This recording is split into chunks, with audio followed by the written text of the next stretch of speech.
and rolled up my sleeves a little bit so we can get to work.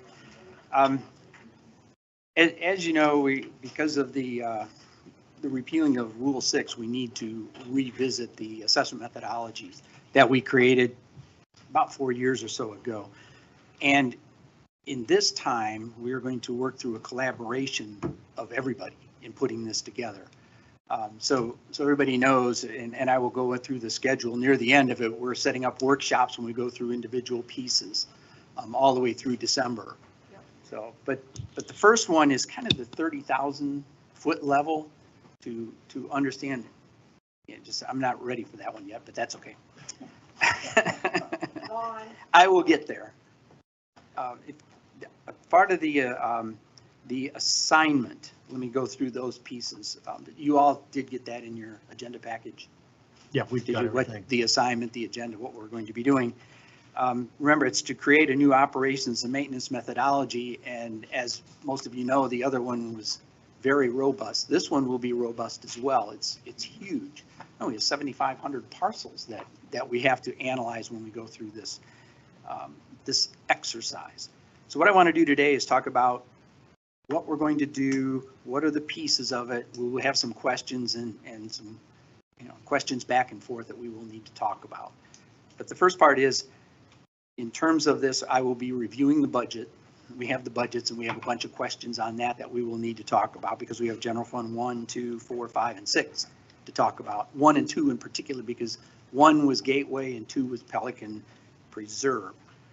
At that point, we will talk about that today. This whole process, we will be reviewing all the parcels that are within the district. It's our opportunity to go back and review it. Now, we did review it each year if there were some changes in terms of parcels, in terms of their uses. Sometimes parcels were blank parcels that became development, which changes the measurements and all of that stuff. But in this case, we're going to go through parcel by parcel again, like we did in the beginning. We will have that all set up. The next part of that will be determining the assessment for each property in the district. We will simplify the assessment determination workbook. Right now, I said the workbook is very complex right now. We have a number of worksheets within that workbook. They're all interconnected. We need to simplify that, and which will make it much easier to utilize. And the second part of that, we will include the assessment role at the back end. So ultimately, what we will be able to do in setting this up is plug in the budget numbers, the assessments will roll out, and the assessment role will be ready to deliver to the property appraiser. And it'll all be ready for you when you're going through your budget process. So you'll know immediately what we can sit there actually when you're doing your budget analysis of what happens if this changes. We can plug it in and you'll see what the assessments will do. So ultimately, that's where we're driving towards. Now remember, there's the methodology is twofold.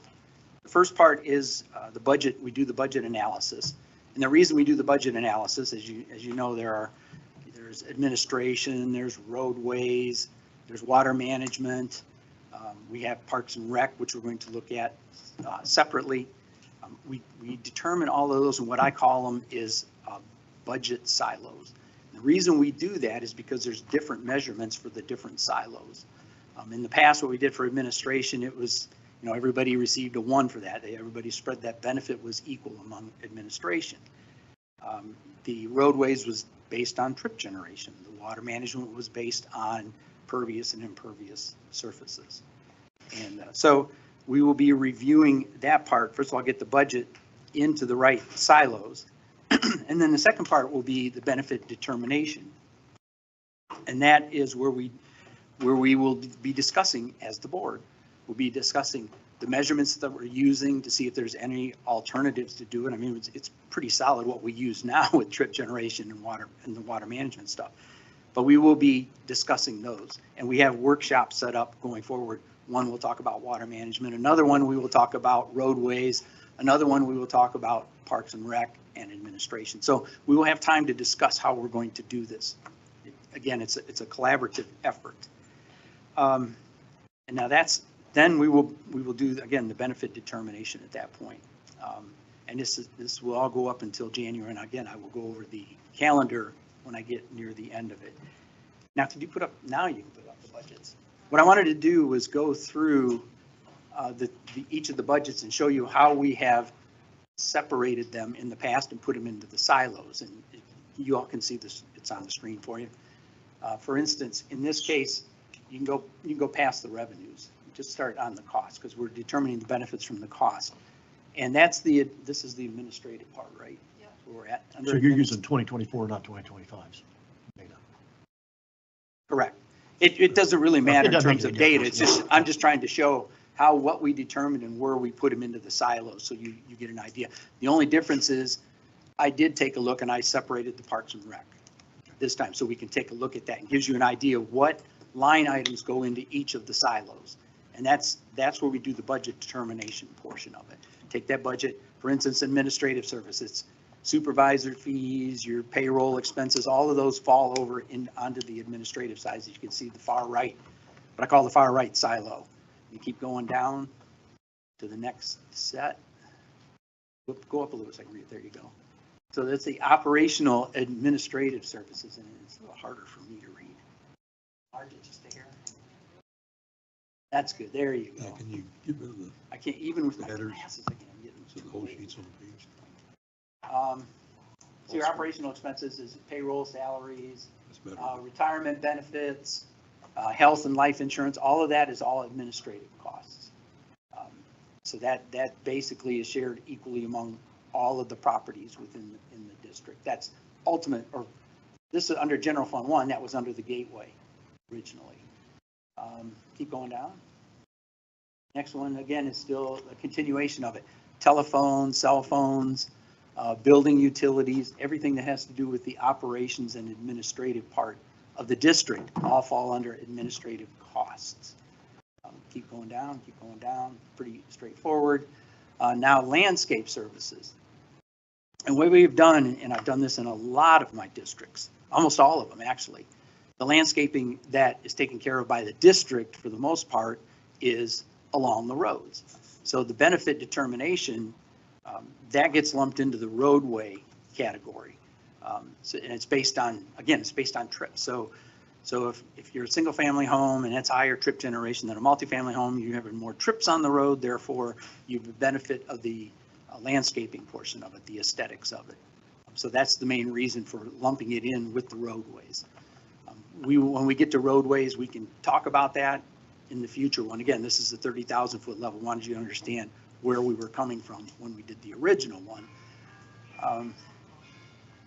Whoops, must be 2 o'clock. Oh, 2:09, sorry.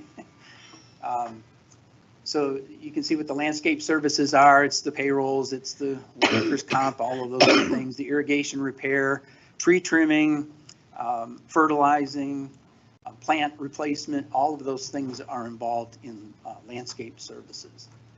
Go down a little further. Now water management.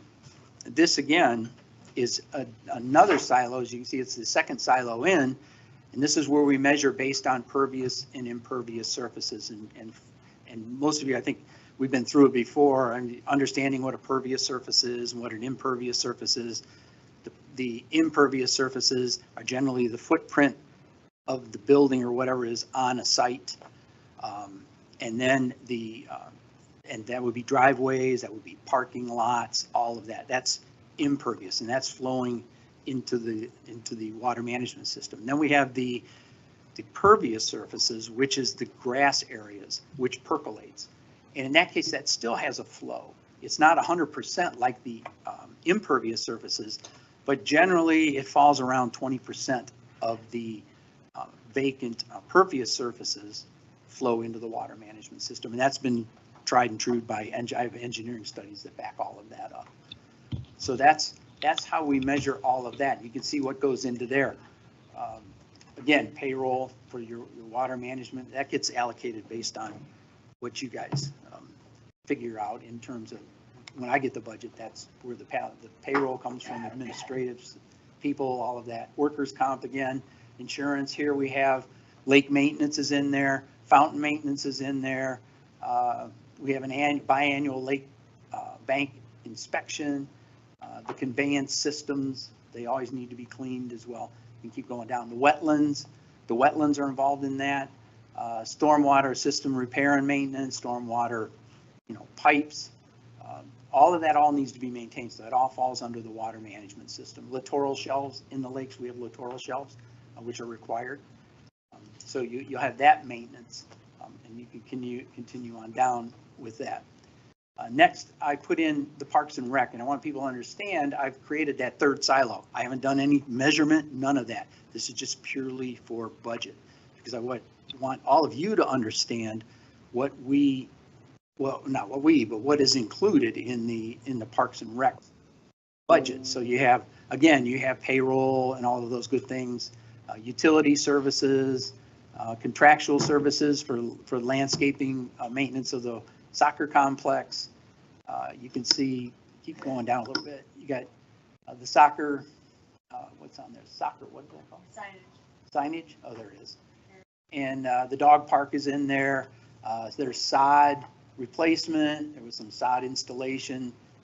So you'll all understand that's what we will have when we do the budget next time, and whatever the budget numbers come out to be for those, they will be measured under what we eventually will determine what the Parks and Rec measurement will be.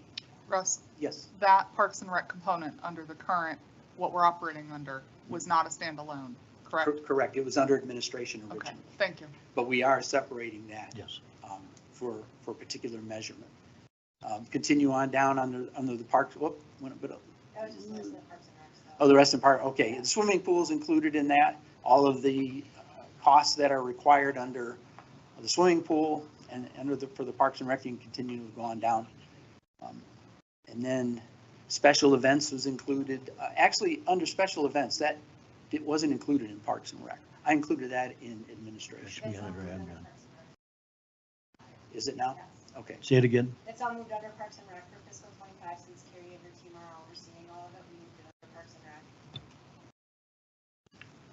I think we should Okay. probably look at Yeah, just a title classification. So we should probably have Parks and Recs and programs, just so it has a logical progression into, because it's really not Parks and Recs, but if we include programs in the naming convention, then it makes point. sense. And if we do have the flexibility to segregate by lines, it's not just because it says Parks and Rec, it's not going to Oh, sure, automatically go yeah. under Parks and Rec. Each line has to be designated somewhere. So like if we decide that we want to have those things be admin, they would be admin. Yeah, we could go either way. Right. Yeah, and ultimately, when we get to that, when we have our workshop on that, we can make that decision on where we want to go. That's really a board decision. And remember at the workshop, Chelsea did say that Carrie's responsibility is also to drive programs within the community. So that lines up. That was why we moved it under Parks and Rec Yeah. for fiscal 25. Okay, but that, again, this is why we're holding these workshops. So Sure. we can understand the different line items and elements to that. I just had it under administration. It can go wherever when we ultimately decide. But we also discussed the possibility of a public works, having a delineation of public works to where you could take certain items that would be applicable to that would not fall into one of those others. That would be a universal maybe benefit to everybody. That, if it's going to be universal, Landscaping would be a big one. That would be a big one. and again, that's going to be a board determination. We will, when we Yeah. get to that workshop, we will discuss it. What are the pros and cons of Yeah. doing that? And again, if you're going to do that, if you have a public works, I mean, it would be measured basically, to me, if it's universal, it's going to be the same as administration, That's right. so it could fall under administration. Yeah, if you're going to do it on an ERU basis or EAU basis, and they're both on an EAU basis, what have you accomplished? Exactly. Getting it. Yeah, we're just trying to, for budget purposes, you will all be looking at the one line item, but you'll see why it's categorizing, like you said, for measuring it, Yeah. which makes a world of sense. Street lighting coming up. Can you slide that up a little bit, please? Street lighting, again, street lighting's along the road, so we're using will ultimately be the road measurement, roadway services, which is maintenance and repairs, street sweeping, all of those all fall under the roadway silo. Sidewalks, the sidewalks follow the roads also, so same situation there. That's one of those that could fall under public works, because everybody uses the sidewalks. So that's another thing that we need to discuss when we get on down the road. Public safety services, which is the sheriff's office. Actually, that's another one that could be under public works. works. Mhm. Because right now on roadways, I mean, to me, Yeah, what's that got to do with trip generation? bingo. And again, I just did it because it was on the roads, but you are correct. This is just an example of how we would do that. Other fees and charges, professional fees, that's all admin, so we would fall under that category. Continue on down. Public financing services, there was nothing there. That was, so you understand, that's what we did for the general fund, general fund 1. That's how we measure them, that's how we put them into the silos. The next one is general fund number 2, which is Pelican Preserve. And here we did this, I did the same thing where if you go on up, did I have anything in roadways? Because we didn't really have a roadway. When I got the delineation, it was administration, water management, and then the HOA agreement. Those were the 3 line items We had water and then HOAs. Yeah, roads is new. I'm sorry, Roadways is new. did I put roadways in there? You have it here. Yeah, but is there anything in there? There is in the 24 It- budget for 25. It's all lumped under admin, I think. Should be under safety and security. Yeah, well, when I had this budget, again, it wasn't separated. But what I want everybody to understand, we have the opportunity now, that's why we're going to be doing these workshops, to be able to make those delineations and determine. So what you're telling us now is this is how you did it in the past? Correct. For the last methodology? Correct. These are the silos or the columns that you used, and this is how you separated it last time? Correct. Okay, And that's going to change, of course. yes. But I just want everybody to understand what the thinking was. But that's why we're having, again, the workshops, because there may be something, a nuance that I'm not aware of that you're aware of that we can do. So, One nuance that could be, that was complicating this last year on the PP side, was this HOA inside outside. Why wouldn't it be simpler to take and have account 00007? That's a good one. James Bond account, and that would be PP outside. And treat it like we do Stony Brook on theirs, not Fairway Lakes Office Park, Town Lake. Town Lake. Town Town Lakes Center. Office Park. Yeah. And treat it like that. And have, because those people have essentially nothing to do with nothing, other than the fact they're in the district. And you're talking about just PPAC outside. Yeah. Okay. Yeah, so in other words, you'd have the commercial, and you'd have C5, and you would have the one vacant piece of Parcel. property. Mhm. And those stand on their own. Now, because they might have shared cost, whether it be landscaping, signage, I can't think of anything else, with Pelican Preserve, then that a shared component of their cost goes over to them. that is true. And it seems to me that'd make that a lot simpler than trying to come up with ratios like we did last time, which was very, very subjective. If you notice, I left the inside and outside blank. I saw For that that. I was reason. hoping that's maybe what you were doing. That's where we were kind of going with it. Give us more transparency to that Well, too. Or- Absolutely. And I think, that's one of those things, does that group outside, the C5 and the commercial, do they fall in the general gateway? I mean, everybody benefits, gets some sort of benefit from the overall district. Correct. That's going to be our ultimate determination of what is that measurement and how do we do that? That's the first thing. So they Well- could fall. Well, they- why don't we let Russ finish his presentation? No, that's okay. About last time before we jump into how we're going to do it this next time. No, but it is appropriate at this time, because I'm doing the G2. But I mean, there's ways we can do that. That is correct. And how we're going to think about that. And that's, again, why we did the future workshops, which is a good thing. Same thing here, water management and administration. I think in reality, we need to take a harder look at the administration. If the roadways are in there, we need to separate that cost. So we're going to have to get into the budgets and figure out how do we determine that. So you go on down, it's all basically follows the same principles that we had at Gateway, with the exception we didn't have the roadways broken out. So that's Pelican Preserve. And then the other 3 are pretty straightforward, G4, G5, GF4, GF5, GF6. They're all Stony Brook and is it Town Town Lakes. Lake? They just get assessed for everything. Yeah. Yeah, and then there, we just, because it was inside, we split them equally among everybody, which still falls within the benefit determination with what they were doing. But anyway, so those can stay. We'll need to talk about that a little bit, depending on what it is they have inside versus what is going to be outside. Going forward, I just wanted you to understand, that's the first part, is really have to take a look hard at the budget. And then we'll do the benefit measurement.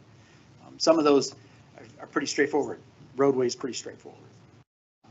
The water management is pretty straightforward. Administrative is pretty straightforward. The Parks and Rec will be one we need to talk about. How do we measure that? And I'm doing some research already on other places where they're doing. I've only found one so far, and I didn't think it was really applicable, but I just wanted you to know we're looking at that because that's going to be an important one. So. What about landscaping Where? in Pelican?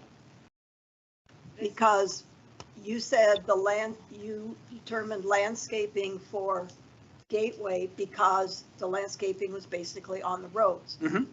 Well, there are not only the roads that are landscaped in Pelican, but also the residential communities too. But the residential communities themselves, isn't that taken care of by the HOA or the CDD? Except that now we have easements with some of them that where we were doing it in the past and had been doing it in the past, we are now continuing doing it under an easement agreement with that HOA. So the CDD is maintaining it. Yes. Is that? So It how is do But you- along the only road. again on the main district roads, not in communities. Carol's in. Oh. And is there, and Bob, is there any, That's good. are there any Order additional people do it. common areas? We have some, but they're no longer CDD. Their HOA? They're HOA Okay. or the community association. Okay. But everything we have historically done for the past 20 years, we now have correct grants of easement to maintain. Nothing new was taken on. A couple things dropped off. But we've taken what the mess we got from WCI as far as who was responsible. WCI did it, and now we have incorporated that into our landscape agreement. But to Carol's point, there's a lot of other communities. This doesn't affect them as an individual community. Correct. Tree line would be, something that would be, we would have to look at. Yeah, From a the one side landscaping of tree line, perspective, yeah. on the You outside always, of you the always have the opportunity that if you had a community or a district that it was huge with a lot of common area Mhm. that was not associated with the road, Mhm. you could very easily have landscaping that would fall under two components, that associated with road, that associated with non-road areas. Well, we So have, you we can do it we have an either way. island for Yeah. one, Yeah. just discussion. But it's not, I just want to make sure it's not. There's an island that's almost the size of a small park. And So it's not that complicated. we thought it was part of the district because everything that's in the roads was ours, but somehow in their wisdom, WCI made that community association. So we went to the community association and we said, okay, you've always taken care of it. We will continue if you want, and this is what we'll do. And they evaluated and said, no, it's more trouble than it's worth.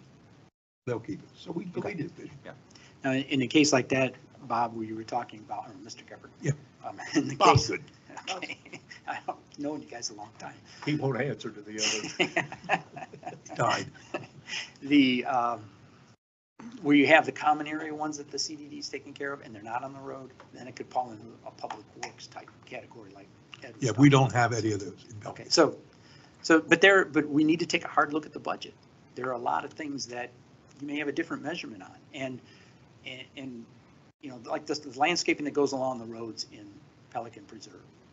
Now, that would fall in the roadway part of the budget. However, and I know some of you have heard, but I have found one where there is a one trip generation for over 55 gated communities. So everybody gets that within that category. So you'd be splitting basically the roadways and everything equally is how that works, because it's all the same trip generation, with the exception of the golf course, because the golf course generates different trips. What So about single family versus multifamily? they're the same. They're the same Yes, sir. for trip generation on over 55? Yes, sir. That's odd. The issue you didn't talk about, maybe you're going to hit, we have the problem with the enterprise fund. The enterprise fund only has participation on the 001 related costs, but that is right at the top where it's divvied out and their costs go their way into the rate analysis. What's left then factors down. Is that correct? We're still doing that. We're still doing it, but we're doing we're remeasuring, is that correct? We're going through and truly what it's going Yeah, to be. I understand that, but I mean, but it only impacts the costs that you've done in 2024, the cost in 2025 that are only subjected to the enterprise share. Right. Are the ones in the 001. Right. Okay.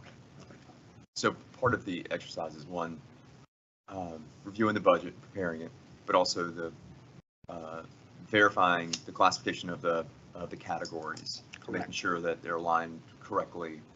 Okay. Yeah, and So Doug, you're saying that the first step now is going to be to take the 25 budget, which we've adopted, and go through and each line item gets put into a silo, as you call it, or a Correct. column. correct, Okay. correct. And so who's going to do that? Well, we're all going to do it. Okay. If that's, what I will do is So at the next, at the next meeting, what I will do is I will come with that budget in particular, and I will put them in the silos the way I have seen them, and then we will discuss them. And if we need to move, we move them.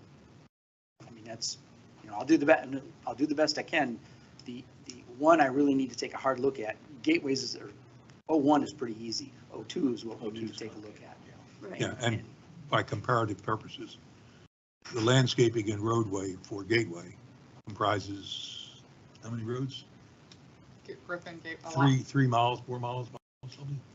And the same thing in Pelican is like 16 or 18 miles. Mhm. So the order of magnitude is significantly different between the two entities.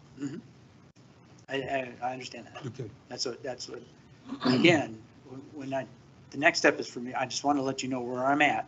And then the next step will be to go through that process of looking, because that's important. Then we can talk about how we're going to measure it. Like I said, most of that's going to be pretty easy, except for the Parks and Rec and those kind of things. Now, is the determination of those measurements, you have a dwelling here, Mhm. so you receive a benefit. Mhm. Is that benefit the same for everybody, or are there graduations of benefit? There's graduations of benefit depending on what we're measuring. Administrative, everybody benefits equally. Because the administration, everybody's here, it's equal. There's no, but roads we do by trip generation. And water management, I measure each Impervious surface lot. each property. What had happened is I download the data from Lee County, and in there I have both the pervious and the impervious. And I also take a look at, in that data, they have 1 story, 2 story. And then I eliminate the second story off of that, because you can't, then you're double counting. Right. I mean, that's how the. It's not by basal square footage. Correct. It's a basal. Well, because when you get the building, it'll say building square footage, that includes the second story. So if I see that, I'll go in and they have the little individual property cards, and I know how much is on that second story, I take that off. That's the detail that we go into. Okay, well, I'm thinking in terms of, we have a pool Mhm. over here. If I live 1 community away from the pool, that's a benefit, it's real close. If I'm in C5, 10 miles away, Well, are they the same? that, we haven't got into that yet. Okay, that's what I make sure that, I totally understand Okay. that. I've been living with I'm this merely methodology asking the for question. 4 years, and I understand the detail. Is there a benefit? Yeah, there's a benefit, but, There is a benefit, but in what order of magnitude okay. is what we. So there is a graduated scale, and that's really all I was looking for. It Could be. But it could be. Could be. But he said one thing that was a little bit different that I wasn't aware of, that on your deal on trip generation, if they're going by the over 55, you We will have not have those, you will not have a differential between single family and multifamily. Correct. Whereas we have, if we go by trip generation, we have a single family and then you get a factored multifamily. Correct. So it's a little bit And different. apartments are different, commercials different. Yeah. They're all different, but But that won't be new for us, because that's been that way for us. We've been You 55. No, But you haven't had the roadway category. you haven't had the roadway categories been blended in But- the admin. Well- But That's the theoretical, problem. well, it's We kind of did, we did. theoretical. We didn't because call it, but we did it. It was in administration, right? It was in It was an there. admin. Yeah. And so consequently, administration was pretty much across the board for you that way, equally. So you're just moving it into another silo, Silo. but it's still going to be measured basically the same.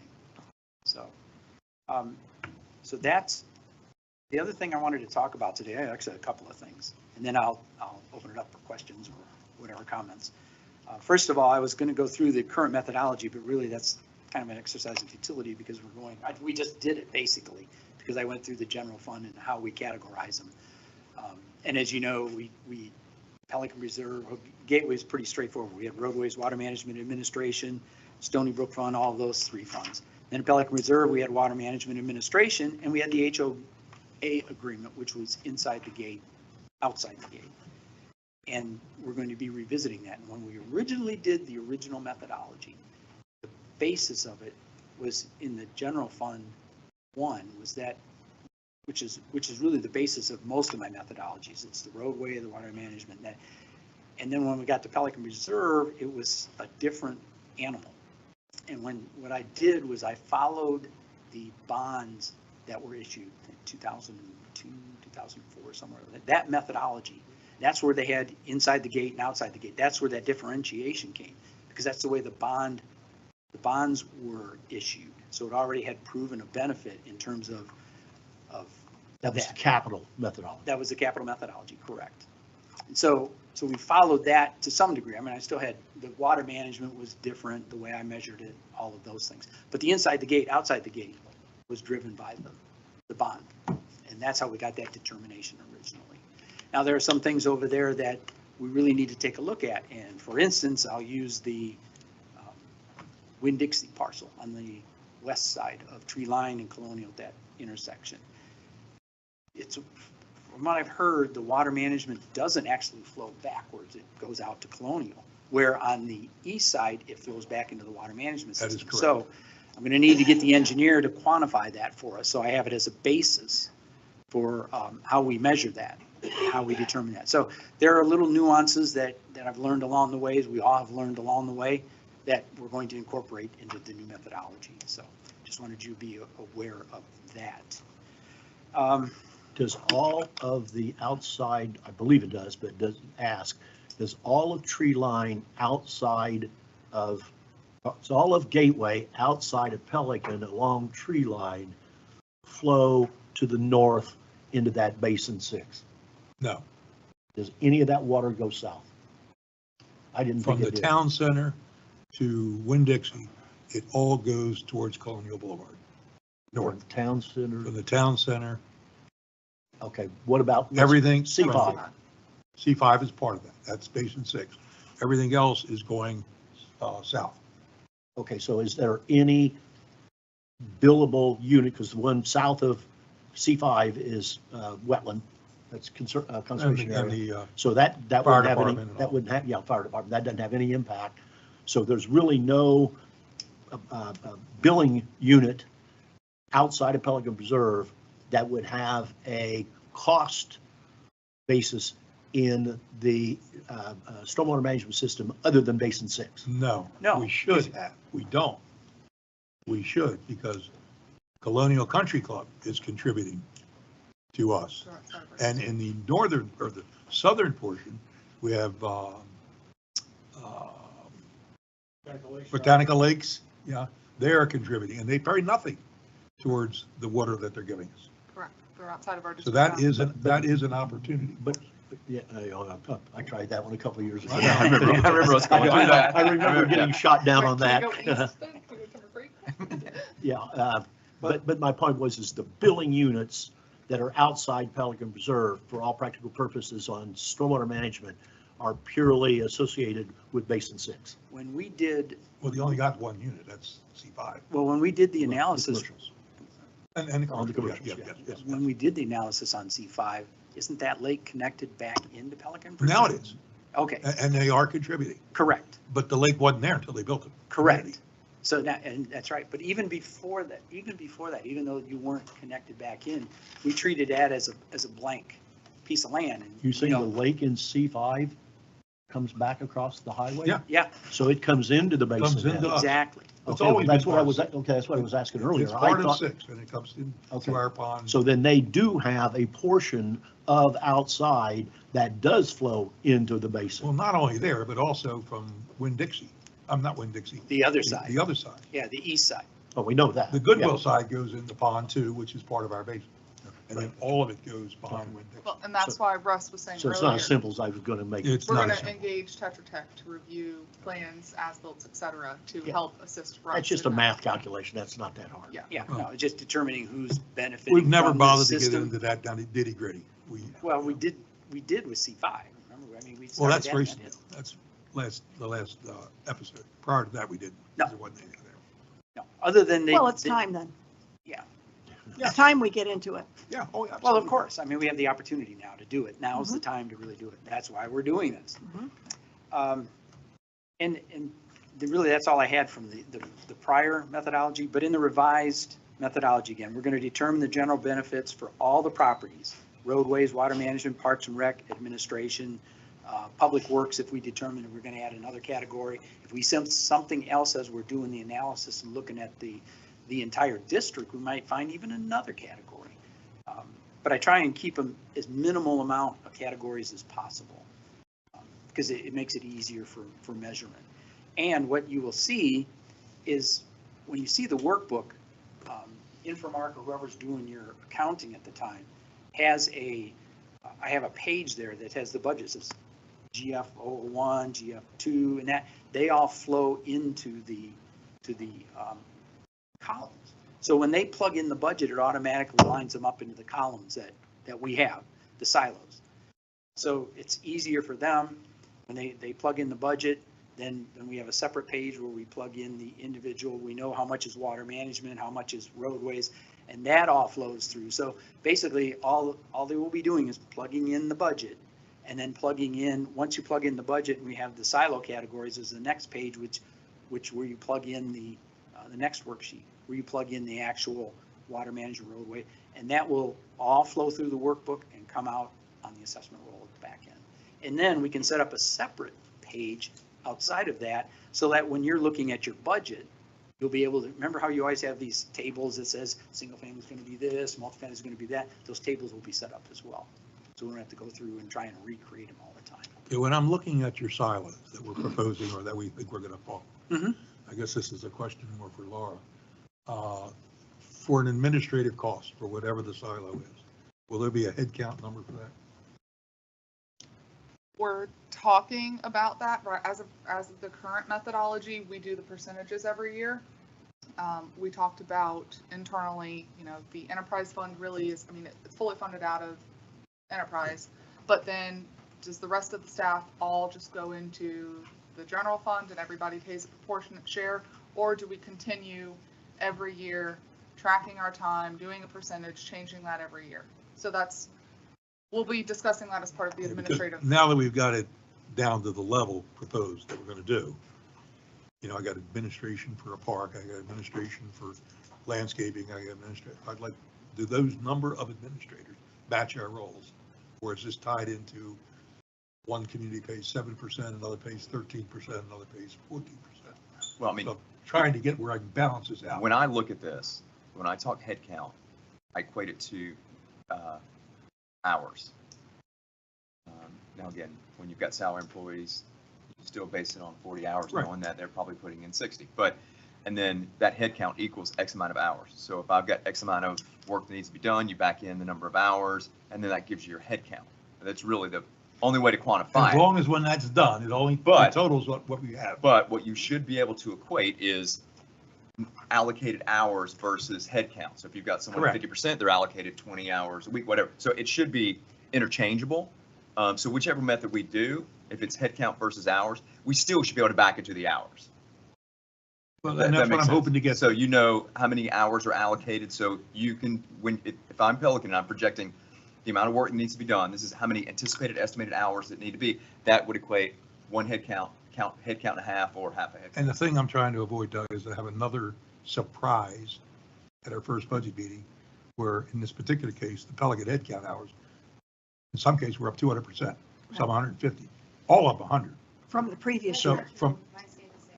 from 24 well, to okay, 25. one person, all right, out of 26, stayed at 15%, and always said, but I should have charged more. But anyway, I want to get to the point where it accurately reflects. And the reason isn't not to worry about paying, although that is a reason. The other part of it is Pelican is going through certain efficiencies to improve that in this year. Okay, we're cut our meetings in half. So I hope at the end of the year that will be reflected in this. Now, the Right. one way I know of doing it is with attorneys, the way attorneys bill hours, and that's one way. I'm sure there's multiple. I don't know. But I want to make sure it reflects what's really being used. Everybody should be willing to pay for what they do, whatever that is. And I think Pelican is willing to pay. But I want to make sure, I want to have certainty that I'm getting what I paid for. And the other part of it is I don't want to look at this thing at the end and come up with 65 people when we only got 35. You know, and you total up all the hours of all these little nitty-gritty pieces. It ought to reflect, as you said, Yeah. the reality. Well, that directly reflects the conversation we had for the previous 2 days around the staffing plan. All of And you have to understand the resources in order to back into your head count and how do you plan accordingly. And You know, in all honesty, this has been a loosey-goosey process for a long time. Yeah. And I was certainly a part of it. In the past, when Stony Brook said, oh, we're paying 18%, it only should be 15, we all looked at each other, 15's okay, and that's how we did it. Okay, we've changed now, and I understand. yeah, we're trying to quantify. Yes, we're trying to be more accurate. Right. Well, and exactly. staff was tracking for how many months last fiscal year? Four. 4 months last fiscal, Oh, and we're continuing tracking and tallying those hours. Okay, we were getting By that for a fund. while. Data By collection, Are.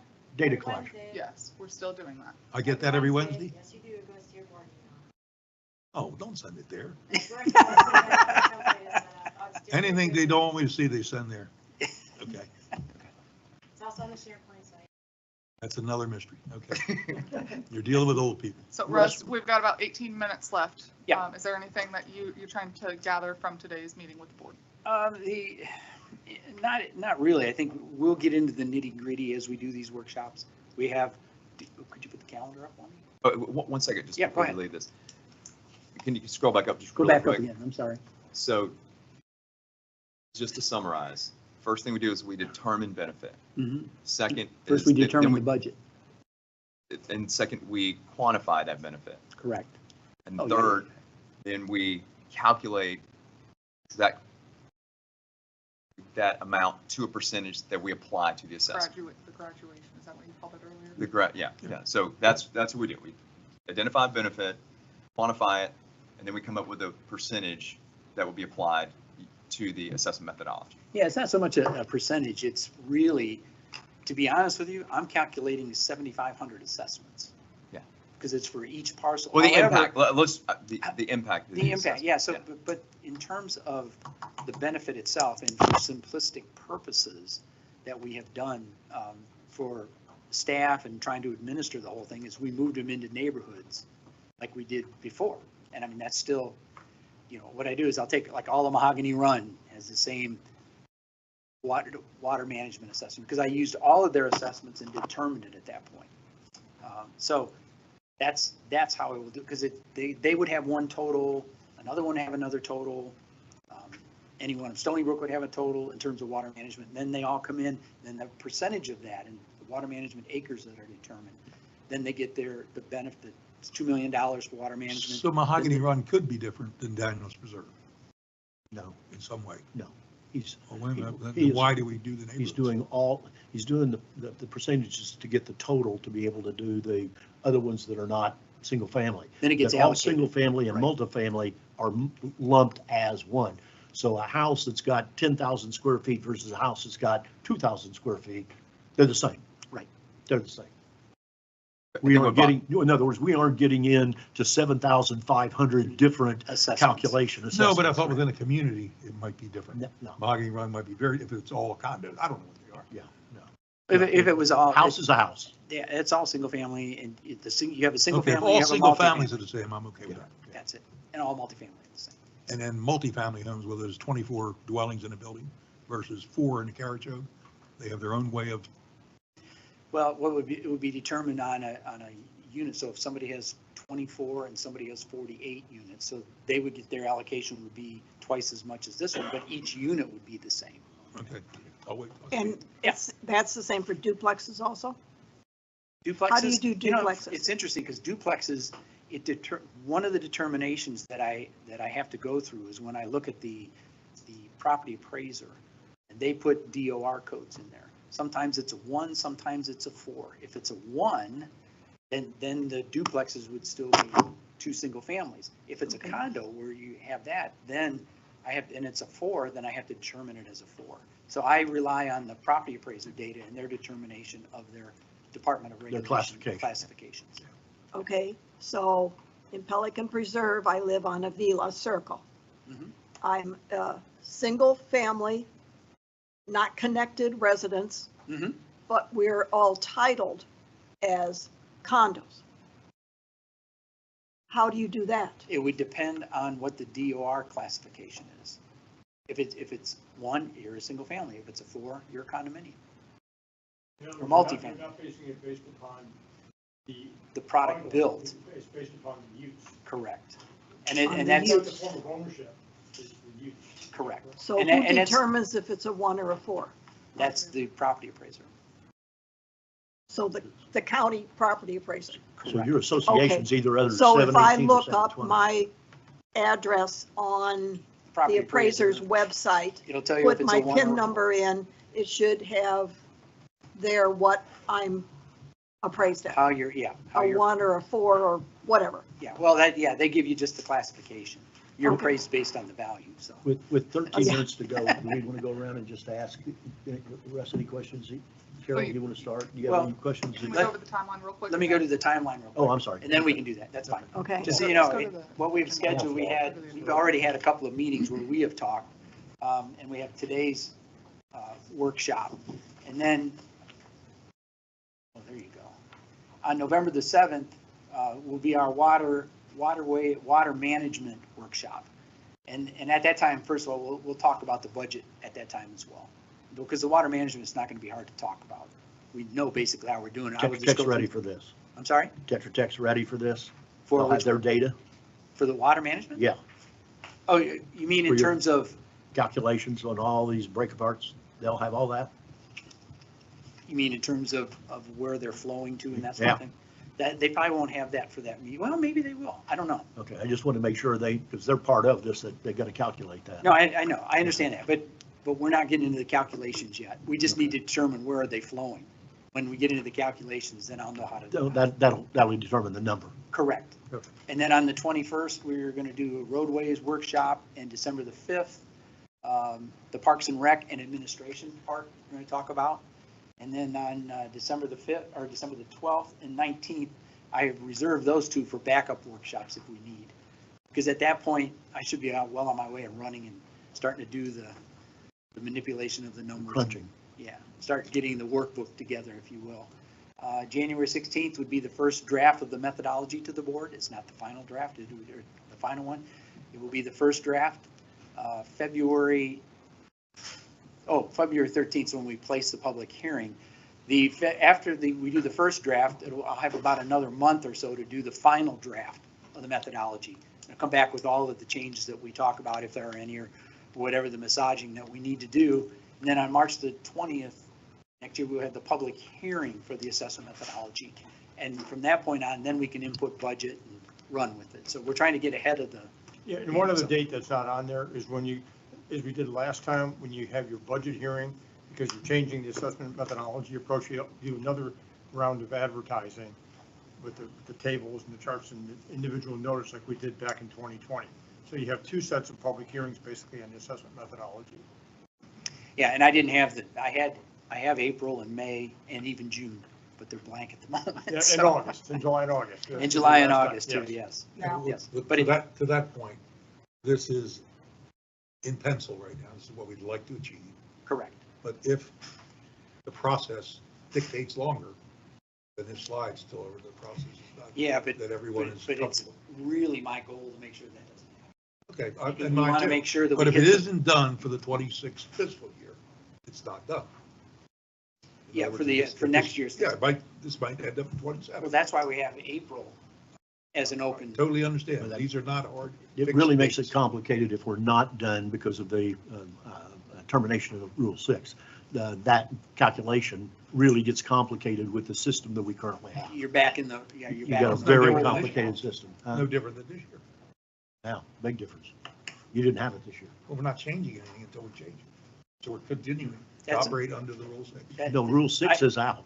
That's gone. That's out, but for this purpose, of the assessment purpose, you use what we have till we change it. I understand, but that's why we need to get it changed because we don't have a system It'll to be changed implement it. eventually. We do have a system.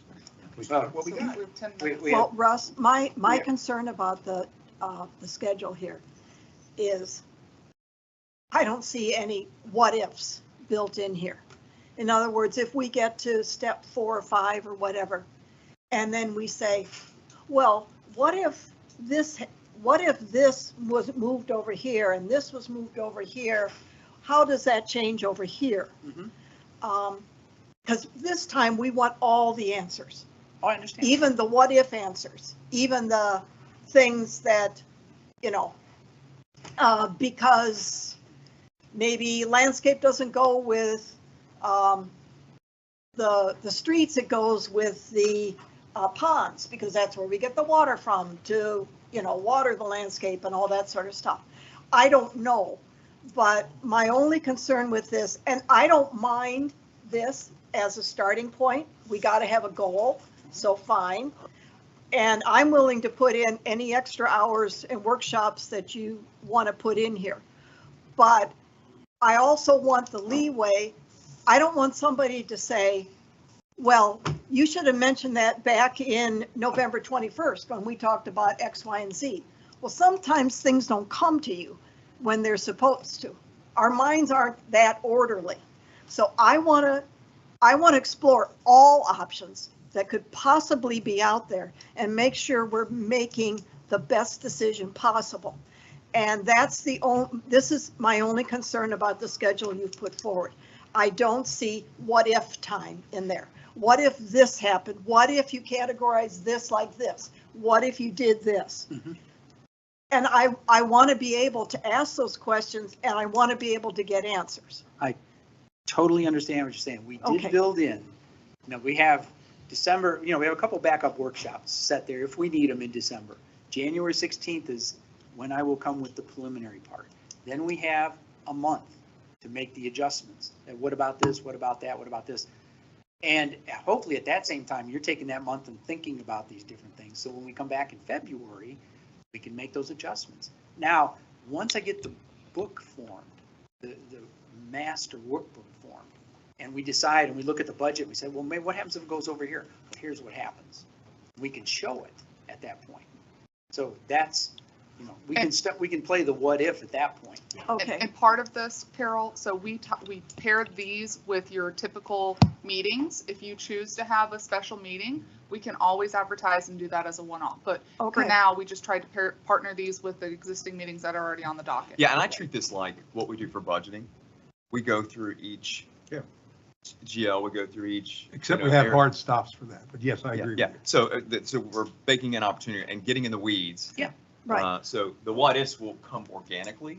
In the workshops, they'll come organically through revisions. And I think what you're saying is we've got opportunities to plug in additional workshops or discussion need to time do or that. special meetings. Well, keep in Okay. mind too, that for the I mean, if it 001 goes to side, April, May, hey, I want to explore absolutely every option. for the Understand. 001 side, essentially with the separation of Public Works and Parks and Rec. Parks and Rec, It's pretty much it's set. going to be the same thing. Yeah. It's basically going to be exactly the same thing. Right. It's all the periphery stuff that we're going to be going through. It's mostly the 002 and the, what do you call it, outside area. Yeah, and, Okay. and we can push, for instance, I have water management as the next one.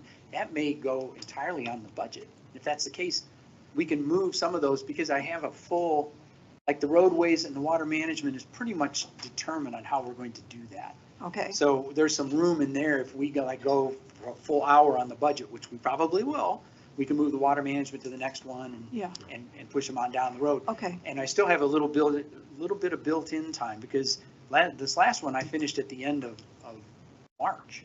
Isn't that when we did? I that? think it was Last- April and then May. Well, it was the end of March is when I finished my part. Yeah. I don't know, I It- started Doug- reading. Doug, do you have anything?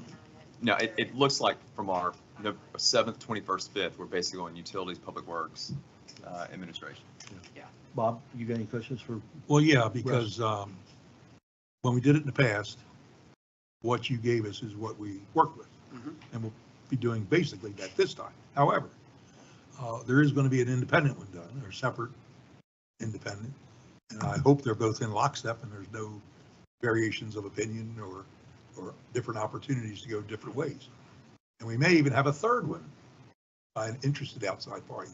So I want to make sure we don't lose sight of the fact that it's not here it is, do it, we're done. Well, the one that's There coming, may be. the one that we're going to talk about later on is going to be basically a quality control or value engineering It's called of what peer Russ is review doing. of- That's It's not what a, you're saying. it's not a No. totally separate report. No, well, then you have a different view of that.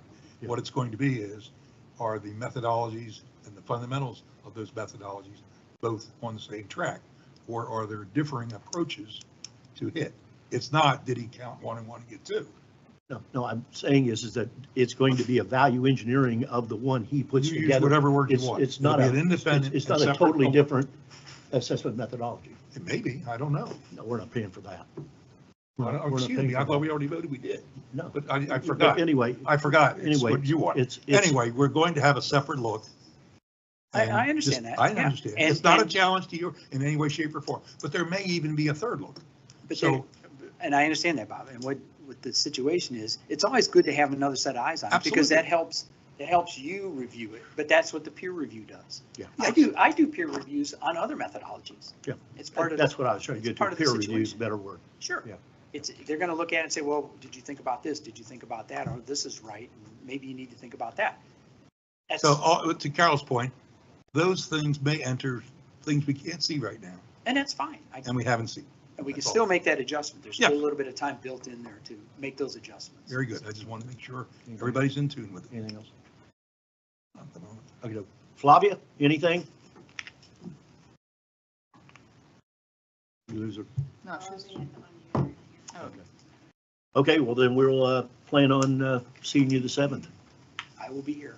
Okay, The bell's on. Do we want to ask, do you have any comments from the audience? do we not can't want a do that public on the comment workshop. Do we want, We can if we want to. Be I would like to establishing a, suggest, establishing. it's just, we've done it before. Is there anybody out there, that's a simple thing, would like to make a comment about this? You're in charge. You're in charge. What's your desire? We're setting a precedence that we've never done before. We have done it. Mr. Ed. Attorney, We can wait 2 It's minutes. up to the board's discretion. okay, well, we got 2 I minutes. think, We I got 2 think we minutes. have You people got 2 that minutes. are A interested. lot of people came here If for anybody help. wants to And- say their piece, I think they I'm should be sorry. allowed to. okay.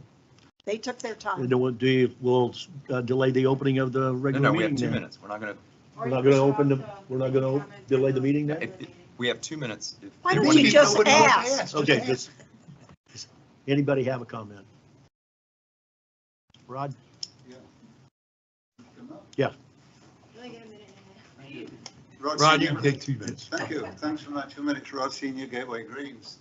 In an effort to educate myself on assessment methodology and to help if I can, I reached out to St. Lucie West CDD, which is pretty well like ours, same size, utilities heavy. Also the villages, who have got 19 CDDs.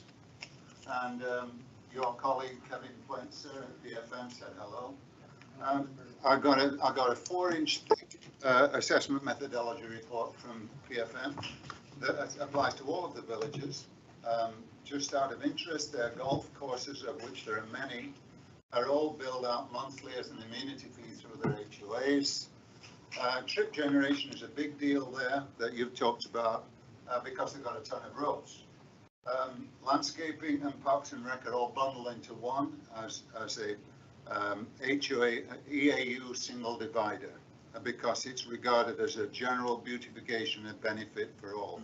Like a rising tide, they say, it affects all our real estate values equally. For our district, Russ, trip generation, the way at least I see it, is not that significant because we've only got 6 minor roads. I can see why it would affect streetlights and stuff like that. Landscaping. Rod, can you wrap it up? Landscaping and Parks and Rec, I feel should be in public works and should be in straight EAU divided. Thank you. Thank you, thank you. Anybody else? Otherwise, let's take a 5-minute break and we'll have the start of the regular meeting.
Are we recording?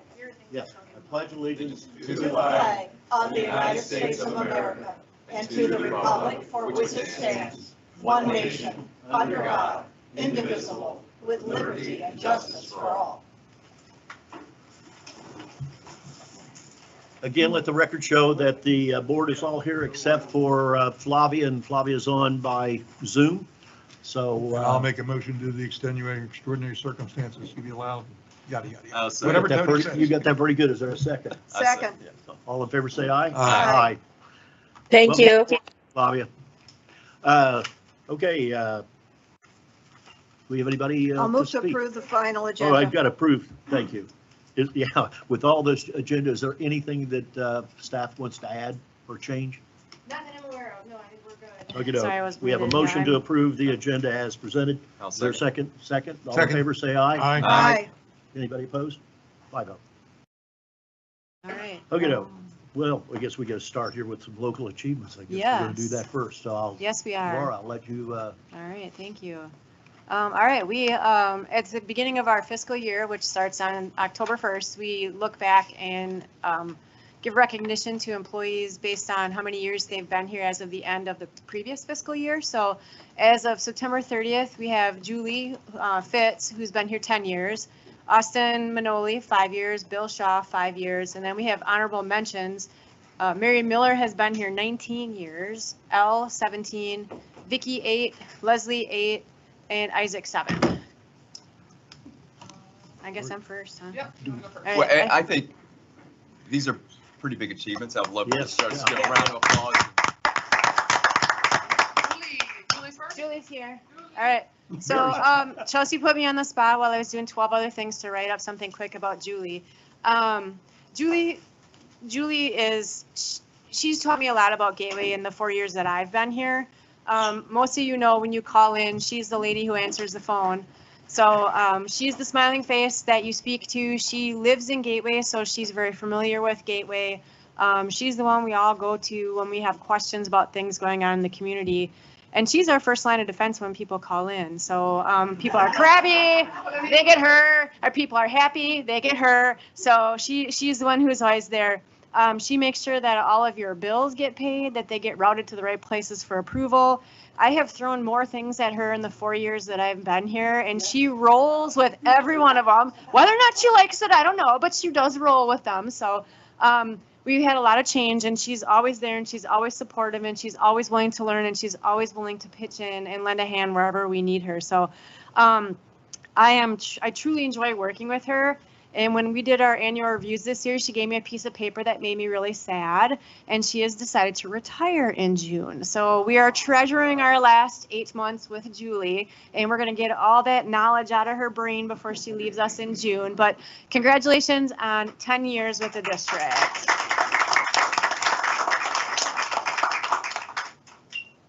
All right. And Julie really likes pumpkin. Her birthday is in July, and every year I make her pumpkin scones for her birthday, for the birthday tree. So we got her a basket full of pumpkin fun stuff. So, and then there's a Stanley in here too. Gateway is very fortunate to have Julie, so Yes, we are very thank you, Julie. fortunate. Thank you. This is Thank all you. yours. thank you, Julie. You guys want to go up and take a picture? Go stand with, let's all stand with Julie. pictures. Oh, Randy. Let's take a picture. Hey, they don't know you in your community, but you're the bill lady.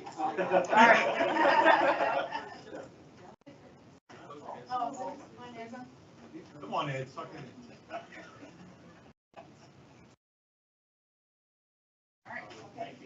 Thank you. All right, Laura, you stay up there. Oh, I'm standing up here? Yep. Okay. All right, next up, we have Austin Manoli.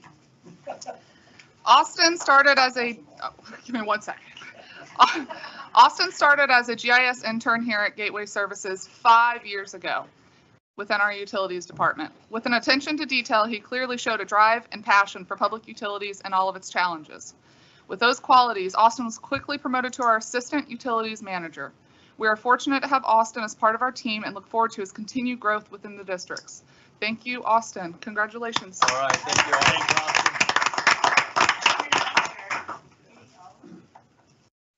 All And you won't know he's in the room, even if he's talking. He's so loud. All right. Oh, we want to take pictures, Manoli? Okay. All right, next up is Mr. Shaw. So Bill originally started 5 years ago at Gateways in our utilities department as an electrician, mainly dealing with lift stations. The previous utilities director resigned, in which Bill was compelled to put his name in the ring to manage the department. Over a year later, Bill is still serving as our utilities manager. Bill is passionate, detailed, and very knowledgeable of the district's multiple utility systems. To have an employee with these attributes is important, but it's those who care that truly make a difference. I'm proud to have Mr. Shaw on our team, and congratulations. And I'll tell you that when we had that vacancy, I think there was, we were nervous that we would have a gap in that utilities area, Absolutely. and we haven't felt 1 minute of loss. So Bill, thank you very much for Kept right on everything going. that you've done. And we have a You Gateway really resident stepped up. too. Yeah. You didn't want to promote that. Which I'm sure, which is great when I call him and he goes, Glory okay, to I'll God. be right over. I don't know how Julie kept it secret that she was the big lady for the whole district and didn't get a house torched. For I an take angry the blame bill for payer. that. Group picture with all three of them? All right. Okay. Come back up. Okay. You want to go back? In the back? Let's go back to the back. Go in the back. Come on. Come on. Come on. Bill. Behind Will the these thing. be, yeah, I guess put them in the middle? Yep, put them in the middle. Go ahead. In the middle.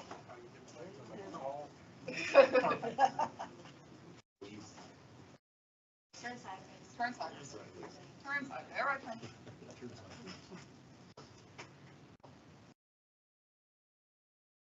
Use a panoramic. Yeah. Hit the 0.5. All right. Thanks, Randy. Wide lens. Thank you. Thank you.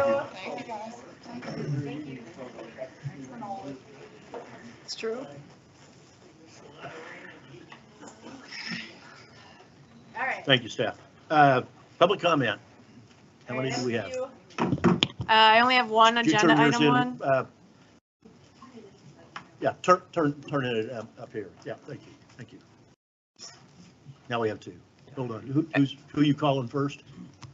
I have one agenda and then a bunch of non-agenda. Oh, So okay. agenda always goes first. Rod, you get 3 minutes. And Three. due to the size of the agenda today, we really will need to hold Yes. everyone to their If you time. can go last, that's awesome because we have 2 meetings we're cramming into one. Rod? He had, it was his is item 8B, the 919 Board of Supervisors minutes. Thank you.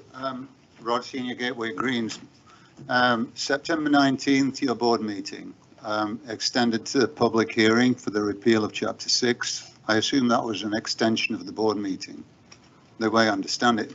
I can't find the minutes in the board book for today for that public meeting. Are they supposed to be in there? Should be. Or is it me that couldn't find them? It was a separate public hearing.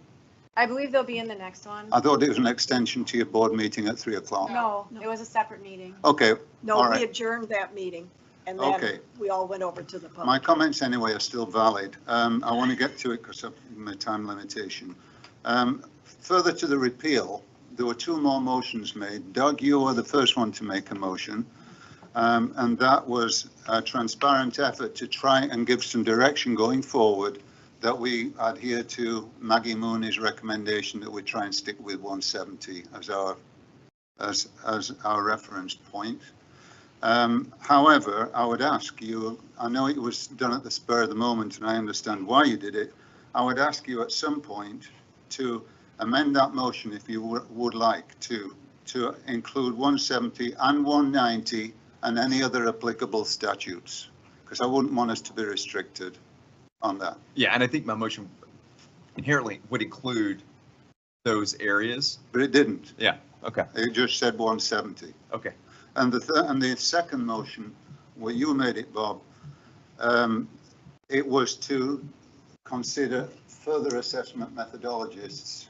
And the way I read it is that you felt that this guy was tainted. No, not at all. And I want to understand what was going on. So I Nothing to think do we with the need to taint. clear that one up. I just wanted to have an independent third party. I don't want to have to, I don't know what we're paying this guy, but I don't want to have to pay a second and a third because we think this guy's tainted. I don't see it that way. Your words. I've never said that and never would. Okay. I'll let him do his 3 minutes and Yeah. then just That- let- Those are my comments. Okay, All right. thank you. Thanks. All right, the rest of these are non-agenda. The first one is Gary Edson. Thank you for putting your pronunciation on there for me. Assessment methodology. Hi, Gary Edson. I'm from Villa Circle in Pelican Preserve. I'm just a little baffled by the methodology program, but that's okay. One of the things I'm concerned about is I hope the Pelican Preserve can continue to have some control over their own destiny. I don't consider that we bought there to be a part of the greater Gateway. We're 55. We don't have children as much except on visitation, and that's why we're over 55, because we're worn out. With regard to fairness, I really don't understand the whole deal. We spend more money than the average Gateway house does. We're spending $1,100 to $1,200. You spend $900. So I'm hoping that either we come down or you come up. I don't know how that's supposed to work. We don't use your facilities. You don't use ours.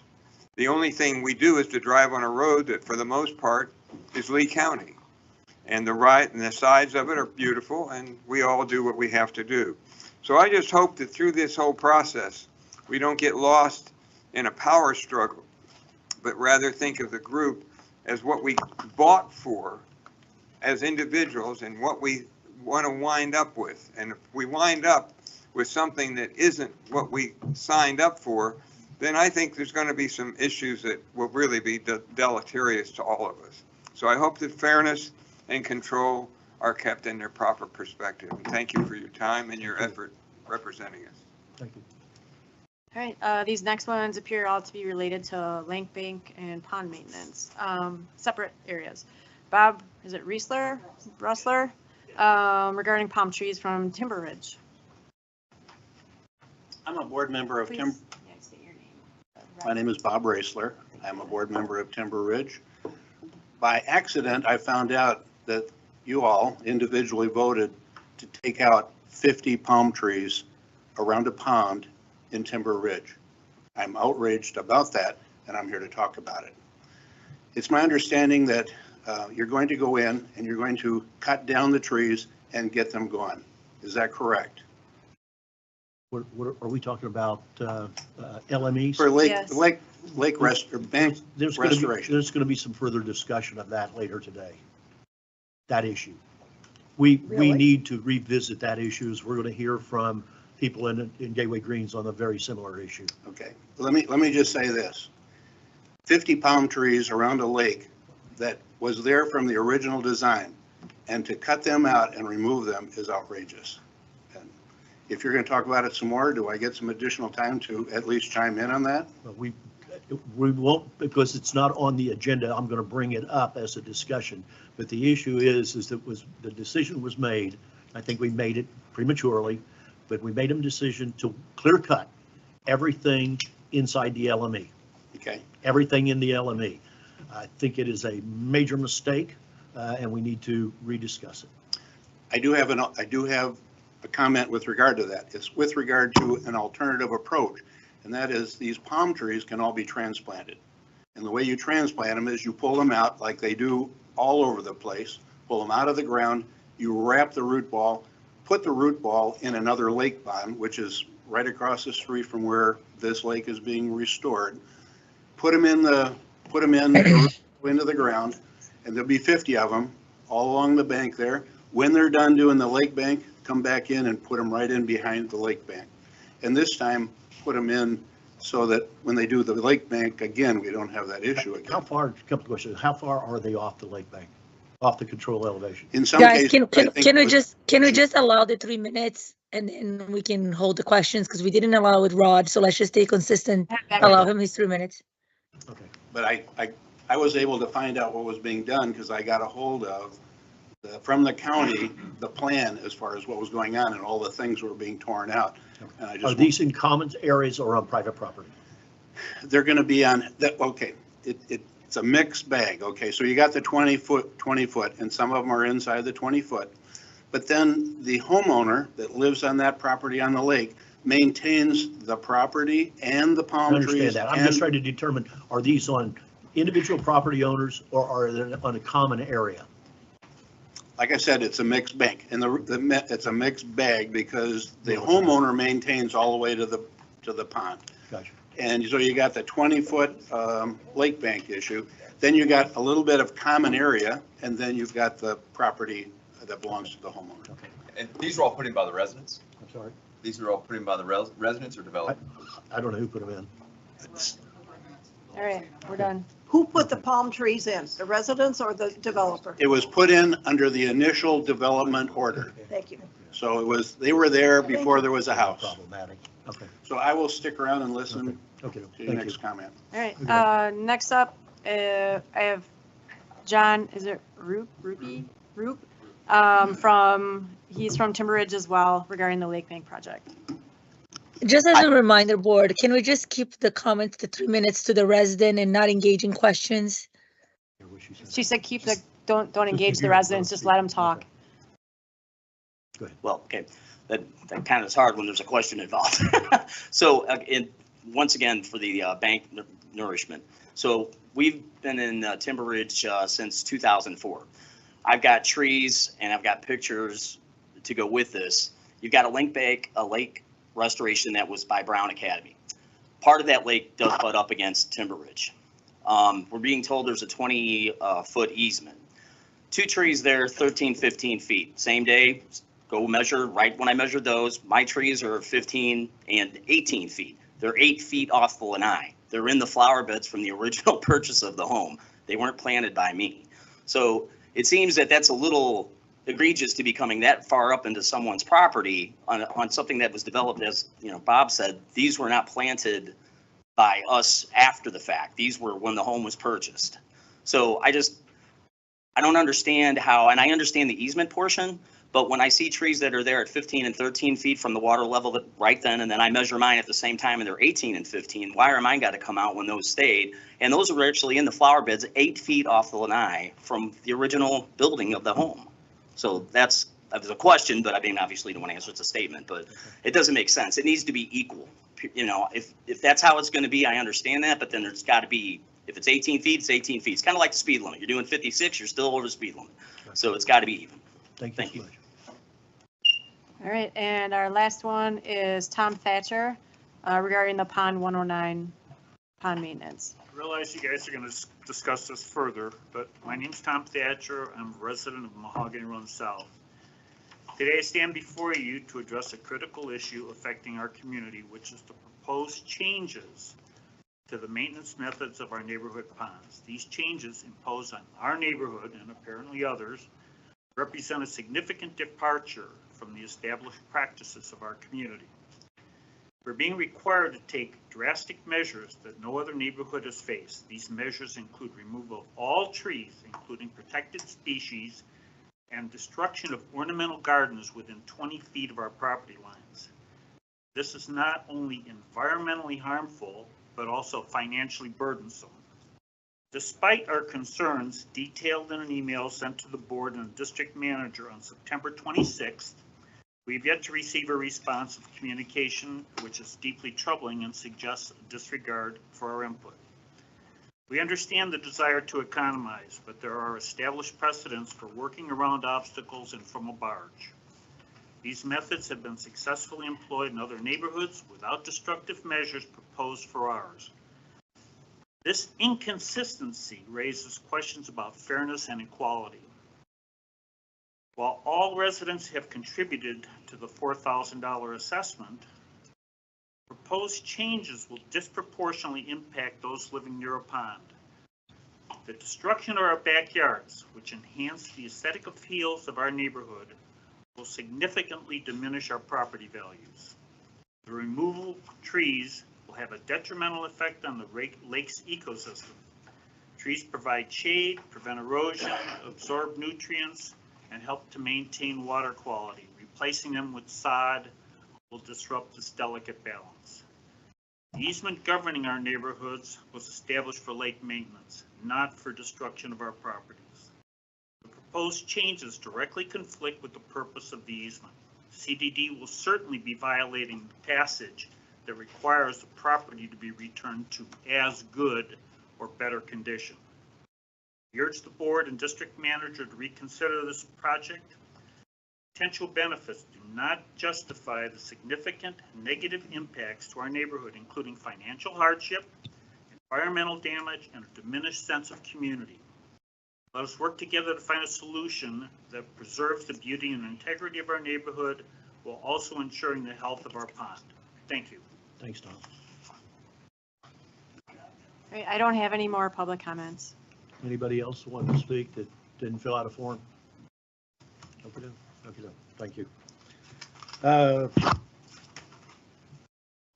Advisory committee items and reports. I just have that the PPAC meeting got rescheduled because of the hurricane, so it was supposed to be last week on the 10th. It will be Monday on the 21st here at 2 o'clock. Okay. Approval of minutes. Does anybody have any changes, additions, corrections to the minutes of either the September 5th or September 19th board meeting, which was not inclusive of the public? Just the board meeting. Just the board meeting, yes. Nope. No, and I'll move to approve the minutes for September 5th and September 19th. Is there a second? Second. All in favor? Say Aye. Aye. Aye. Opposed? Okay. Consent agenda items. Does anybody want to pull any of the consent agenda items? Yes, 9A, Okay. the Infomark contract, please. Okay, we'll hold 9A. Is there a motion to approve 9B and C? I move. Second. All in favor, say aye. Aye. Opposed? Thank you. 9A, discussion? Yes, the Infomark contract. Laura? Three things that are in my memory this year, and I'd like you to tell us how they will be different under this new contract. The first one was when we first got the budget this year. I remember your comment was that you had just gotten it within a matter of hours and that we were to look at the totals, not the line items, because they were in the wrong columns or there was something wrong when we got it. That just look at the totals for now and you'll get everything else straightened out before.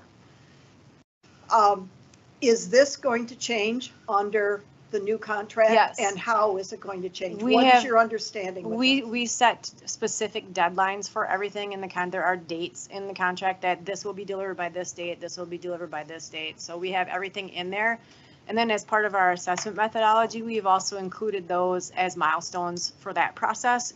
Since Russ's book ties directly into the budget, as we're working through that, that is another reason why we're doing the methodology, as Russ said, that, and you've all seen it, that workbook is like literally 40 tabs long, and I'm not exaggerating. So we need to, which contributed to the confusion with the numbers and stuff at the beginning.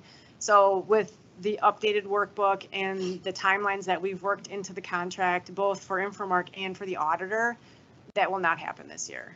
And then the fact that we got the audit 8 months Again, after that's, the end we of the set fiscal specific year. deadlines. When we put the RFP out for the auditor, we will have it no later than March 31st, which is 6 months after the end close of the year, which is perfectly, We have that's to pretty have normal. the audit by We that will time. have the audit in our hands by March 31st. That's a condition of the contract for the auditor. That's not an I was going to say, Infomark. that's not an Infomark No, issue. but we did set a specific deadline for our Infomark to get their documents to the auditor. So Okay. they will have everything to the auditor by the end of the calendar year, which gives the auditor 3 months to finish the audit. So Okay. we looked And at then all there of were that this two year.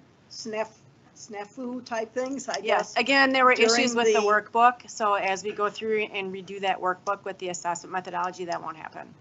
So in other words, the coordination issue that we had Yes, has been resolved. yes. It was, Well, I yeah, agree it with you will on be. that. We- That was a we- mess. Yes. Well, there There were some were staffing certain parts changes. of Gateway that had to be sent a second Right. notice. Yep. Because the first Ag- notice was Yep. incorrect. Right, and that had to And- do with the workbook, so we had some issues with the workbook, and they had some staffing changes at Infomark as well, but that has all been ironed out. And And we'll then make the sure, inside, outside. yep, that's the- that's all part of our assessment methodology talks that we're gonna have, so you will be in on all of that through, and we'll all be on the same page with the workbook. Okay. Following up, because I've got one along your same, I've got the same Okay. concerns. Well, thank you for ironing out those things. They were a pain in the butt for me too, so selfishly, they helped me as well, so Who's yeah. doing the due diligence to know that our listing of accounts, units, properties are correct?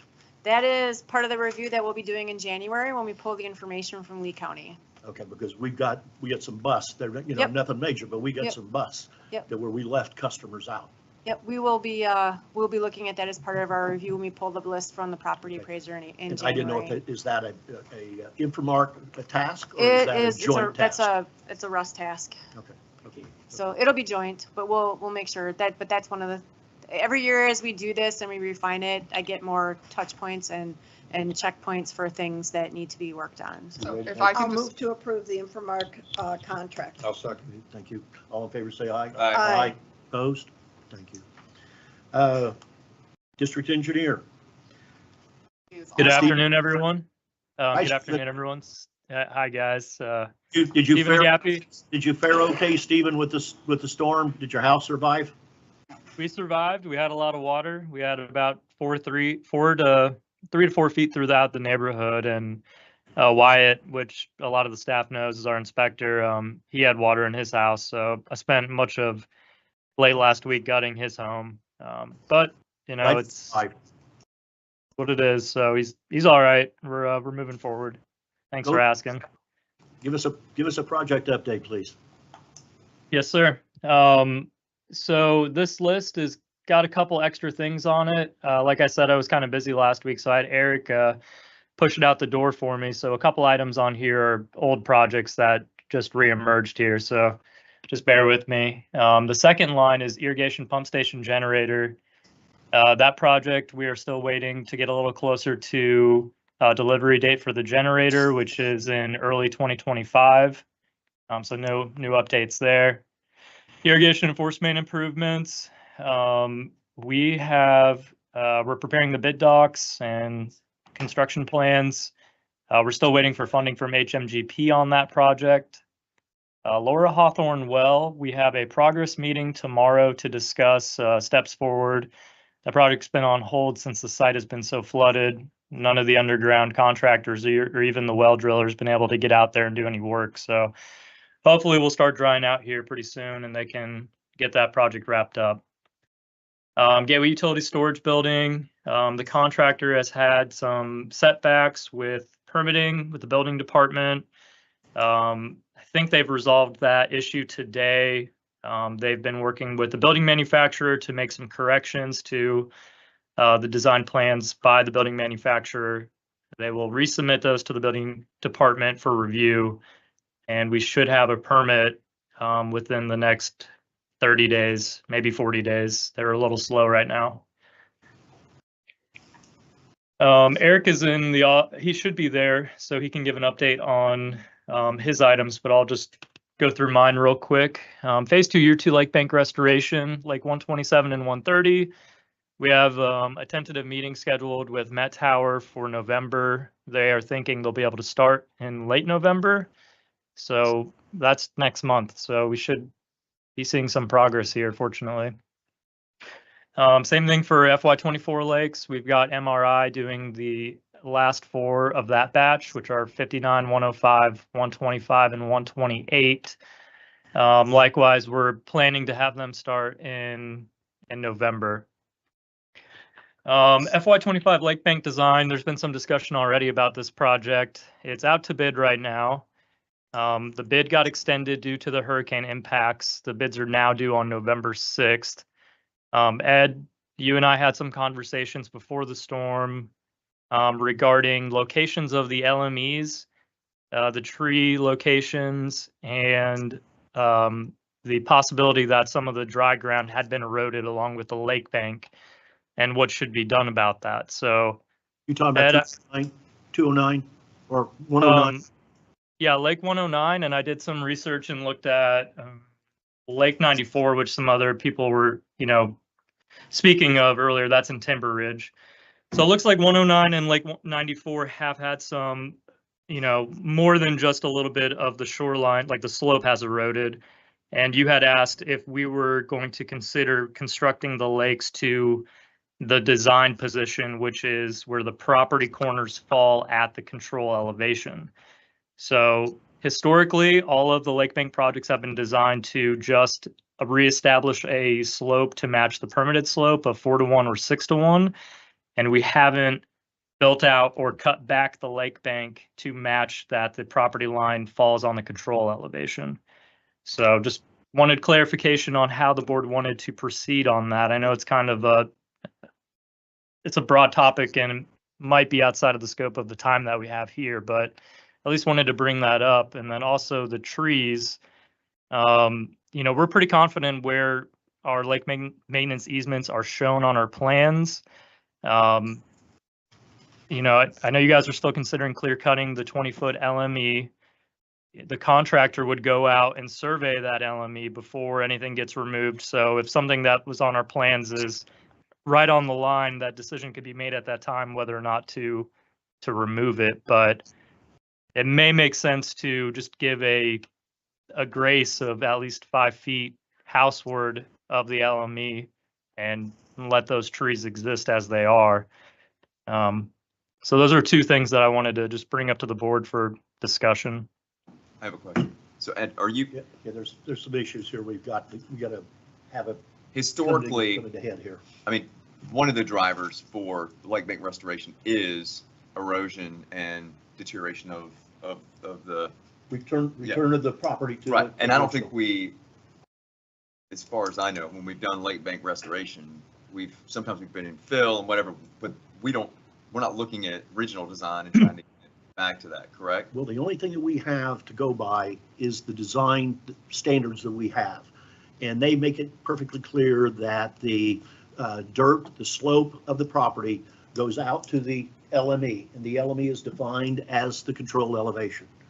You can't run out dirt to the control elevation if you don't know where that point is. Right. Right now, we've got, and 109 is a little bit different, and I now understand Timber Ridge, maybe a little bit different situation, but the problem at 109 is we've got anywhere from 3 to maybe 9 feet of lost property. And it was Timber lost Ridge? because. Now, and Timber Ridge, that's one of our newer.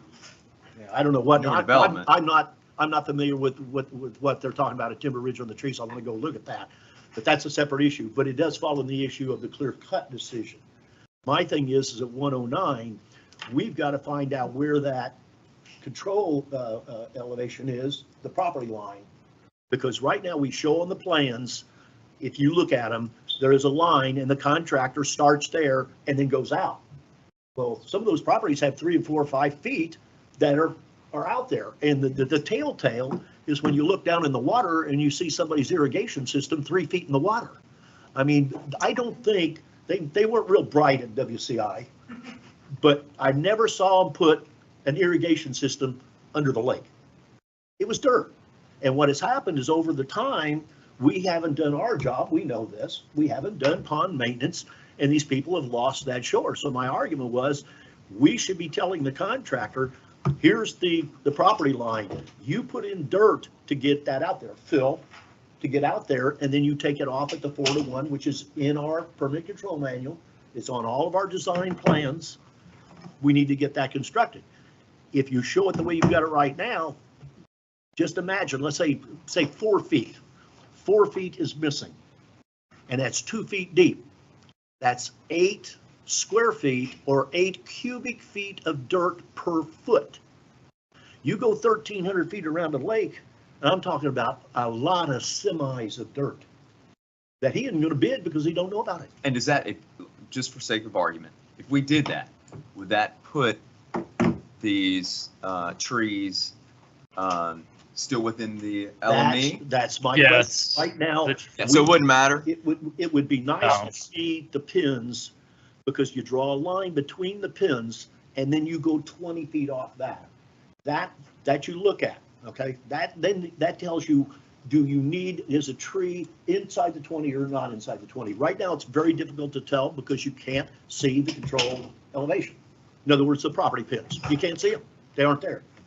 And I thought we had an agreement that we were going to get those staked because we had done that at Magnolia Lakes several years ago. So we need to get that done to make the decision. Then comes in the bigger decision. Did we make a mistake on this 20-foot deal of clear cut? Example, a lot of these houses were built with the lanai right at the 20-foot mark. Then, because of our requirements in Gateway Greens and the design review people, you had to landscape it. You didn't have any choice. You had to landscape it. So that is by definition in the LME, which is, it's a sacrifice. We're doing this number. One's telling you to push and the other one's telling you to shove. It's ridiculous. We need to look at it to see if we even need to take them out. But before us, we've got coming later on in the meeting, which really compounds this problem. We've got a person coming in that's wanting to extend their lanai 5 feet into the LME. How in the hell do we sit here and tell people that we're going to clear cut 20 feet and then give somebody a grant of 5 foot? That's almost like, do what I do, don't do what I say. It's just ridiculous. We need to revisit so we've this. got a conflict of bylaws and HOA having certain criteria with trees and landscaping. And that contradicts our district standards, or no? Yes. Stephen, do you want to chime in? Well, I'm sorry, Doug, let me have a comment before we do that. We're already spending astronomical sums on lake banks over here. And I think I just heard that we're now considering restoring to the original design intent. Yeah. If you think we spent money before, No, we can't. get ready to spend some real money. Now, we do not and have not and never done it in Pelican. Not to say that it's good or bad, but we've never done it. We also had an incident in Pelican where the flowway contractor, for lack of a better way to describe it, made the flowway too wide and took away land from 23 homeowners. Is Phil still here? 23 homeowners lost land from 2 feet to 8 feet. And the decision was made at that point in time to leave it alone rather than go back in and refill. So all I'm saying is we're on a real slippery slope if you're talking about changing what we do. We're not changing what we're doing. We're not changing our design. Our design shows that we are to maintain to the control elevation. I mean, it's. Well, I'm it's saying clear. we've never done that, and I don't think I want to entertain. Well, that. let's get down to impact. The reason why we're talking about the LMEs and the clear cutting is our ability to maintain. So if we make concessions, whatever, how does it limit our ability to maintain? And what are we willing to sacrifice, either the district or the homeowner? How much are they willing to sacrifice in maintenance to the lake? So if there's a compromise, it's either that's right. It limits our ability to maintain. And if so, what is that limitation and how does it impact both the district and the resident? That seems to be the most cost effective that everybody will be happy with, because nobody's coming in here saying, I lost 4 feet, I want you to replace it. What they're saying is, don't take out my trees. Don't take out my trees. So if we continue doing That's it, not what the people at 109 are saying. I don't know about 109, Yeah. but the two gentlemen from Timber Lake talked about it. Yeah, They were talking that's a about the different trees. situation. Yeah. So that's a unique situation. We ought to deal with it. Do you want to let Stephen answer question? Stephen, go ahead. Stephen, go ahead about the DO requirements and reviews. Yeah, I'm sorry, I missed, Danny stepped in and we were talking about this. I missed your question, Doug. Can you please restate that for me? My apologies. Do you want to restate it so it's probably clear, or do you mean just? Go ahead. Yeah, so my question was, we've got bylaws from an HOA regulations, and then we've got our district standards, like as it pertains to the LME. So whose responsibility is it to maintain our LME standards from an HOA perspective? Because I know, there's a lot of communities that have requirements on landscaping. So if you're putting in, whether it's a developer or if you move in, you're required to have a certain amount of trees in the back. Stony Brook has it. There's literally a layout where you got to have this tree here, this amount of vegetation. How could that even fall within the district LME if the HOA and the builder is adhering to standards? So there's a lot there, but so what we did was we looked at the DOs for each lake, identified if there was a landscaping plan and a littoral plan, and what trees are required for the lake main, like the lake bank. So deep lake trees or wetland trees. And if there weren't any required for that particular item, then the trees above that requirement, or if there was no requirement within the 20-foot LME, would be removed. On Timber Ridge, I do know that there was a DO requirement for a total amount of trees, and we looked at, community level to make sure that we weren't going to be reducing the tree count that they needed for that DO requirement for, hey, this Timber Ridge, you need 3 trees per lot, and we made sure that we didn't reduce that amount. So We've got that in Gateway. So Stephen, can you answer this question? So what it boils down to is, what is the impact? Our ability to maintain, and we could look at worst case scenario if we like. It seems like there's quite a few that, if I even look at a map, I can look at several lakes and there's trees within, 5 to 10 feet.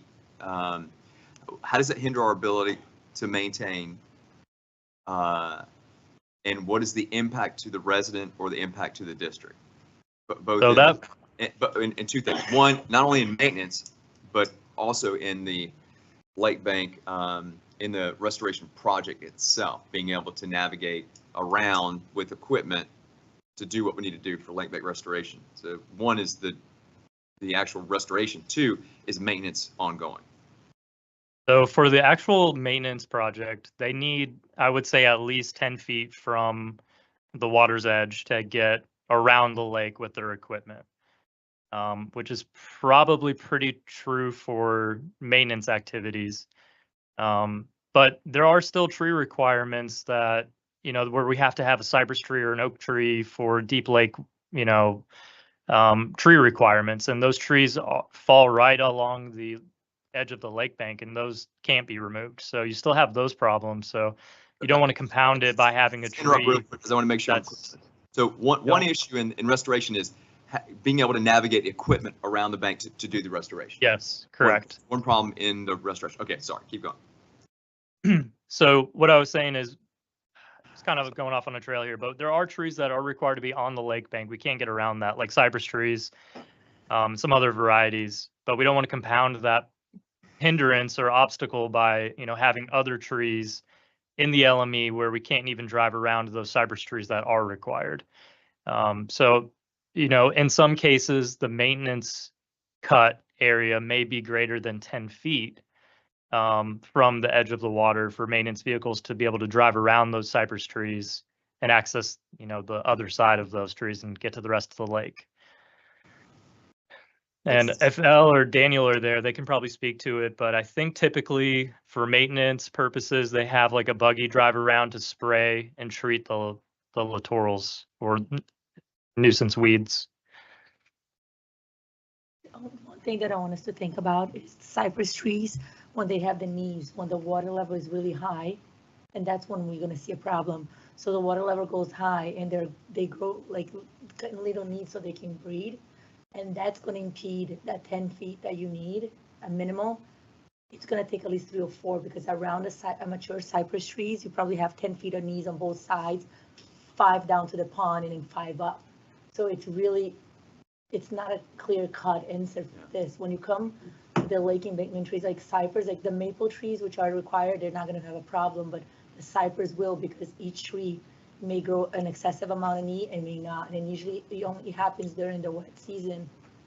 Yeah, I feel like the decision that we made, I think we had good intentions. Yeah. But there's so many variations in all these ponds. We have this, this is a conversation. I think the one thing that we should, like, if it's invasive, and that's probably a conversation that. But it is not an invasive. I know, I'm saying, yeah. An easy solution would be to rescind that, or to treat each pond on a one-to-one basis. But the first priority would be, if it's invasive, it has to go. If it's anything else, we're either going to have to tell the people to work around it. Our problem is the letter went out, but the letter did not go out based upon a measurement from the control elevation. It's where somebody thought it was. So what is your recommendation? Because it's out in the water. Well, my recommendation is what we should be doing on every pond, as I said at the beginning. When you're doing an engineering project, the first thing you do is you determine the extent of your property. Know what you're working with. We don't have any pins out there in those lakes to know where the 20 feet starts. If you take it from the property line, if you take it from the property or the water's edge right now, I can tell you on some of those lots, you're 3-4 feet from the pin. So that means you're going 20 feet up when you really should only be going maybe 16 feet up. Now, did you have a tree at 17 you just said needs to come out? I think we're way too premature in telling people what needs to come out on a 20-foot clear cut, which is problematic. But I don't think that's just to clarify, that's not entirely true because our surveyors did locate property pins and attach the plat drawing to those pins that we did find. So, Even though I mean, there are pins located in the field. Okay, in the water. Yeah. No, there's on 109, there's 2 that are on dry ground. On Lake 94, there's a lot that are in the water. We even have a house that has a part of the house that has to be removed by this deal. That's what I'm getting to. We've got to use some common sense. We're not going to go in there and tell somebody to remove 4 feet of his house or 5 feet of his house. Okay, that's a different question. But that's within the 20 feet. Okay, but is it 20 feet because because we had such a horrible erosion issue? Because that's not the fix. The fix is for us to go there and fill it in and give the homeowner their property back. Yeah. It's not to tell them. You can't afford that. I know, but that's the right thing to do. Okay, that is a thing to do. We did not draw our drawings. If it is their property and their lack of maintenance caused by us, caused them to lose their property, the right thing to do is. But if they moved there 3 years ago and they never had it. It is they their didn't property. lose anything. Yeah, it is their property. When they bought it, it was underwater, it's still underwater. I don't want to go and tell owners that. I don't want to tell them anything. All I'm saying is you can't afford to go back and rebuild all these ponds. We do what we do and we do it right. Steven, we don't do it wrong or just because it saves a buck. We save the buck. We save the bucks for 25, 30 years of doing nothing or doing it wrong. I will not sit here and allow this to happen. Well, I think Ed, you said a few minutes ago, most homeowners just don't want their trees cut down. And I'll make sure everybody in Gateway knows your position on this because that is not fair. If you want to do that in Pelican, you go do that in Pelican, but in Gateway, we're going to follow the rules. I love it. It's the way we're going to do it. Yeah, so, we don't have any money issues. So ultimately, you've had a couple of public comments. The 2 issues at hand are, we sent out the letters for clear cut the 20-foot LME. That's one of the questions. Do we continue with that policy? Because that's the direction that we proceeded with. And that's what we intend on moving forward with unless the policy changes. The second is what you just said about Tetra Tech going back, reconfirming that they've gone all the way to those property pins and bringing in the additional fill to right the wrong. No, that's not what I said. The first thing you got to do is you've got to determine what the scope of the project is. And we don't know that right now because we don't know where the property pins are. If you don't show where those pins are on that plans, how is the contractor going to bid the amount of dirt he's got to bring in? Let's go to Stephen. So the first issue is you've got to do the staking. And I thought we'd already had that understood. Stephen, he hasn't done them all. He was going to go stake them. Stephen, can you confirm that that's been done? No, because it's an additional cost. So I got a cost from our surveyor. It's about $7,500 per lake to go stick a wooden lath at the property corners, wherever they may be. And then once we got that, then we determine the extent of our decision of clear cutting. Okay, so do we need to then stay at the 20-foot clear cut? Or can we move back to where we were originally about 10 or 12 feet? I don't have any problem with this clear cut. What I have a problem is I'm hearing we're going to restore all these banks to original construction. And I'm telling you, you can't afford it. So we have $7,500 per pond to put in these laths. That's what you just heard from your engineer. And we have how many ponds right now? 12. So do every pond. Yeah. There's 6 on the current bid. It really depends upon the nature of how much has there been bank erosion. It's not one of those deals that one shoe fits all. It depends upon the specifics of the project. That 109 just happens to be a pond that is in an area where it gets absolute wind erosion all the time. Does it have littorals? It do what? No. It doesn't have littorals. Oh. There's no requirement for littorals. Oh, they are on the golf course side, but not on the other side.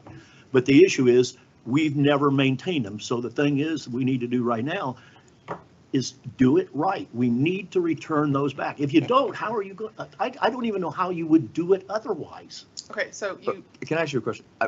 What do we, when you say pins, I don't know what that is. property. It's tax. trying to pin out the water. Markers, There's a corner of the lots. but it is gonna be above ground, so. It's a metal pin. The Of their, builder put in of their before they property built. line or where the lake, Property line. property line? Okay. All right. And I've This never one- seen a lake grow. And so I've what seen we're saying is we registration. don't do that under current, Stephen, we We do should be not doing survey every single property pin, property corner, correct? So I'm requesting to share my screen. I don't know if it's being okay. present. Is it being presented? Yes. Okay, Oh, so, yeah. uh-oh, just went away. Let me try again. They're there, the pins are there, Doug. So when our surveyors went out, they located enough pins so that they can take the plat drawing, the lines from the plat, and insert them into the survey file. So for instance, on Lake 109, they found this property corner right here. Which, can everyone see this? Yes. Yep. Okay. They also found this one up here. They found a pin here. And then they found another one down here, right here. So now that we have enough pins to match up all of the property corners in the plat is attached to these pins. So we rotate it in and tie it down to that. So we didn't locate every single property corner's pins, but we have enough confidence for construction level surveying here. so you're saying To it's show. correct, but it's not necessarily 100% accurate. So it could, wobble, inches, definitely less than 1 foot across the board. Steve, go down to So- 620.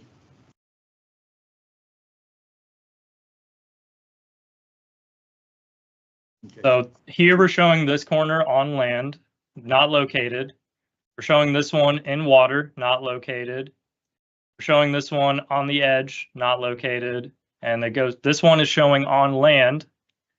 So it's kind of, it goes in and out, like this lake bank probably was never built exactly how it was planned. It's eroded irregularly. It looks like, I'm not filling something in that we don't know was ever Correct. truly Well, designed no, in the first place. Well, no, I would agree with that, except for one thing. That's not true. When you see an irrigation system that's sitting out in the lake 3 feet, that tells me it was eroded. And to say that every one of those 40 lots around that lake are going to be in, out, back, forth, up, down, we don't know. We need to have it staked to know exactly what we're working with. There are some, and Stephen has indicated, what do you want to do with the ones that were the other way? Do you want me to cut the dirt out? no. Some the other way. That's, huh? You've got some that they've grown. No, we've got I some haven't that seen that. we don't know that it's growing. We don't know that it was built right. That was the issue. My problem is right now, without having that thing staked, it's very difficult to make a decision. Not only how to implement the 20 feet, but more importantly, is how the contractor is going to bid it to know how much dirt he But brings you in. don't, so you don't think this is close enough? Or, No. I mean, Stephen's saying it's within Like a inches, foot. less than a foot. Well, I mean, Well, the lines on the drawing are disagree. pretty accurate, but what Ed is trying to say is where let me try to find a spot. Up to that lot 620, 11620, and look at it, because I'm telling you, it's wrong. go ahead, Stephen, what were you saying? What Ed is trying to say is like in this instance right here, it's showing where the pin would fall in the water. And he's saying that this should be built out so that the lake bank, the property line falls at the control elevation on the slope. That is But is there correct. not, That's what there's we're no, hold on. But there's no issue with 11620, right? There's, Yeah, 11620 is the one that needs to have probably 4 feet of dirt brought in to go out to the control elevation of where his property should have the water but what is- level when it's at. for what if purpose? that doesn't happen, what? Is this the one we're talking about? Is the lanai falls within the? We don't know. This is where the lanai falls within the We can element. maintain that. And We can what are you maintain it. So trying to what's the get issue? to? Yeah. Do you want every pond staked going out into the future now? No. Or What it needs, what- well, first of all. What do you want? What it needs to be done is if you're going to do this right, if you have an area like 109 that has issues, serious issues on loss of property, then you need to stake it to be able to determine the amount of dirt that you've got to bring, the contractor's got to bring So in. you're saying you got to bring dirt? Oh, there's no doubt about it. You're gonna have to bring dirt in. Not every lot. Why? But Well, there are a lot of Do we lots have that to you do every will. pond in the community that way? It depends. You've got to look at each pond and find out Okay, but- exactly where But they're if at. they're all short, Like on you're all of our, suggesting like we'd bring in dirt. the majority of the ponds that we have done, I know Rod's not here anymore, but when we started one of our ponds, 114 was one of the first ones done that I live on. Our property pin was right there and the dirt was at the control elevation, i.e. we hadn't lost any ground. A lot of lakes are that way. You don't have it. But if you don't have that control elevation or that pin state, how do you know that? Well, How do you I know want to that? get back to what I thought was the conversation, which is Going out clear trees. cutting the LME. And Well, that's the, that so, is true. so let's Yeah. try to solve one problem at a time. So I don't have any problem with amending that. Nor do I. Being Because reasonable. I mean, because I think there's just too much variation. Here, I mean, here's my issue with that. I have one also, do you want me to go before you? Yeah. Okay, when we made that motion, I was really clear regarding us supporting staff's decision. When it comes to, because we had historically not always supported staff and not necessarily because it wasn't the right thing to do. So my concern at that point, when I voted for this, was if we're going to allow staff, either the engineer or our staff, to go out in the field and say, you know, we can work around this tree, or we can not work around this tree. If we're going to support staff 100% of those decisions, then I had no problem saying, let staff do it. And if there's a one-off or not, the resident can come to the board, and then we'll make that decision then. That was always my thought, but that was always clear.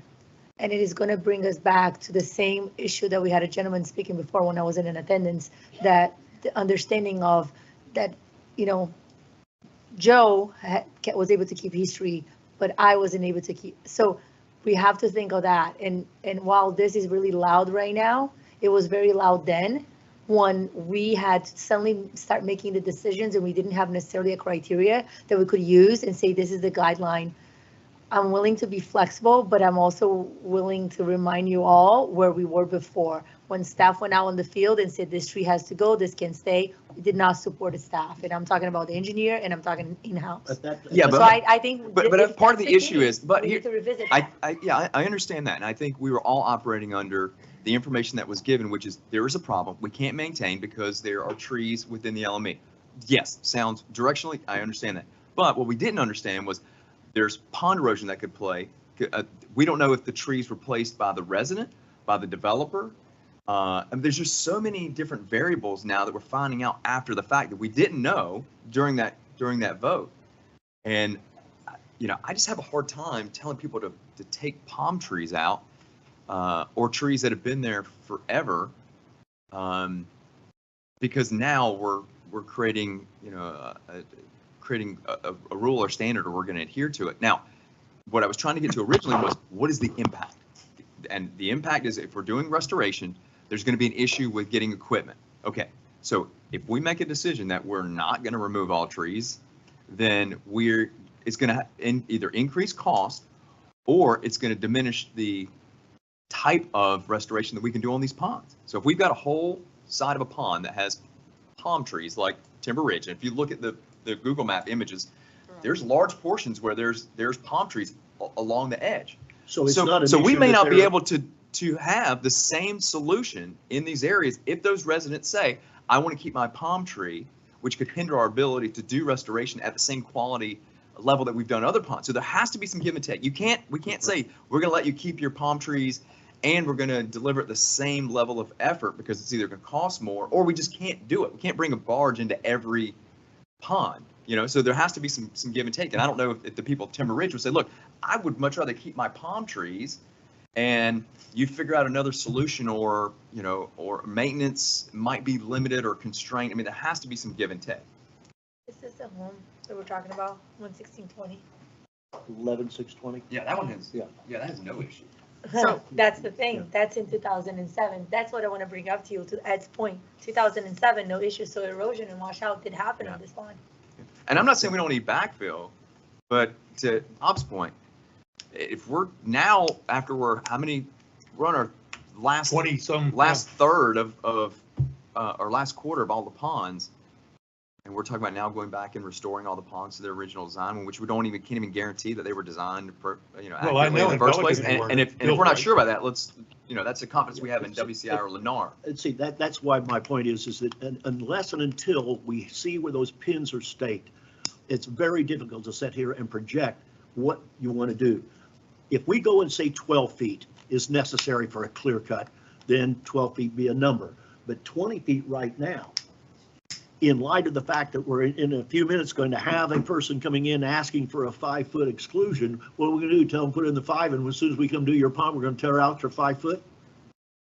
I mean, this is insane. We need a rule that's a little bit more flexible. And what Stephen, we've got right now is very rigid, but I So- don't think so we Ed, do can, you want to spend $8,000 to stake this pond? I want to do what is right. And if that's $8,000, then it's In your opinion, $8,000. what is right, Ed? That pond needs to be staked. Then make a motion. I make the, okay. Well, I think we need to make sure we Hold know on. where we're going. Stephen, with I it. have a question. What is your recommendation? Oh, boy. For the trees? Yes. Yeah, there's so many. For the trees, I wouldn't touch any unless they need to get removed. I'm talking about, okay, so I want to know what Very clear. I want to know what is your recommendation regarding the trees that are on LME regarding both restoration and maintenance? I would say that we work with staff to identify the limits that they absolutely need for maintenance, plus a little cushion, and those trees would be removed. And that may vary lake to lake, but it's probably, pretty close to a number that we could use as a standard and say plus or minus. I don't know if L is there, probably not, but maybe Daniel can chime in and say how many feet he needs for his lake maintenance contractors to navigate the lake. Did this a month ago because we had 2 exceptions, like, okay, we need 10 feet.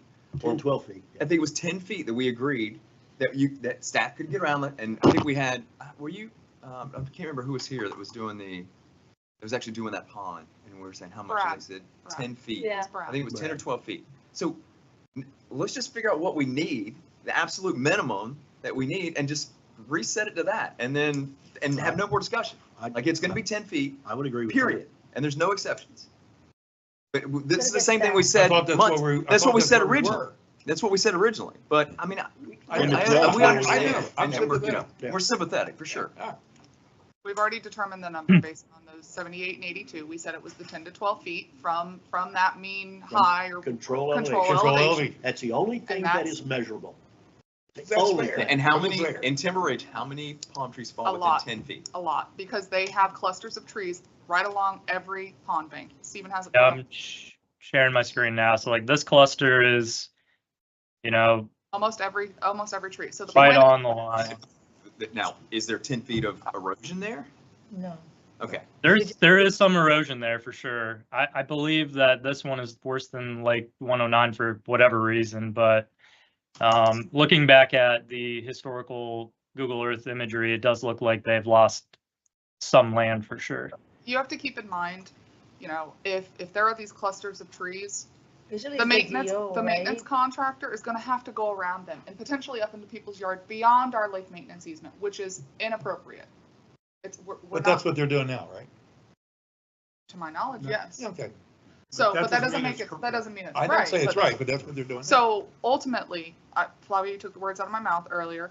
If you want to rely on the engineer to work with staff and make the call on these, if it's the 10 to 12 feet, just know that if a resident contests it, they will be coming in front of this board, just like they do right now. So if we have to go on, okay, let's just say these trees are right on the edge, and staff, in order to maintain, they have to go into someone's yard, which means they're on a machine. And with the amount of rain we get, And you're trespassing. and no, but I'm getting to that point, but The ruts? is there an agreement that we would have to get for each one of these homeowners that would Yes. give an extended easement for limited use?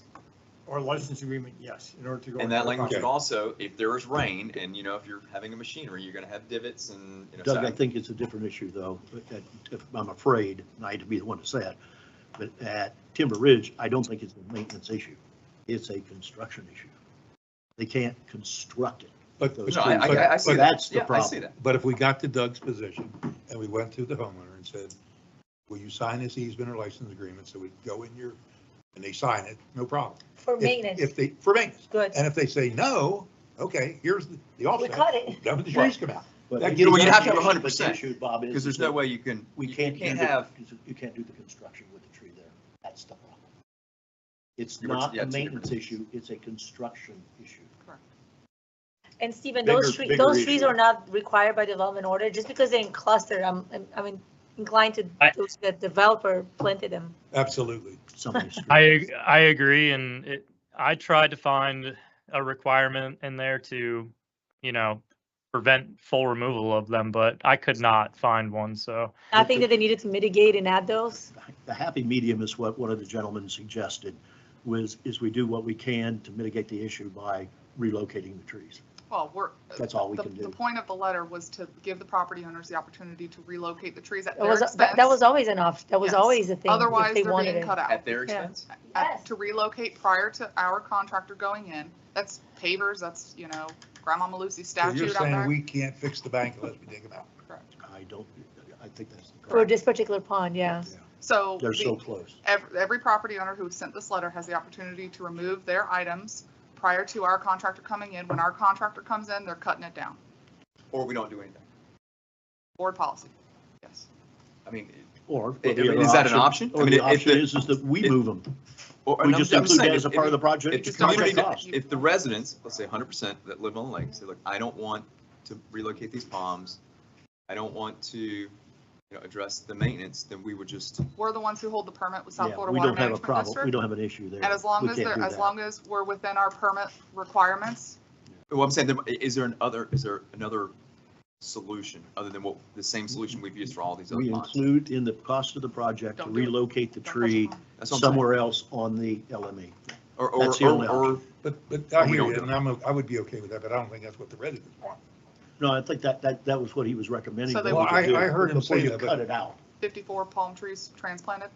Yeah. And guaranteeing the And this is- warranty on those that they And get. it's the only one we're gonna have like this? Did you Those guys palm trees are- remember they're the pretty royal robust. palms and, Well, keep in so mind- let me bring this back, replanting a tree to that Remember, nature. we did all the royals up. That's what I was and we gonna didn't lose say. a palm.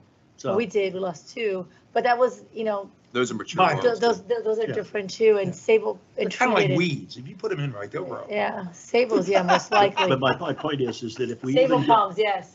Yes. if we would even go to the 10 and 12 feet as a revised standard, that is not going to solve Timber Ridge. Because it's a construction issue. Because the construction deal is they are well within that deal. So the issue is, what's the happy medium to address the issue of having a mass number of trees? Here's what I would recommend. I think we table this pond, because it's gonna take more More conversation. We table this pond, we push it back on the back half, or push it to 2026, 2027. See what our, And I figure haven't, out what I need the- to really go out and look at it. I have not looked at this pond to see just how bad the escarpment is and the drop off is. Can I chime in? Yeah. So this is an SRF funded project. We can ask for an extension, but we've Time already, is- time is of the essence. We've already borrowed, if not borrowing the money on said pond. If you change that, if you change anything, we have to go to SRF for their approval. So Well, if you. I don't think we have a choice. But my point is, it's not just table it, no, we have to ask for permission. They're already on us because we have got FY '21 ponds that have not been completed. So Has a Well, contract been surely awarded? there's, it is out to bid right now. Oh, it's out to bid. Which- So we got enough time to wait to the next meeting to go out, look at this and come back with an alternative. maybe, but I'm sure SRF has had pond issues where you've run into an unforeseen issue. You do it as part of, that's caught in design, truthfully. Well, then So there's a miss there. so there's a miss. That's what Ed was And when saying we're at the scoping beginning. this out from engineering, I mean, not trying to, Stephen, I'm not throwing you on the bus here, but what was in this cost? I mean, Let's just, or we weren't talking about LMEs at the time. let's We wait were- and see Yeah, when I the think bids come that's the back. answer. Let's, This let's is a let's long time revisit ago. this. Yeah, I'm just trying to figure out We're what not it gonna costs. figure it out today. Yeah. We know there's an issue. Well, if it's out for bid, then we've got enough time, at least for for a next meeting, to go out and look at it to determine it. But right now, just based on what the people talked about, it looks like to me the only happy medium is to relocate Okay, and I have one last question for Stephen on the out to bid. Does the out to bid ask the contractors to fill the property line? Is that what we've got out to bid, or is it just to maintain what we've got? The way that we've done it up until today is for the contractor to come in from the existing grade where it's at That's what I and thought. rebuild the lake bank at a 4-to-1 or 6-to-1, depending on the permit requirement. And so you got people with 3, 4, 5, 6 feet of property that is now underwater. That's right. We've got people, we've lost 8 and 10 feet in some places, not due to erosion. It was built wrong, and we found it was Yeah, built wrong. I can't handle the bill wrong, but Okay. the erosion, this one is quite obviously erosion. We'll fix that when we put the littorals in. So This now, is fun. to go back to answer your question, we went around Hell's Half Acre. I would make the motion that at least on pond some 109, What I would Flooding, suggest yes. is, once the motion is made, if there's a second, that since the board's going to take action on an item that's not otherwise an action item, Open to public. open public for any comments, yes. This is one of those we're going to need the verbatim. I forget what Yes. the motion was.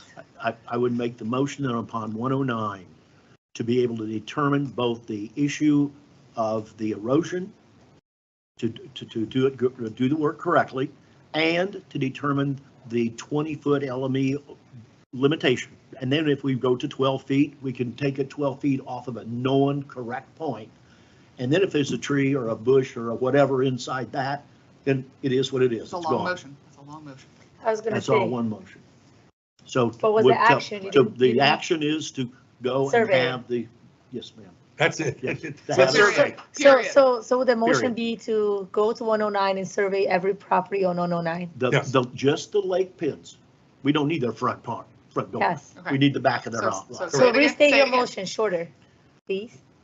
Make the motion to establish the property pins of the back of every one of the lots along Lake 109. I'll second your motion for discussion. What does that give us? So what I had described earlier and Seven. proposed for that price was to install wooden laths at the property corners. So they wouldn't be permanent, they would be We understand. wooden. Okay, Okay, so. $7,500, Stephen? Yes, Says ma'am. that's I'm 500. I'm talking a lath. We don't need I know. property steel pins, a lath. Well, please tell us the price again. Not to exceed. not to exceed 7,500 for Lake 109 only. Okay, That's my motion. I would, okay, so we have a motion, we have a second for discussion. Let's go ahead and open for the public for comments regarding this motion. And if you can come up to the podium, please state your Yeah, I have name. one more thing. And this gets us to where again? Determining if you need additional fill. Phil or not. And, Because you may need one and or two property. determining what. Where the trees are Where currently. the LME is. But, sir, are we saying that we have two solutions? One is to fill and the other is to relocate trees? We're talking about 109, not Timber Ridge. We're talking about Gateway Greens.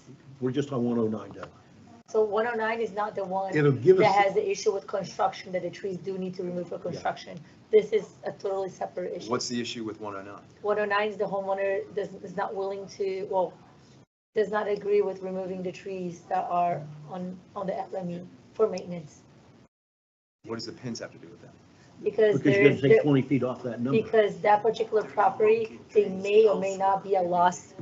So we're spending Guys, $7,000 for one piece of property? No, for all properties. I know, but. Can I just ask you guys to But there's just, issue with one. About 30 lots done. Oh, About there's 30 issues with lots. all 30? Oh, yeah. I don't know about all 30. Yeah, that's, he needs to establish the property pins to be able to know what has been lost and what doesn't. I mean, Right. there's no other way of doing it. You need to go out and do the back sides of all the lots from the beginning at Gateway Boulevard all the way around down to the weir. yeah, I hate to agree with Ed, but that's the way to do it. So I I'm was- clear. I was looking for a second. Yeah, I hate to I agree with trust Ed, Yeah. you know, yes. So but- what you've heard from the engineer, and Stephen, I don't want to put words in your mouth, but the data that they've collected thus far has given them the opportunity to, what they believe, overlaid with the plat, to do what they need to do. Now, if you want, it may be off, you know, a little bit here and there, but what you're asking is to go to the exact property pins on the lake bank, establish those with those wooden stakes. They will go out, cross-reference that with the current plans, and then make a decision moving forward. Correct. And bring that back in front of the board And what that's that maybe. will give us, Maybe. if we get it, is that even though the grass area might be 12 feet, and the tree then begins at 12 feet, if the stake, the pin out in the pond is 20 feet from the tree, then the tree should be fine. Well, Well, it's two, hold on, you're confusing two issues. trying So to. there's one issue that is just the fill, okay, which is with these stakes and confirming that the engineers have done their job and that if we need additional fill or less fill per Correct. property. Correct. That's issue one. That's issue. If you choose to go back on the 20-foot LME and go to 10 to 12 feet and let staff and the engineers resolve it, that's going to resolve a lot of these issues. Now you have a point from which to measure 12 feet, and then anything inside that is Yes, done. Yes. It's Okay, out. so you have two issues. Two Okay. issues. But I haven't heard anybody say we got to fill. We've never said we're going to fill and replenish. We're the gonna original figure it design. out, because it may not be, That's it why may you be need the just survey. one, or may not be none. We don't know Well, yet. That's right. But even if it is, I mean, I We- would we just- suggest we can't fill, We don't have the can't data. afford to go back and fill all. We don't those have the lots. data to answer that question. Okay, so we'll start with this. Okay. Okay, so go ahead, have a few minutes. Richard Murner. I'm on pond 109. The specs for the 9th hole, the way you redid the stoning is so much different than the rest of the ponds. I don't know if they did the 1 to 4, 1 to 6. 109 was done totally different, Dick, because of the, on the golf course side. Right. And to get it done. before And the- that's what you're talking about doing. No, this one's totally different than that. This one here, if you look at the plans and see the colored deals, that depends upon the type of fabric that's used. We didn't do any of that type of stuff over on the golf course. I know you didn't, right? Yeah. Yeah, because I was Very going to say minimal. it's a whole different spec. It's a totally different deal. So you're not going to do pond 109 until the dry season then, right? A month from now. Well, we got to have, the water level's got to be down. It's gotta be down. Yeah, right. It's got to be difficult down do quite a it. bit, Yeah, right? I can tell you the sewer runoff from Mahogany Run into pond 109 between our house at 516 and Jerry's at 508. The end cap, you can't even see it in the water. It's He's talking about the storm sewer. that comes storm down the sewer. street. I mean, you can't find It's it. a gully buster. It's And that far out. when we bought in 204, our land was right there at that height. So I'm sure we got at least 3 feet, 4 feet, 10 feet. With erosion. And that's pretty typical when you don't have littorals. Correct. So why do you want to go to all this expense and just do it by the barge system? I'm sorry, do what? Do our shoreline, the Well, barge system like we did the rest of the I have- place? have It's got to not- be less expensive. There That's are a- issues with it. Yeah. Barge is not as, I will say that because it happened on my pond. And I was kind of shocked of how many other problems we had with it. So it's not an easy solution. Other problems will come. And I will tell you this, just looking at that home, 11620, I'm concerned, and so does this home that he's mentioned about, because there an easement in between the two property, and it looks like major encroachments for 11620. 11620 there. I mean, I see a lot of plantings and I see curbing, and it is on. She's got a utility easement, but that's it. Like maintenance. No, it It's has not- a drainage easement. I see a No, sewer. there's no drain there. I've been. Yeah, I think this one is mislabeled, but there are utility easements between every single home. It's the, what do you call it? FPL box. But anyway, the issue is, Stephen, how easy do we have in the bids for this project? Do we have the ability for the contractor to do it by barge? Yeah, they can do that, but we can't, it would be a bad idea to force that because you're only going to get one bidder. Say it again. There's only one bidder that we have ever awarded a contract to or even entertained that does it by the barge, which is So if you have, C and Z. So you would only get one bid if we mandated that.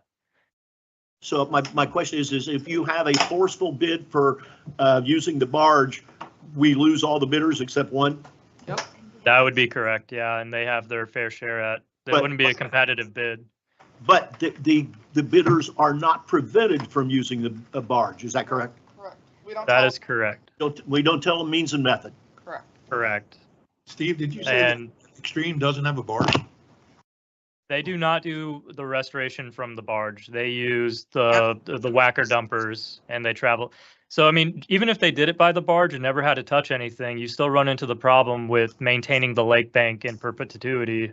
So you would still want to remove a tree if it was in the way for, lake maintenance contractor. I think the issue that owners are doing, and we've had this before, is how do you get the product from the road back to the lake and the work area? And the answer is that we'll follow the utility easements.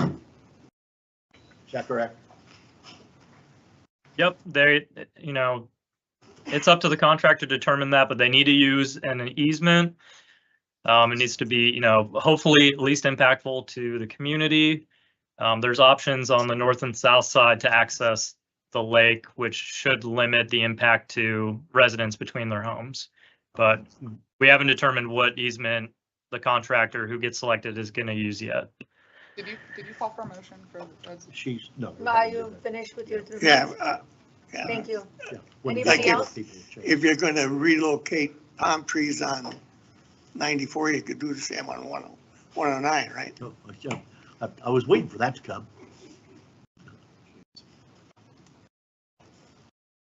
Mr. Tom, Thad- do you have a question? What Dick just You're said. right.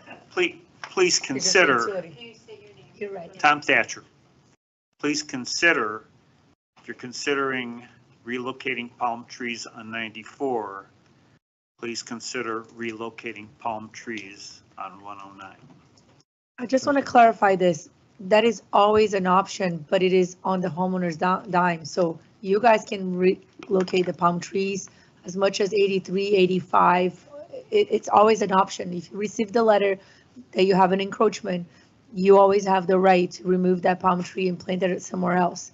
But what you're saying is on our dime. Well, that's I not what just wanna get that's not what the letter you sent out said. I think what his deal was better put. If I'm going to spend the money there, then I better spend money here. That's what I If it's good for the thought. goose, it's good for the gander. Okay. Okay, thanks, Tom. Okay. Okay, there's a motion and a second. So we have a motion and a second. And just to recap, the motion is to go ahead and stake every back corner of the properties on 109 for the amount not to exceed $7,500 made by Ed, second by Flavia. We'll call for a vote. All in favor, say aye. Aye. Aye. Okay, Motion so- passes 5-1, 5-0. Okay. So for a non-agenda item, that was a lot. Did you? All right. Have a We're still in Stephen's report, right? Correct. Yeah. I want to be clear because you guys started to talk about going back on the 20-foot LME. And if that's the case, then I need to send another letter out to these residents to notify them. Because as of right now, they're told the 20-foot LME is clear cut. I think we stick with that and then they come to us just like the gentleman did and then we'll make that decision into. Just tell them it's under board Whoever's review. They believe me, everybody out there, at least on 109, knows what the hell's going on. So we need to take and get those stakes done so that we know what the decision is on whether we go 8 feet, 10 feet, 12 feet, as opposed to a 20-foot clear cut. Okay. We need Well, we those sent surveys letter- quick. Well, we sent letters out to more than just those 2 ponds. We sent them out to 6 or 7 ponds. So the policy as I just want to be clear for the record that the policy as it sits right now is we're clear cutting the 20-foot LME. I would have no problem of sending out then a letter if that's the way we've done it. I would have no problem of sending out a letter that decision is being reconsidered. Well, I'd wait until you get a response. If 6 ponds don't say anything.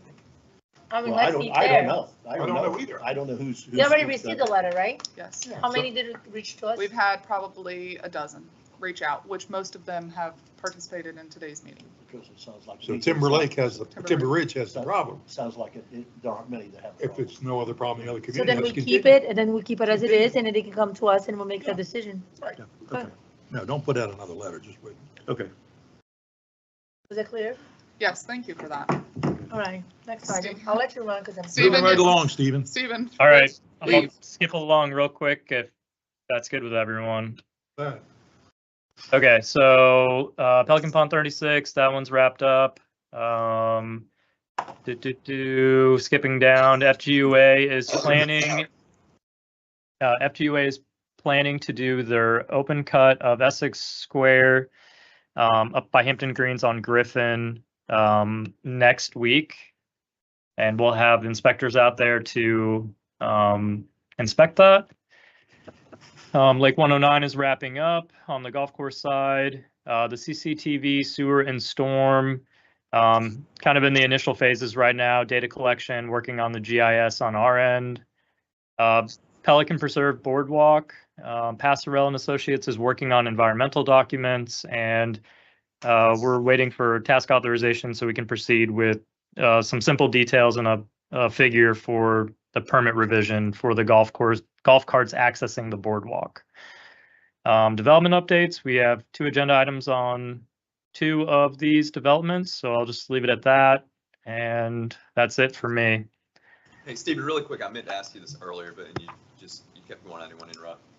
What was the issue with the utility storage building? The utility storage building, it was a delegated design project, so we have standard specifications in there for performance. The contractor had the option to choose whatever building manufacturer they wanted that met those requirements. They chose Dean Building. Dean provided the engineering plans for their building. MD, the contractor, submitted those to the building department. They were denied twice now. And he's had to work with the building manufacturer, Dean Building Supply, and their engineer to redesign it so that it will meet code requirements. The door jam is the issue. And the county won't approve the permit because of a specific door jam that has to be approved by the certain Florida building code requirement. So the contractor is working to resolve that with the manufacturer. Once that just hopefully got signed and resolved yesterday. So we have the building, it's sitting out there. It's been sitting out there for a month, just don't have a permit. A door jam, that's what this amounts to. Is there any site prep we need? There will, yeah, he's waiting on the permit. Oh, you can't touch anything until, got it, okay. Yeah. Okay, are we still on the update? Stephen, can we go back to the very first item on your thing, which is the metering project, which is a major goal of ours? You skipped right past it. You started on number 2, the irrigation pump. How is the metering project going? I'm sorry, this is an old project. This was the irrigation meter located at the pump station that was completed some time ago. Never mind. Okay, then never mind. Yep, I'm sorry, it shouldn't have been on the list, but yeah. Tetra Tech is not involved in the meter replacement project. Okay, thank you. Arcadis is. I don't have any other questions. Oh, I'm sorry. Okay, so we're going to go into that next item, which is the Thank you, Stephen. change order number 2. Who's going to be handling this? Stephen? Eric Fye is here. Okay, Eric's going to handle this. Okay. I came here specifically about Timber Ridge, and I think we bounced over Timber Ridge. No, I think we're going to go. It's been an hour. We're going to go. Yeah, we're going to go out. If he's going to speak, can you have him come to the microphone, please? Yeah. Please come to the microphone. Bob, come to the mic if you're going to speak so we can have it recorded. Bob Racer, Timber Ridge. I understand that a decision was made to clear cut 20 feet LME. And that was a board decision. What I didn't hear was that's on hold, that's set aside, we're reconsidering it, just that we issue a contract to clear cut. I don't know that we made a motion, but we did, I thought, agree. Not on 94. Not on 94. Timber Ridge, we agree that it's a construction issue, so they needed to be removed because it's a construction issue. It's not a maintenance issue. Okay, so we're down to exactly where we were. So they have to be removed. Correct. Yes, and the HOA and or property owners have the opportunity to transplant them themselves on their own dime. Otherwise, when our contractor comes in, they will be clearing that property. Correct. Okay. That's terrible. That's a terrible decision the board has made if that's the case. Because it's again, it's what Bob mentioned, not a maintenance. To be able to rebuild and restore that pond, it is something that is required. Yeah, we have to do it. Okay. There's no doubt about that. Or, Two required, because that's the ones that have the clusters. no, or we just don't do that pond right now.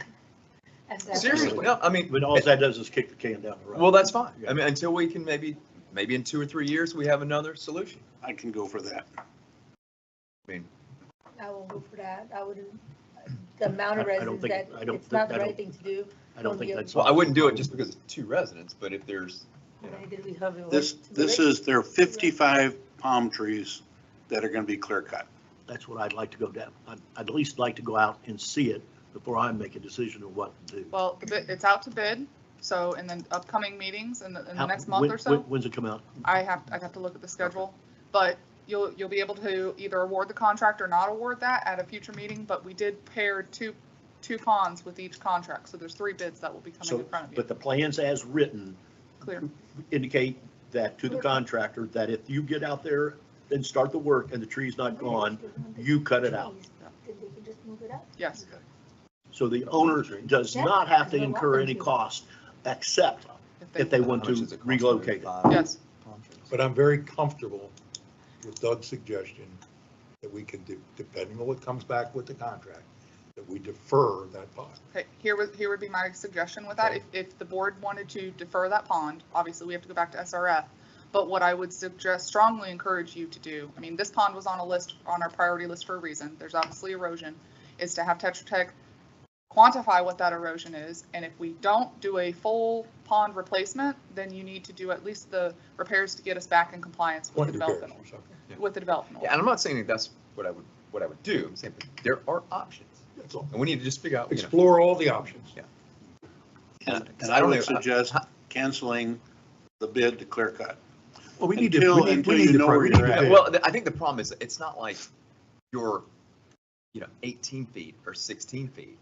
I think when I look at those ponds, they're on the, In the middle. they're at the high water mark, I mean, for the most part. So you're, But if that pond is eroded up I to it, didn't water it 20 feet. yeah, And I that's mean, why I think we there's, need there to- might be- We'll- there's we'll probably a get there couple feet of eventually. erosion, but even if we say there's a couple feet, the problem is those palm trees are planted within the LME, which should have never happened in the first place. So like in other instances, we and say, it, look. and it we may get- not one have, second, one by second. the way.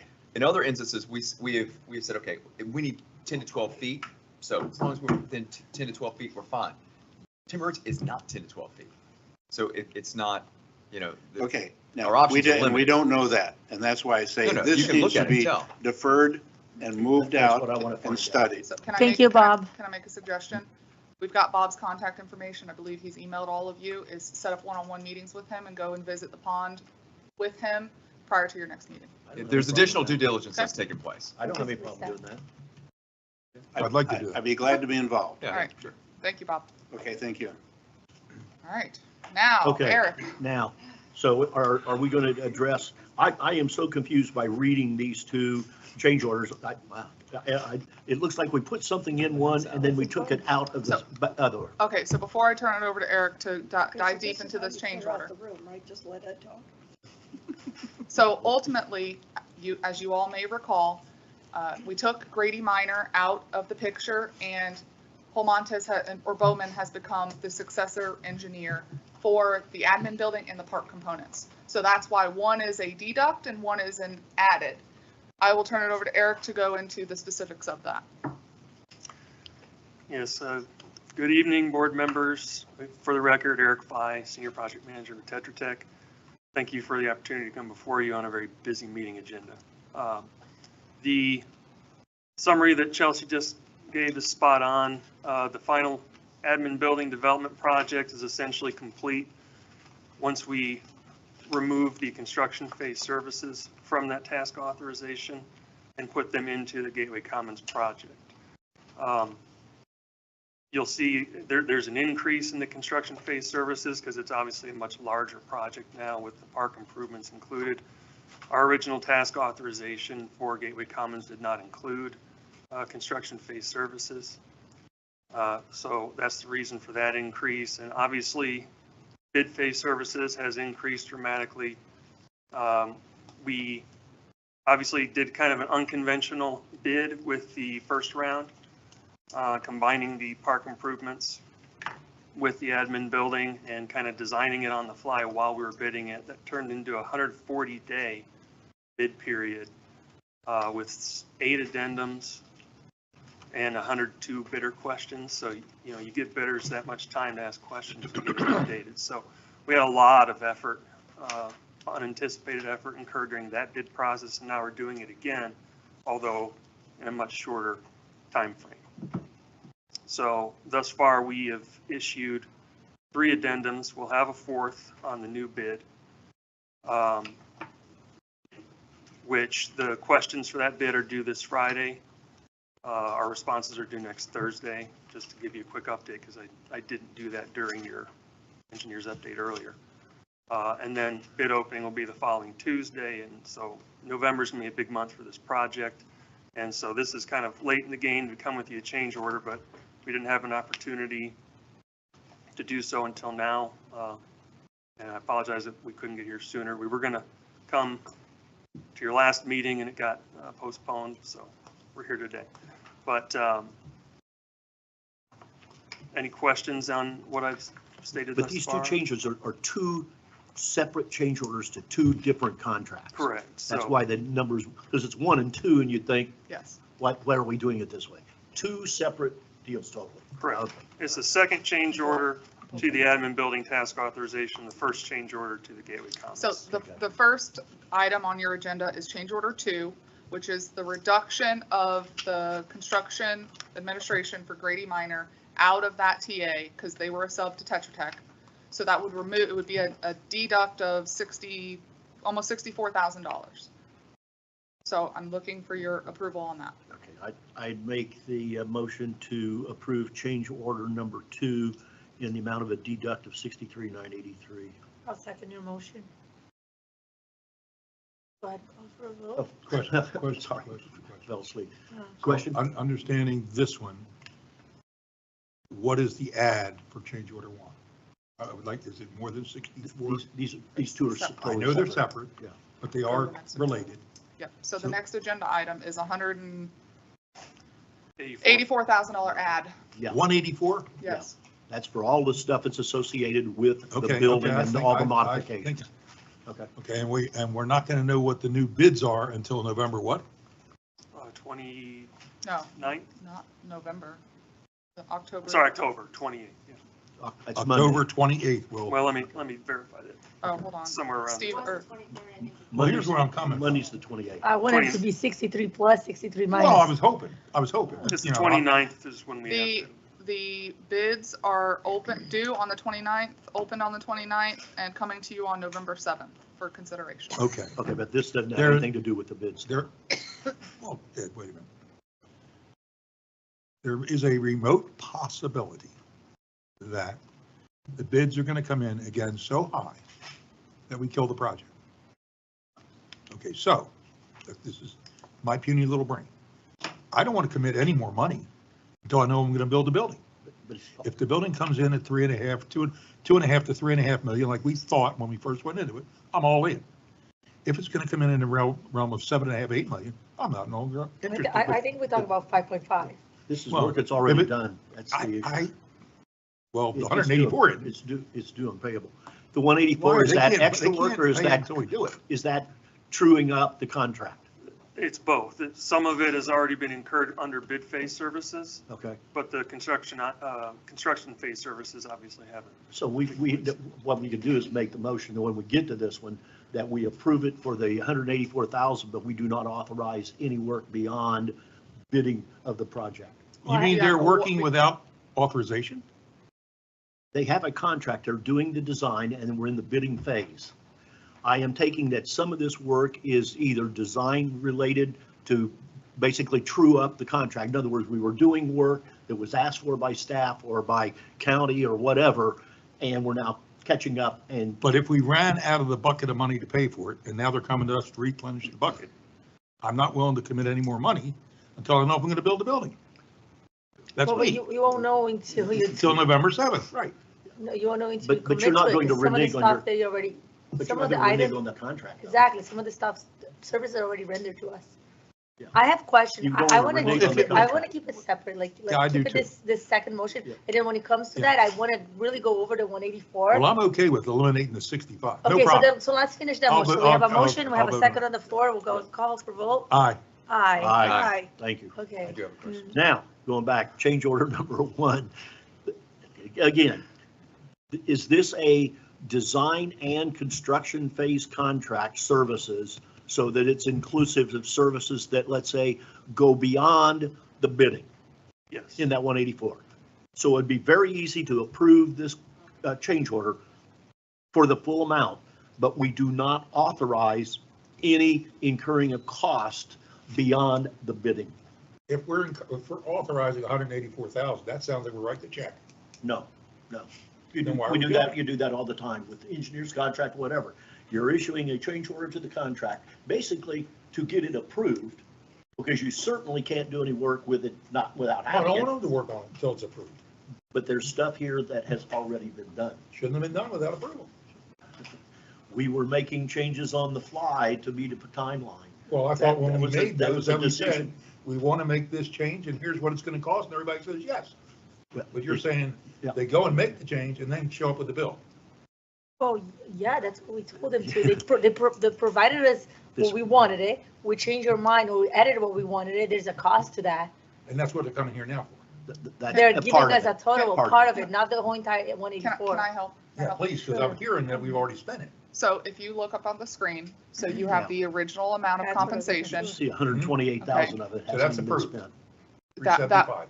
Yep, that was approved. And then adjustment to compensation, you can see it per line item. Right. Now, in order part of this is to true up, part of this goes back to Carol's conversation asking about what was design flaws, what was, whatever. So you can authorize only up to number 5 and approve up to only number 5. And the Tetra Tech at the 7th meeting, we can come back with the Okay. 128,780. You can do that, or do it I the don't other have a way, problem with that. approve it for the 184 and say that the work associated with 6 has not been authorized. That can Same do way. that But too. what I'm hearing is we've already authorized 2, 3, and 5. Yeah, a lot of that's been done. So How did it get done if we didn't? If it Because wasn't that's what happens when you're working on the fly. It's exactly what happens. If you do that, the engineer will sit and wait and say, well, when you get your next meeting 30 days later, let me know when you want me to Well, that's start working right. again. That's the You way don't to do do it it. that, you don't do it that way. Nobody does it that way. You just don't. That's the way I do it. I got a contractor coming in my home. He tells me what it's going to cost when I ask for something new, and I say But when- yes or no. But when you're also telling him you want this done now, Well, I'm not. I mean, you can't now. do both, and that's what we've done. Chelsea, This- one this- quick this- question. Do we also, did we receive our credit amount for the, I was told by Danny that they did not, as part of this, bill that, and I have that in an email. Now, I don't know exactly, I wasn't shown that exactly, I where wanted the to see numbers. the cost. I wanted to see if it was only $5,000. Yeah, I had forwarded you all the last time, all of the comments that we Right. received, and we There's a went, difference. so we went, Eric and I, what was it, 60-some%? What was the number? Yeah, so you came up with 60% of the bidder questions Were were related related to design. architectural design. Yes, and so Danny Nelson, and he's not online, but I don't want to put words in his mouth, but I do have an email saying that he was not going to be billing us for that. And I believe he actually said it at one He of your said it at the meetings. meeting. I think I said it or heard it, so I did. So ultimately, if you take out the construction phase services, we're talking $55,620. all right, well, let's approve that. Which is less than the 63, so that's, so we I mean, credit does it really 63. matter? I mean, I know that, So what are you talking about doing? Issuing a change order in the amount of just everything on 1 through 5 and not 6? Correct, and we can bring back number 6 at the November 7th. 7th meeting, depending on if you choose to move forward with the project or not, which is what we typally do. We just wanted to do Yeah, this in that's- one swoop. And the bidding services terminate upon award of contract. what's that amount? Well, it'd be 184,400. 55,620. Laura's particular with her numbers. 56,000. Okay, so I'll make a motion to approve task authorization, Change order. I'm sorry, change order number. what is it? 1. Number 1, for items task 1 through 5 in the amount of 55,620. 60. 620. 56,000, rounded off. No, you That- don't want that to do that on amount? a contract. No, don't Not to do that on exceed. a contract. With 6 coming back at the November 7th meeting. I'll second that motion. All in favor, Aye. say aye. Aye. Anybody opposed? No, No. No. Even though you've taken that out? What do you? Well, I heard what you said. I like the takeout. I'll vote to take out more. Well, but my point, okay, I don't want to Okay. beat a All dead right, horse. thank you. Thank you. Ed, Do I have my, a question for you though, Eric, though? Right now, we've got, put words in your mouth, we've got everything in line that when we accept these bids on, or we get these bids on the 29th, that all the permits and all that stuff, with the exception of what the contractor's got to get, are all in place now, and we know that we can now move. the end of this month. Correct. We've got our DO approval, we've got our ERP approval. The contractor will have to get right-of-way permit. Building permits in process, thanks to our assistance to Chelsea getting that done. I think we've got 3 outstanding comments on architectural and 1 on fire protection Did that, these affect the bid? No. Then my second question, has the bid, bid estimate been recalculated? Have we got a new estimate of what the bid should come in at? In other words, have you done a new engineer's estimate? no, we have not. We've not done anything. Did we? I'll ask it the other way. You're dealing with somebody who's been down the road on this. Did we do anything to substantially increase or decrease the cost Of that the the prior bidder bid. we're going to get? Of the prior bid. I'm sorry? Of the prior bid. Of the the prior first bid, yes. Did we do anything to either adds or subtracts? Yes, there will be some additional costs for the 2 restroom buildings. You're going the wrong way. The 2 restroom buildings that were not in the previous But bid that was on the park. on the park. That's not the building. No, the admin building, no. We That's haven't my done question. anything. The That's good. admin building, I should have clarified that. The admin building, we haven't done anything to either lessen or decrease the deal, other than the fact that we could get potentially new bidders. Cleaned up the plan set. Clean it up. Wow. Now, I asked what I asked in December a year ago. If the bids come in like they did before, or come in close to that, what do we have to cut out to get costs down? To the tune of $200,000, $300,000, $500,000. Are we talking about park or admin? Admin, Okay. admin building. I just That want to- admin building is critical. We have We need that building. discussed this internally. There are a number of options, some simple, some complicated. Most complicated, but most effective would be reducing your square footage and uses in the building. What about restructuring the internal staff size to take away dedicated offices and have more of an open space? How much impact would that have on?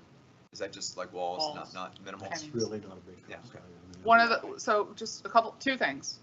One of the things that, The covering, well, 3. Okay, so parking lot, you reduce the parking lot size, what you actually constructed, that's number 1.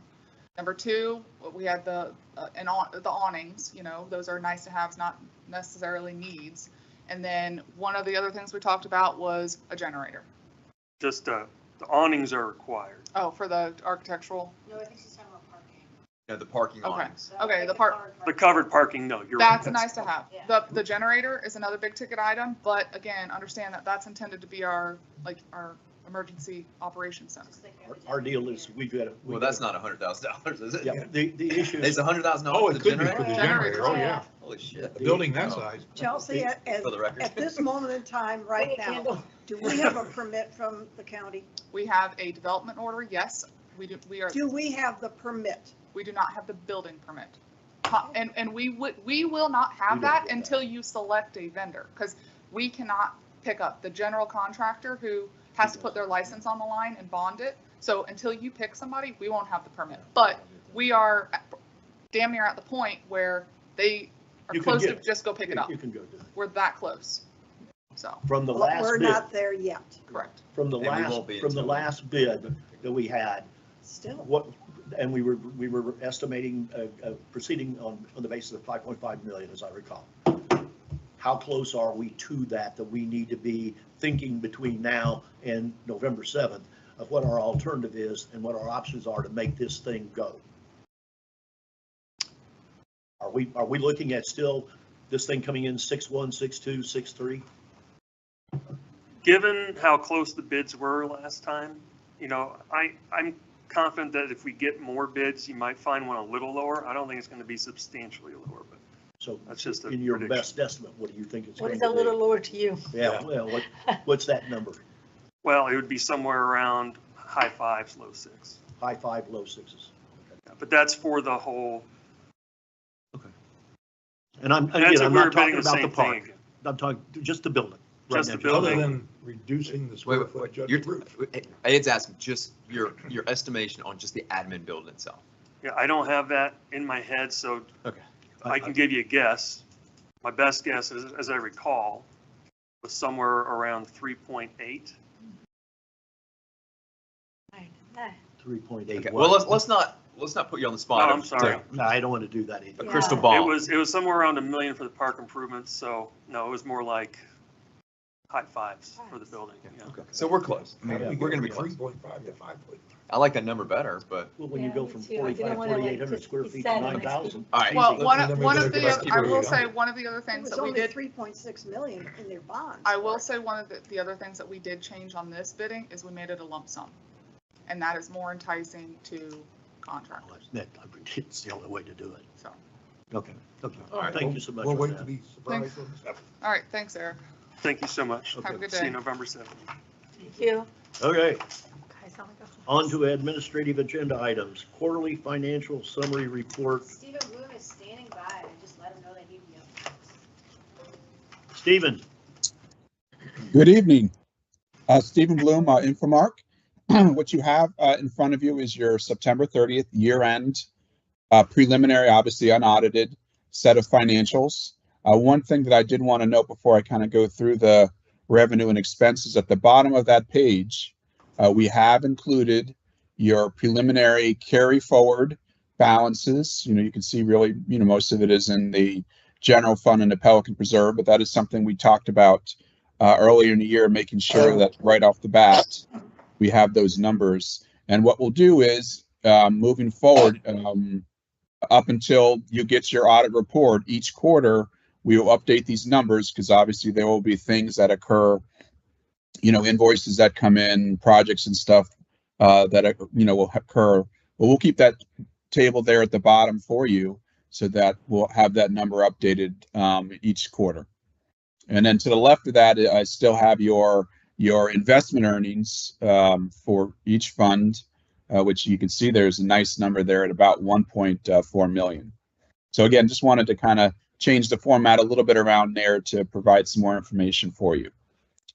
Okay, so with that in mind, kind of starting with your revenue, you can see there in the very last column of that first table there, percentage of budget, every one of your significant funds, with the exception of capital projects, which I'll mention here in a second, is over 100%. I mean, over what you budgeted, and this is based off of your amended budget. Again, your annual assessments, 100% collected. I noted there utility billings, just that part of it was 104%, or about 250,000 better than what we budgeted. And again, that's particularly important as we start getting some of the state revolving loan and different projects. The only number you see there that's in red is the capital projects in terms of revenue. And that's really because a lot of those capital projects are tied to, bonds and loans, and some of the bond money was already received from the 2023 bond. Otherwise, really good numbers across the board. Nothing concerning to have to report. Steve, what do we, because we kind of dropped the ball last year and lost sight of the issue, what's our retained earnings looking like that we ended up for the year ending September 30th?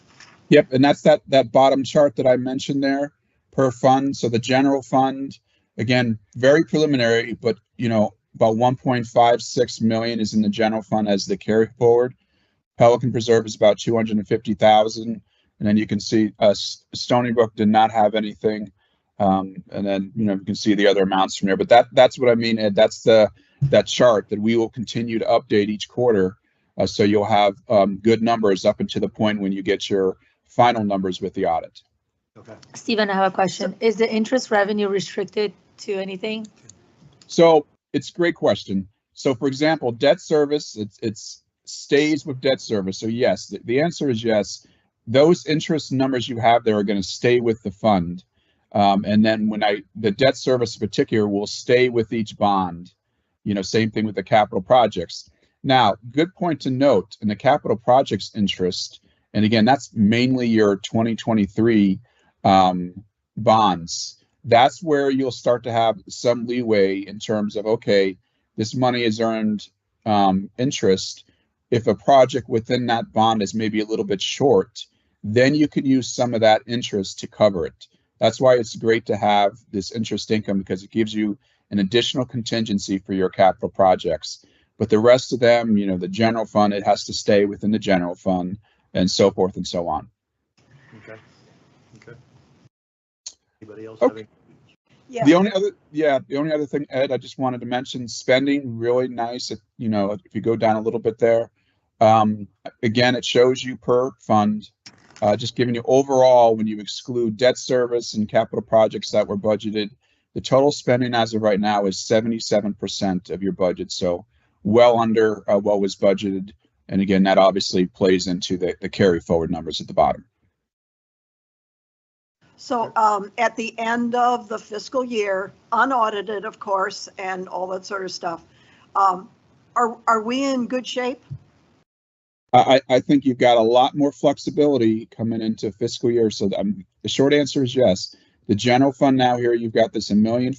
And again, we can't say it enough. It is preliminary, and I know there will be invoices. So let's assume, for the sake of this discussion, that you use $500,000 for projects, invoices that are going to flow in. That would still give you $1 million carry forward into this year, fiscal year 2025. It just gives you flexibility for some of the projects and different things, that just change on the fly. So it is really good to be able to say, hey, this is the carry forward. And the same thing on a smaller degree for Pelican Preserve. That compares with what, about 700,000 last year?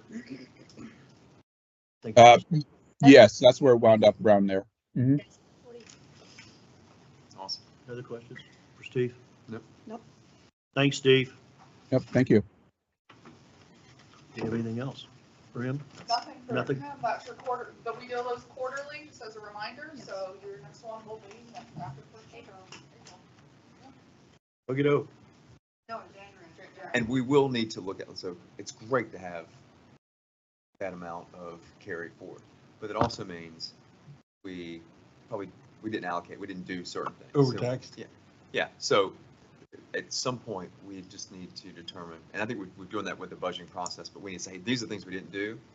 We cut back a lot in this year's budget. I'll just use the sheriff's office as a perfect example. A lot. We cut back, half that budget. And that's fine, but my philosophy in training has always been you want to manage plus or minus 5-10%, because if you manage under, you don't have the money. If you manage over, you could have used that money somewhere else. So I mean, it's great to have this, but I'd much rather be at it's in somebody's pocket. Plus or minus 10%.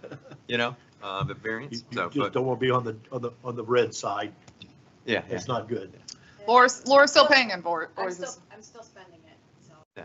That's why they're unaudited Nice preliminary know. numbers. Let's go to the next item. Stuff for fiscal 24. Okay, so we have the developer here and the engineer of record for Sentosa Apartments. Garrett FM, formerly known as Sentosa Apartments. Ultimately, this has gone through thorough review with staff, with the engineer, with the district attorney, and we are recommending approval.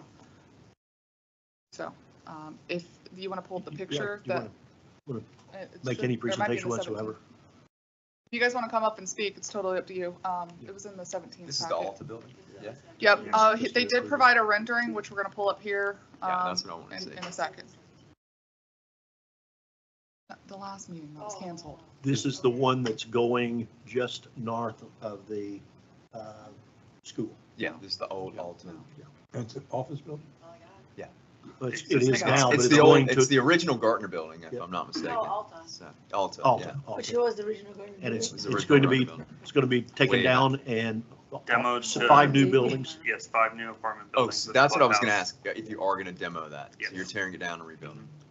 What's your guy's name who did the rendering? I'm sorry? What's your guy's name? Who did the rendering? Who's out of Indiana? The Garrett companies? Uh-huh.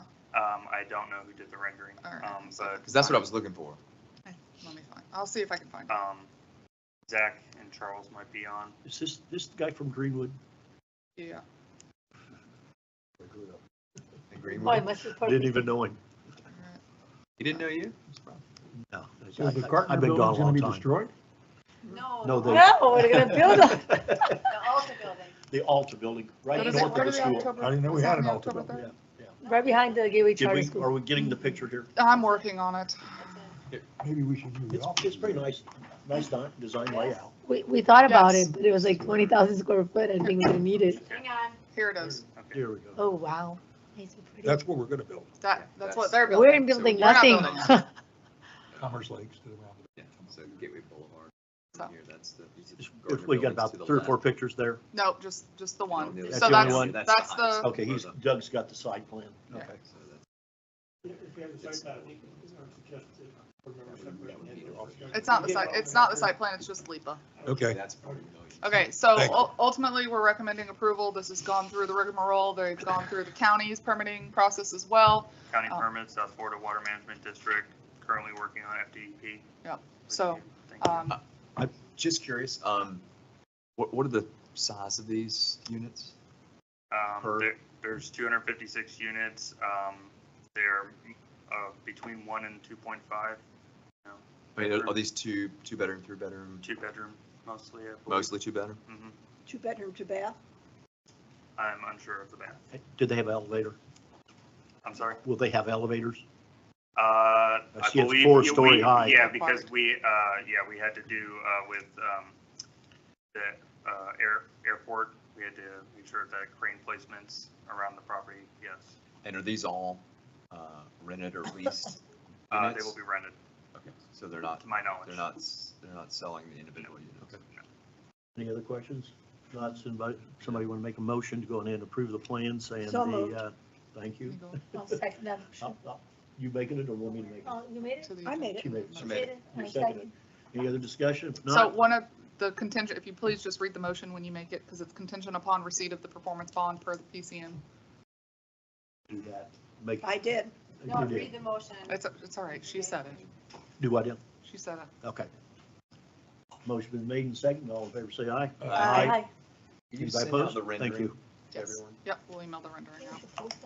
Thank you all for your Thanks for time. Thank you. staying Thank for you. so long. Thank you. Yeah, and Flavia even said it might be a good idea to post it maybe? Yeah. Like this is what's coming. You guys want us to post it and advertise that you guys are approved? Okay, that's all right. Okay. Okay. Davis We've Development. This meeting's so Daniels- long, I get it. Next in Davis Development, Daniels Parkway. Tony, you want to introduce this item? Yeah, this is the project on, again, Worthington property, Angels Parkway Apartments. And the board has had some discussions with the board in the past.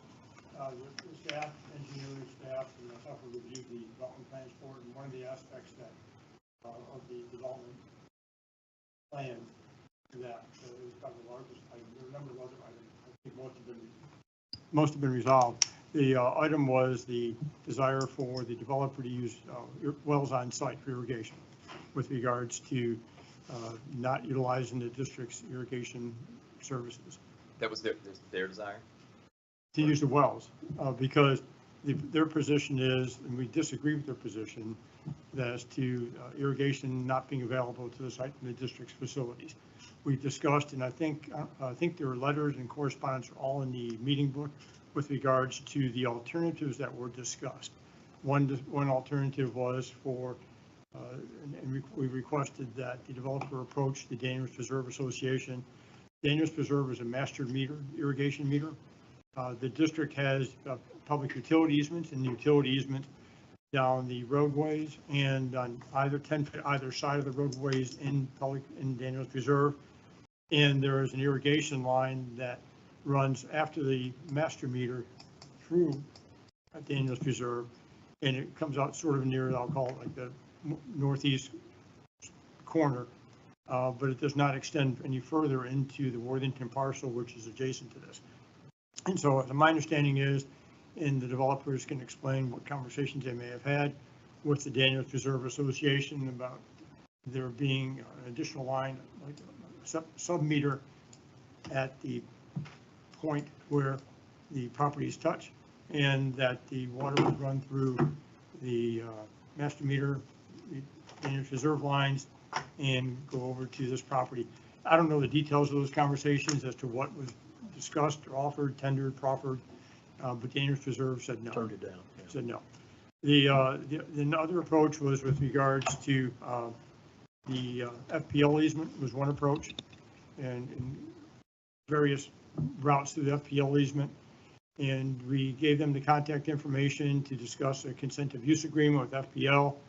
And there was, and in the correspondence, there was a FPL said we want to see full construction plans before we even consider looking at it. The developers, I understand it, and I can stand to be corrected, was that the developer said we're willing to do conceptual plans for 10,000 because the developer estimated to be 25 to 50,000 to do construction plans. And so the developers opted not to do that. So they're not going forward with FPL. And let me think of the. Can I stop you right there? Yes, sir. Who at FPL is doing this type of stupidity?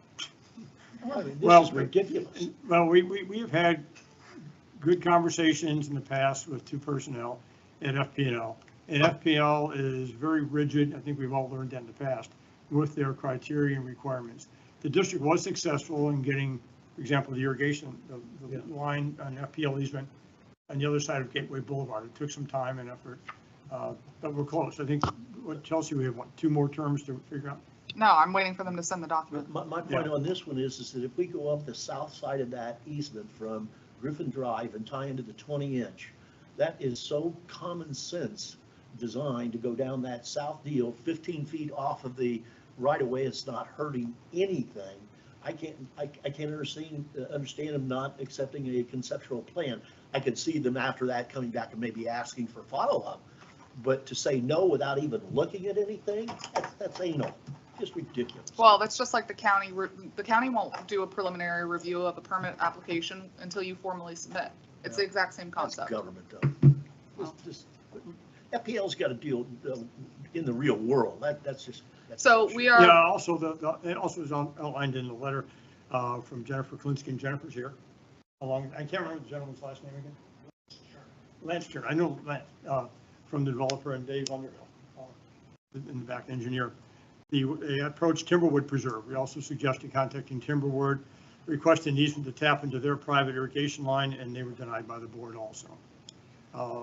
And so we've had some discussions sort of today, Chelsea and myself talking with the developer and the representatives about some other alternative approaches with regards to they're still having a desire for wells until such time as, I'm not sure when, again, that's a discussion. We believe that the service is available.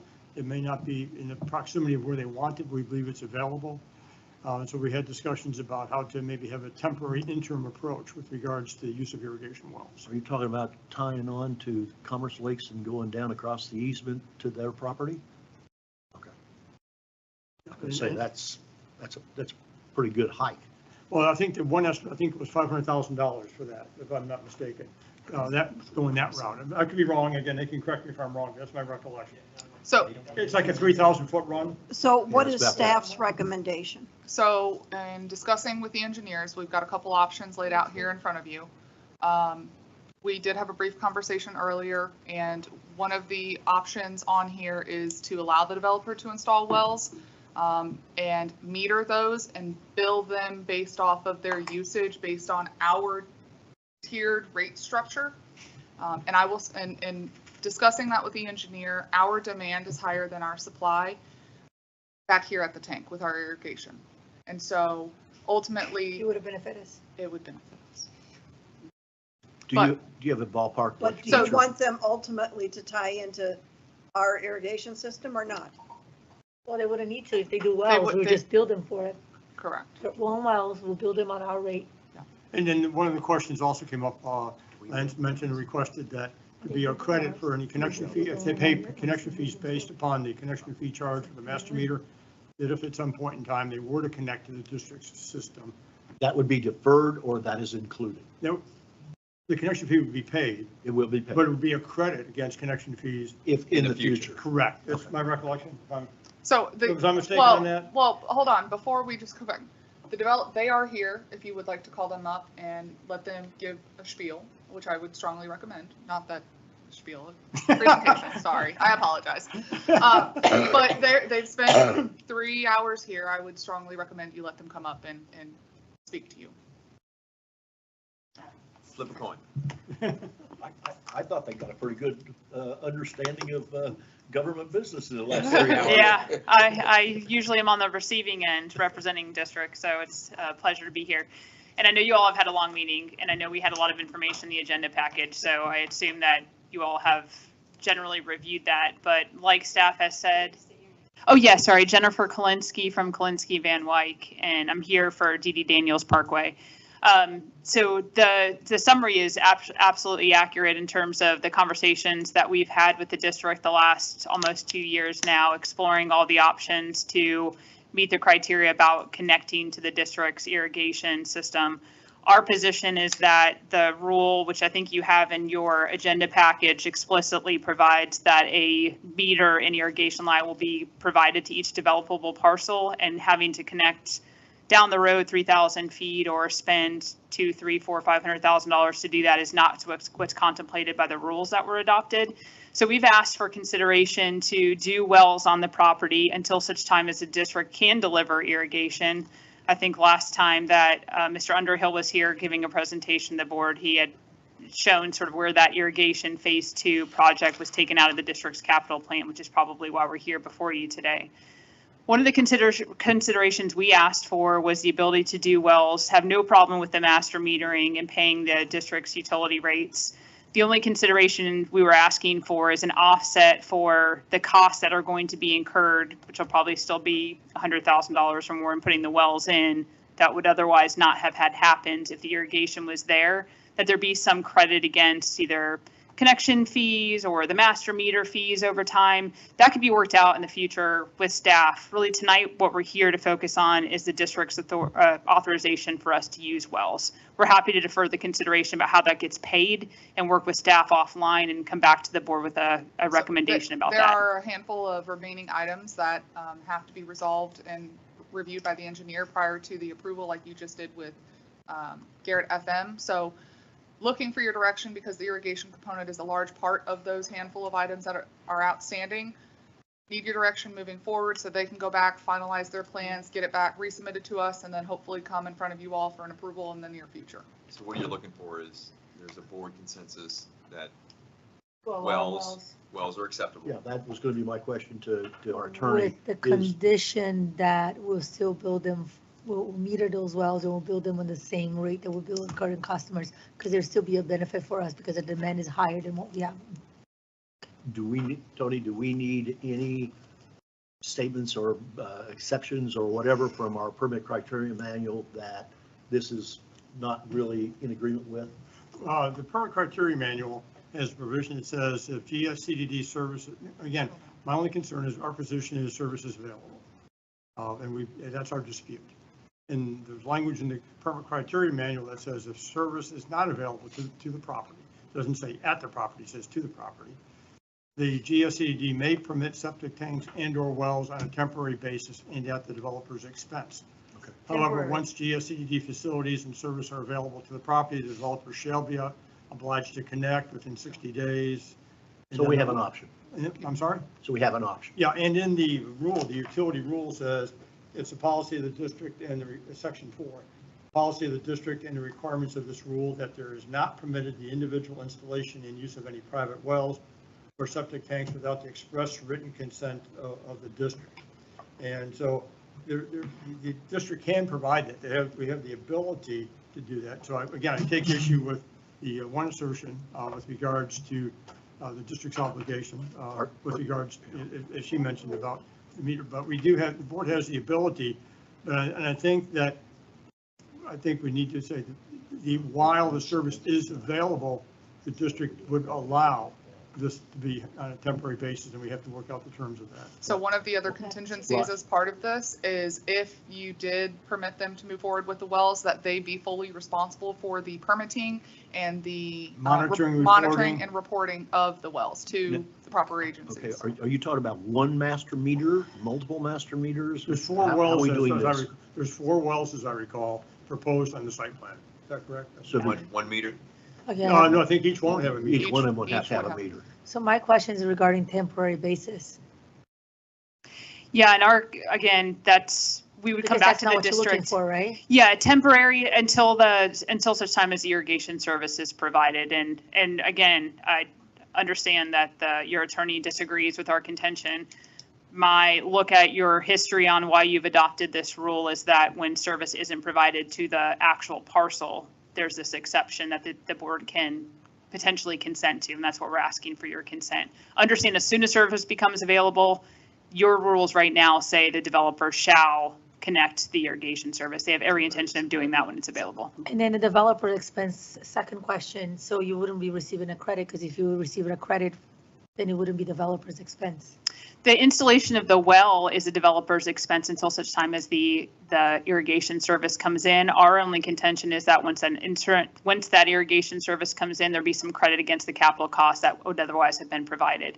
It's sort of like if irrigation service is provided, then the wells wouldn't be necessary. And I know the district is saying it is being provided, but because it's not on the property, the consideration is just an offset for the capital expenses. And again, we could work that out. We're not asking for that tonight. But the chairman does make a good point, because it says that developer's expense, so that would be. That's what I was asking, yeah. So it doesn't say that you'd be, I mean, that would be, if they were gracious enough to offer that, provide, I mean, that was part of the discussion, whether there'd be a credit, but. This just came up today. We really haven't had the opportunity to discuss this amongst the group, so we would like further time. Is the concept. Yes, the concept of the wells. Now, I will tell you, in my conversations with the county and other governmental utilities, they always require the developer at their expense to come up to their property. Now, there's upsizing costs, which is the next item on the agenda, but typically, like Lee County, they require the developer, if their property needs potable water or sewer, they make the developer bring that system to their property line. Irrigation's a little different because there is an alternative source of water, of irrigation water, which is these wells, but, you know, because typically with potable water and sewer, utility is the only one who can provide that. So, again, our recommendation, staff recommendation and the engineer's recommendation is to allow the wells on the temporary basis until we put those lines get conveniently placed near the property, and that we meter those wells and bill the developer and the property owner based on our rate schedule. So again, the direction that you're looking for is us to have a consensus to allow developer to continue to move forward with wells. Yes. Underlying the conditions that we have called out. Yeah, and what that would entail, and I would just suggest, again, we're just talking, would be any approval would be, subject to and conditioned upon Yes. certain terms and conditions with regards to the well. Well, and we would bring that back as part of the Yes. final approval of this in front of you in the coming weeks. Makes sense. But the motion is to get the concept approved. Yes. We'll work out the details and come back to the board. Is that, Yeah, I think that's fine, because we recognize there's still some other development-related outstanding items, and we can wrap that all up. But we didn't want to move any further forward without the board. That's what I was thinking, like, could it just be a direction, and then maybe if we have it all by November 7th meeting, then we'll come with the motion, because I mean, it's kind of great for me. Well, they have to finalize their plans and then do a final resubmittal to us. Once we've reviewed that final resubmittal, then we typically say, okay, we're approving that plan set. So they need to know. My question is direction or a motion? Motion. I'll be more comfortable with direction. I would say a motion to authorize the staff to review the plans consistent with the developer utilizing wells on a temporary basis and come back with any recommendations for the terms and conditions. But that would be a direction. Yeah, that's what I was thinking. That's a direction, not necessarily a motion. It could be direction, could be in a motion, but or just by consensus, where we want to do that. We understand the consensus of the board. Want to make the motion?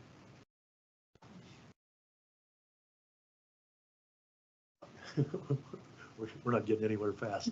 I'll make a motion that we proceed with the concept approval and they come back for all of the necessary details. Because we're going in circles on this. We're not going anywhere. I'll And second we've got to that. get it done. I will second that.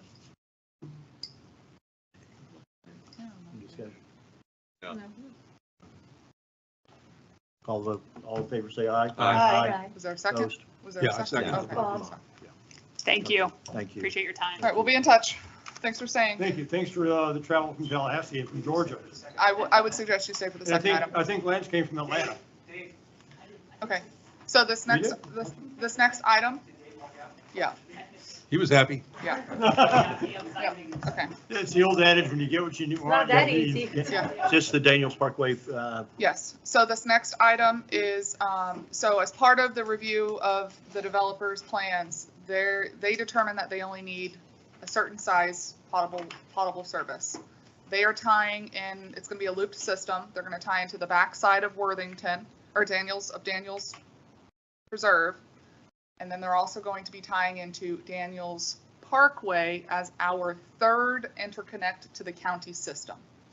So what we did was we had Tetra Tech do an analysis of our pressure and at the size that they're proposing, and then at a larger size pipe. I think it's a 16-inch pipe. Yeah, from 10 to 6, I think 10 is the one that they proposed. Yeah. For their development, and 16 is what the upsizing would be. Yes, and so the developer, through their subs, has provided a cost estimate to, instead of putting in the 10-inch, it would be to put in a 16-inch, and it's $375,000. This will, if the county ever does improvements on Daniels Parkway, this would improve our total system pressure by a couple notches. And so this is potable water. potable water. And so we are recommending utilizing connection fees, which are restricted fees for new pipes, to approve this upsizing agreement with the. And upsizing agreement, not the specific document that's in your Yes. package. Contingent upon district council's approval. We have the funds to cover this. Yes, out of connection fees. Well, this is definitely advantageous to us on our system, no doubt about that. Absolutely. Of having a loop down there at that end, because we're weak. We're weak there. Well, we're stronger than most, but we could always be better. Any discussion on that? So moved. Thank you. I'll second. Any other discussion? None? All in favor, say aye. Aye. All right. Thank you. Thank So you. that was contingent upon district council's final. Markup of Jennifer's Final work on it. review with the, I know, I appreciate that. I did. Okay. Thank you. Always do, Jennifer. Thank you. Thank you. Thanks for hanging out with us for 5 hours. Next. Okay, next one's the easement use agreement request from 11700 Pinewood. I think with the understanding that if we're going to have a discussion to re-examine maybe our jumping into the full cut of the easement of the LME, and we're going to reconsider that. I don't have as much trouble with this one as I would have had before, but if we're going to stay rigidly to 20 feet, we look pretty stupid when we're sitting there and offering and turning around and giving somebody an exclusion to that we just said we're going to disapprove. It doesn't make sense to me at all. We're talking about that fruit tree right there? No. He's saying that the. If you look at that, they've got a plan view. If you keep going, there's another picture of the plat. I think it's at the end that pretty well shows everything. There you go. That pretty well tells the story. We're saying the lanai or the patio is in the element. Yes, they're asking for an exclusion to extend into the LME 5 feet. Oh, they want to build out? Yes. Yes. They didn't, when they built the house, they didn't put in a pool. Okay. And they're now wanting to put in a pool. I'm And ready. guys, I think we just turn this down. I'll make a motion to deny the request for the easement, the encroachment. To deny the request? Yes. Okay, I'll second that. All in favor? Aye. Aye. Okay. What happened? Do we really want to do this, people? Yes. Because we've allowed others in the past, and it's awful arbitrary on our decisions and selective decisions. We've done this before. Yeah, and 10 years from now, you're going to be doing maintenance or something over here. And I And totally somebody's understand going to it. say, I just, who let them put that thing all the way out there? And then you're not going to have them take it down. I totally understand So all that, Carol. now I'm is just the going ti- by. If you're going to say no at some point in time, My- now's the time to say no. My attorney, my HOA tells me the worst thing that you can do, get yourself in a lot of trouble, is the selective decisions. Did That- you that- guys call the vote? Did you call? Yeah, the no, vote? I haven't called the Oh. vote yet. But on these matters, each one is a case-by-case ad hoc determination. And in my opinion, the prior granting of them are based upon those particular factual situations. Each property is a different piece of property. And so I'm not concerned about a get a- precedential value. Any other discussion? If not, motion and a second. All in favor, say aye. Aye to deny. To deny. To deny. Yeah, to deny. Okay, go. Okay, next. We'll go to church Sunday. I'll go with you. You're gonna need it. FPL streetlight conversation, Conversion. conversion, conversation. We're just gonna have some conversation. So if you recall, we've approved everything but Fairway Lakes Office Park and Pelican as part of the FPL conversion project. So attached is the design and looking for your approval to make this happen. This is that Never Never Land POA. Who's gonna own these lights? Who's paying the bill? We would do it through, like with Town Lakes, we would set up its own fund. Okay, so we're gonna set up a deal to where these people pay for it. We're not, the rest of the community isn't subsidizing. Just like Gateway Greens. Okay. Okay, I don't have any problem. If they're going to pay their share or their cost associated with this, I don't. We'll have to make a separate fund for them, just like we'll have to do with Gateway Greens. God only knows it needs to be done, and it will bring it into compliance with and standards with the rest of what we got in Gateway. Yeah, and you'll notice there's a big gap. It's because the county with the roundabout lights, I sent him the plan set. That's why there's, That's why they're like That's why 10 there's- years old. Yeah. So that's why there's a big gap there. Okay. So I'm just looking for your approval so I can get this signed and get FPL working on this. Any discussion on this? Motion to approve? Oh, second. Any other discussion? All in favor, say aye. Aye. Opposed? And what's the phase? I know you were talking about. This is future phases. This is like phase 2. So 3. this is one of those where it's the maintenance and the power. Yes. We're not. And they'll remove the old poles. Yeah. What phase is like the out here? The current phase. Yeah, those lights out there are. Not just on the drive, but weren't we also looking in the Correct. parking lot? Oh, yeah, he's working on the design of that. I don't think that, Doug, I don't think it's the lights that are on Griffin. It's the shorter version. I don't think these are the big tall ones. Okay. That's the way I look. They're at it. they're 30 foot. I do like what they're doing so They're 30 far. footers. Can't wait to see them lit up. They're 30 footers. Don't look too Concrete, close. not bad. Some of them are a little crooked because of the storm. They're coming back next week, I promise. They're 10 feet in the ground. How Yeah. they get crooked? The arms. Community branding, final logo consideration. Fun. What do we do on the FPL? What are we wanting here, Chelsea? Pelican, right in the middle of one of those. Okay. So what I'm handing you is What what about toros on both sides? what I'm going to hand you is what I thought we'd asked them to do. Do you have an extra for the packet?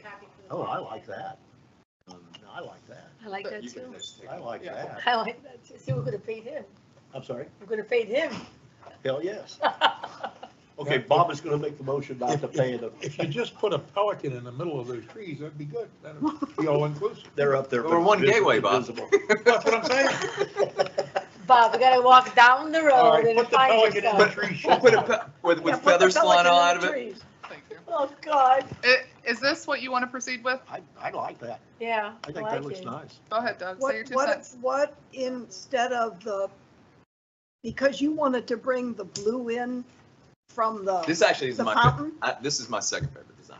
Okay. I like the other one better But personally. what about I if like you that did the Gateway Services CDD in the blue So here's what my recommendation is. rather than the gold? Because I think it's really important for us to get input.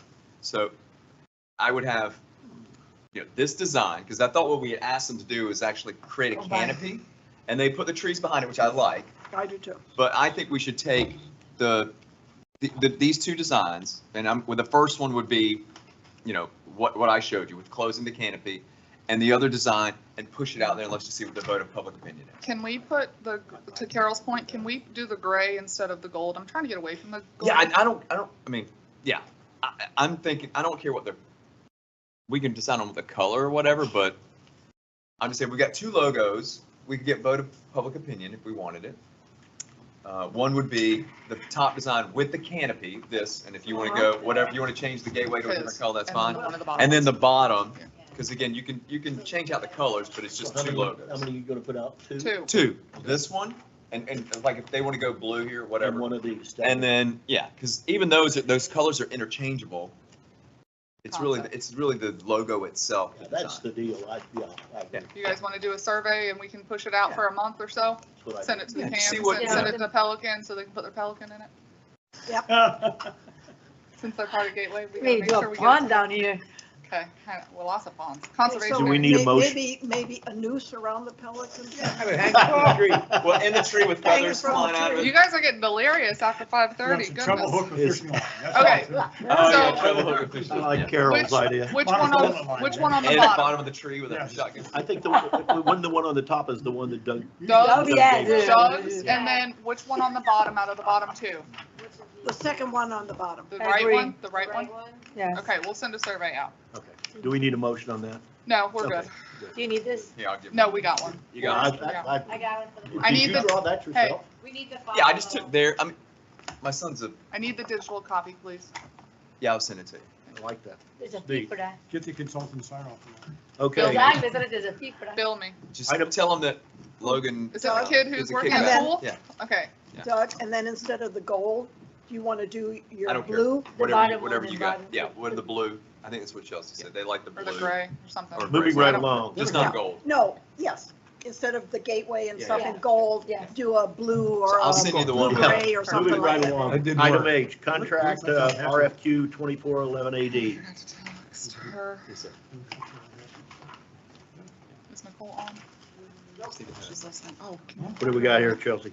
This is so you all approved us to negotiate the rates with Arcadis, and so this is the negotiated rates. We're just looking for your approval of the contract. And the agreement, yes, contract and the rates. agreement, yes. And we have it down to a brief 62 pages. Yeah, I was just getting ready to say they kill a tree for a deal. RFQ, yes.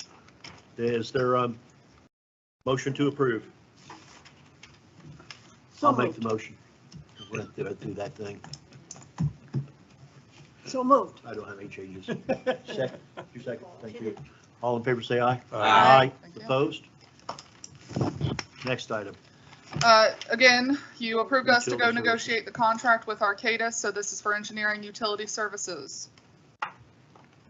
Gotta find it. And why do we have to have this along with the other one? Or The other one is construction engineering inspection services. This is more for utility services, like for the meter project.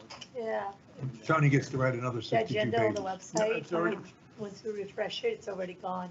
Oh, The it- work- it's in It's not past. underneath. Nope. Oh, it might take a minute then. Yeah, because I Go back noticed to the previous workshop tab. was gone and now, It says, It's because you guys have been here too long, that's why. Any questions, any questions on this one? I didn't have. so moved. All in favor, say aye. Aye. All right. Thank you. This next item, it has a typo, so I put fat fingers, too many A's. It's Arcadis, not Arcadis. So I It's a wholly owned apologize for that. subsidiary. That's that. So this would be the first TA under the approval that you just did for engineering services for RFP assistance, project management and oversight for the meter TA Project. Authorization, okay. for the meter replacement project. in We Bob. meter replacement Yes. project, yeah. So Okay. I'm just looking for your approval on that. So moved. Second, all in favor, say aye. Aye. All right, thank you. Anybody read it all? Nope, Yeah, I I looked at skimmed those it. contracts. believe me, Good. I looked I at didn't it. read it all. Leslie. All right, Okay, what's next? Leslie's is coming in. Utility policy, oh God, yeah, availability fee. Tony, this one goes back to you for a long time ago. we have had over the years, a lot of these titles of types of fees. Are we still collecting these and charging these fees, especially for undeveloped property? That's what Leslie Or will is that what, are discuss. we cleaning up that mess? That's part of the discussion, is Leslie has performed a large task of going through, looking at the parcels, which ones are paying availability fees, which are not, which ones are receiving service, are they receiving service from another parcel? So that's part of the discussion. Okay. That Okay, Leslie's so, put together. so Leslie is getting her stuff set up, has been tasked with reviewing the utility rules and policies. And so we're going to try to take these one by one and get direction with anticipating a future public hearing to address these. Ed, you hit the nail on the head. There's a lot of redundancies. There's a lot of things that have just kind of been compiled over the years that have just carried forward, and nobody actually took the time to do a thorough review of it. Leslie, bless her heart, has spent the last probably 3 months cleaning this up, reviewing it. We've had conversations with Tony from Raftellus to assist us in this, Tony Pierce, staff, etc. So Leslie, I will turn it over to you. This agenda items on the availability fees. So part of establishing the SOPs and clarifying the rules is so staff has clear direction and not given inconsistencies based on what manager is in place. So the biggest concern that came up with regarding the availability fees, common areas. So wetlands, conservation areas, should those be exempt from having availability fees? So in my opinion, I would say they should, but that should be direction that should be coming from the board and clarified on the policy. Yeah, and part of the discussion, and again, Leslie's done a really good job of analyzing all these parcels and identifying them and differentiating. The definition of availability fee in your current rules, which we are not recommending, you'll see later on, any change in it, is a fee charged to future customers or future consumers of the district which are not yet connected to district's facilities, but have the district's utility service available to them, established to defray part of the administrative costs of district's utility operations. So when Leslie talks about conservation areas, it's probably not properly connected, but have the service available to them because it's not a future consumer. Yeah. I think So, that's so the this, what are we trying to do? Because this is the problem I've had for the last 25 years here. I don't know who wrote this, my guess Johnson Engineering, but anyway, I couldn't understand what the hell we're charging people for. We're generating revenue, but what is it for? For If it's lines an run by, availability basically, fee, if a line runs by a property or they can tap into the property. I understand that, but what's the method that you calculate that? The availability fee takes the enterprise funds administrative costs, and they basically divide that by the number of ERUs. So that's how it's calculated. So if a single homeowner has 2 lots, he would pay more than his neighbor who only has 1 lot. Correct. He's That's paid. appropriate. I'm okay with that. What I was trying to figure out is that if it's a commercial property, how do you know what's going to go in there? If it's going to be a deal that has 5,000 ERUs or if it has 2? Well, How do you differentiate what one's? It's got a paying versus the minimum. other? I think the rate schedule Yeah, addresses the that. rate schedule identifies that. If it's commercial, they have a multiplier of 5.5 Okay. based on the acreage. So clarification, would district-owned parcels be exempt from availability fees? Repeat ourselves. Give me an example. Common area? Well, hold on, because you're talking Irrigation. enterprise fund paying the general fund, The general fund paying the enterprise. or the general fund, yeah, or the general fund paying the enterprise So, fund. so it's taken it out of my back left pocket and putting it into my back right pocket. So, Yeah. I guess the question is, does the district pay for irrigation water on district properties? Yes, we do.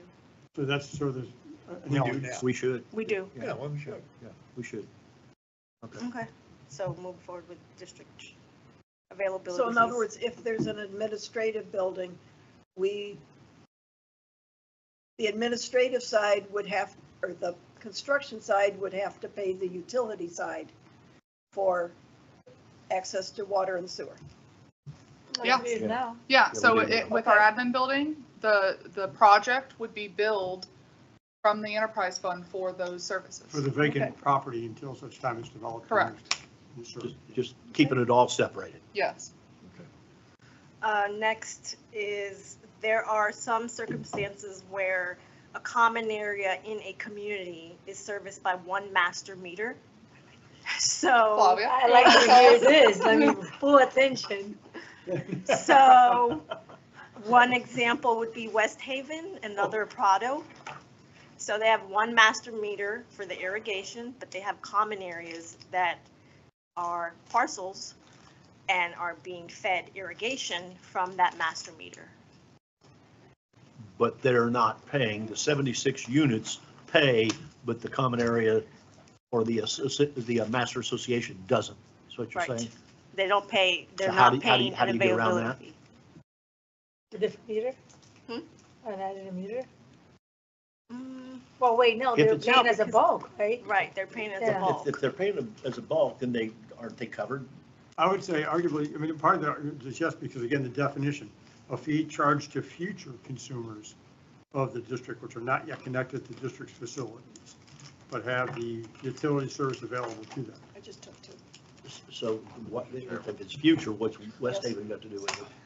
No, I guess I think what Leslie's saying, we just need clarification because there have been roller coaster rides on inconsistencies in applications. Right, so like Prado has several corner lots where there's no development, but they're watering irrigation grass, but who's to say in 5 years or whatever, they can build a restroom or.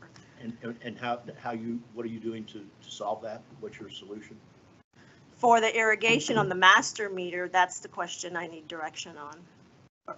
Yeah, because I guess one argument is that they are already a consumer receiving service Absolutely. by the master meter. And then in the future. Right. Here's an example.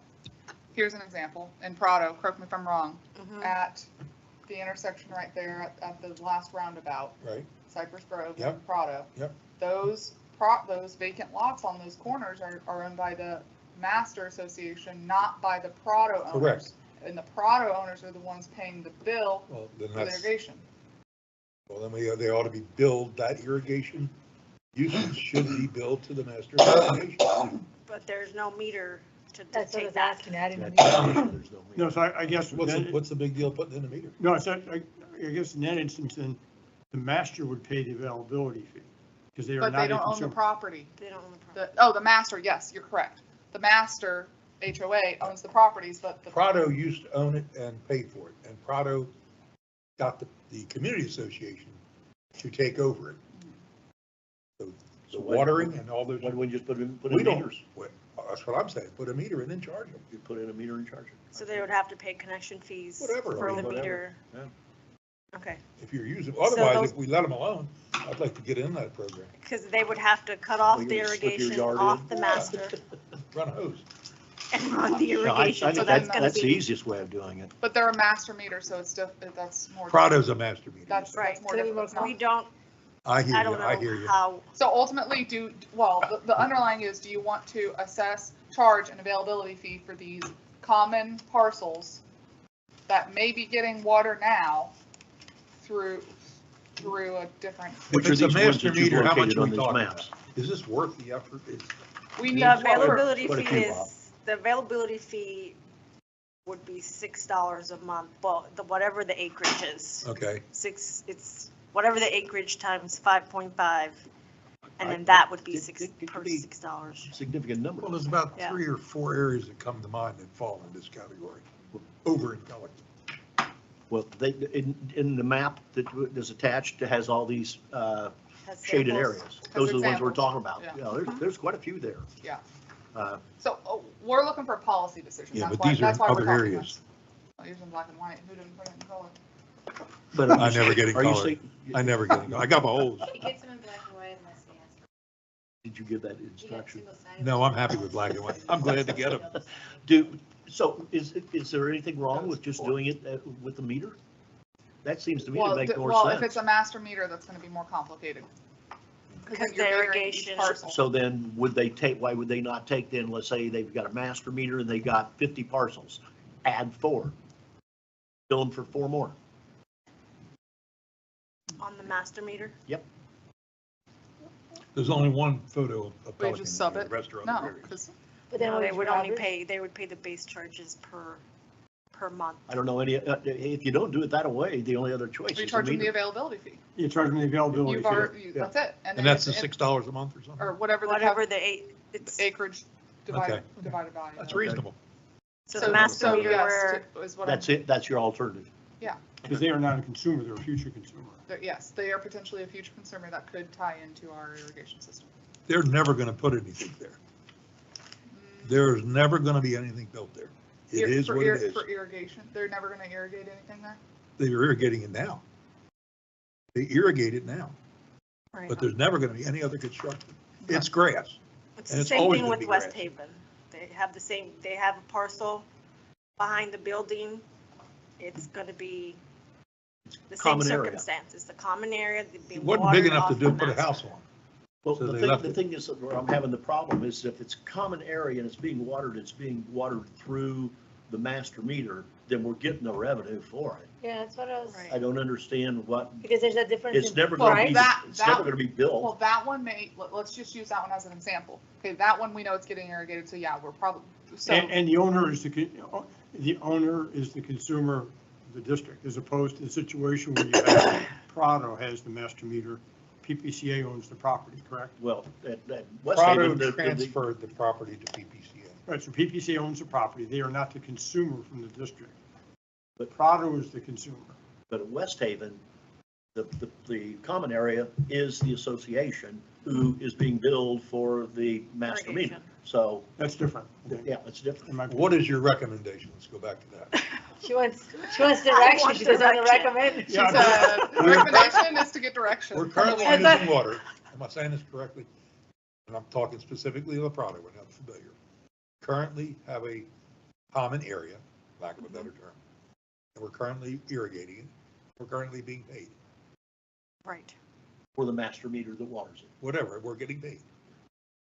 What do we want to change it for? I think It's the not- concern is, if you look at, again, the availability fees for future consumers, PPCA owns the property. They are not a consumer of the district as per the definitions in the rules. That's the issue. It's the PPCA is getting their water from the Prado master meter. Prado is a consumer by being connected to the district system. But this is never going to be developed any more than grass.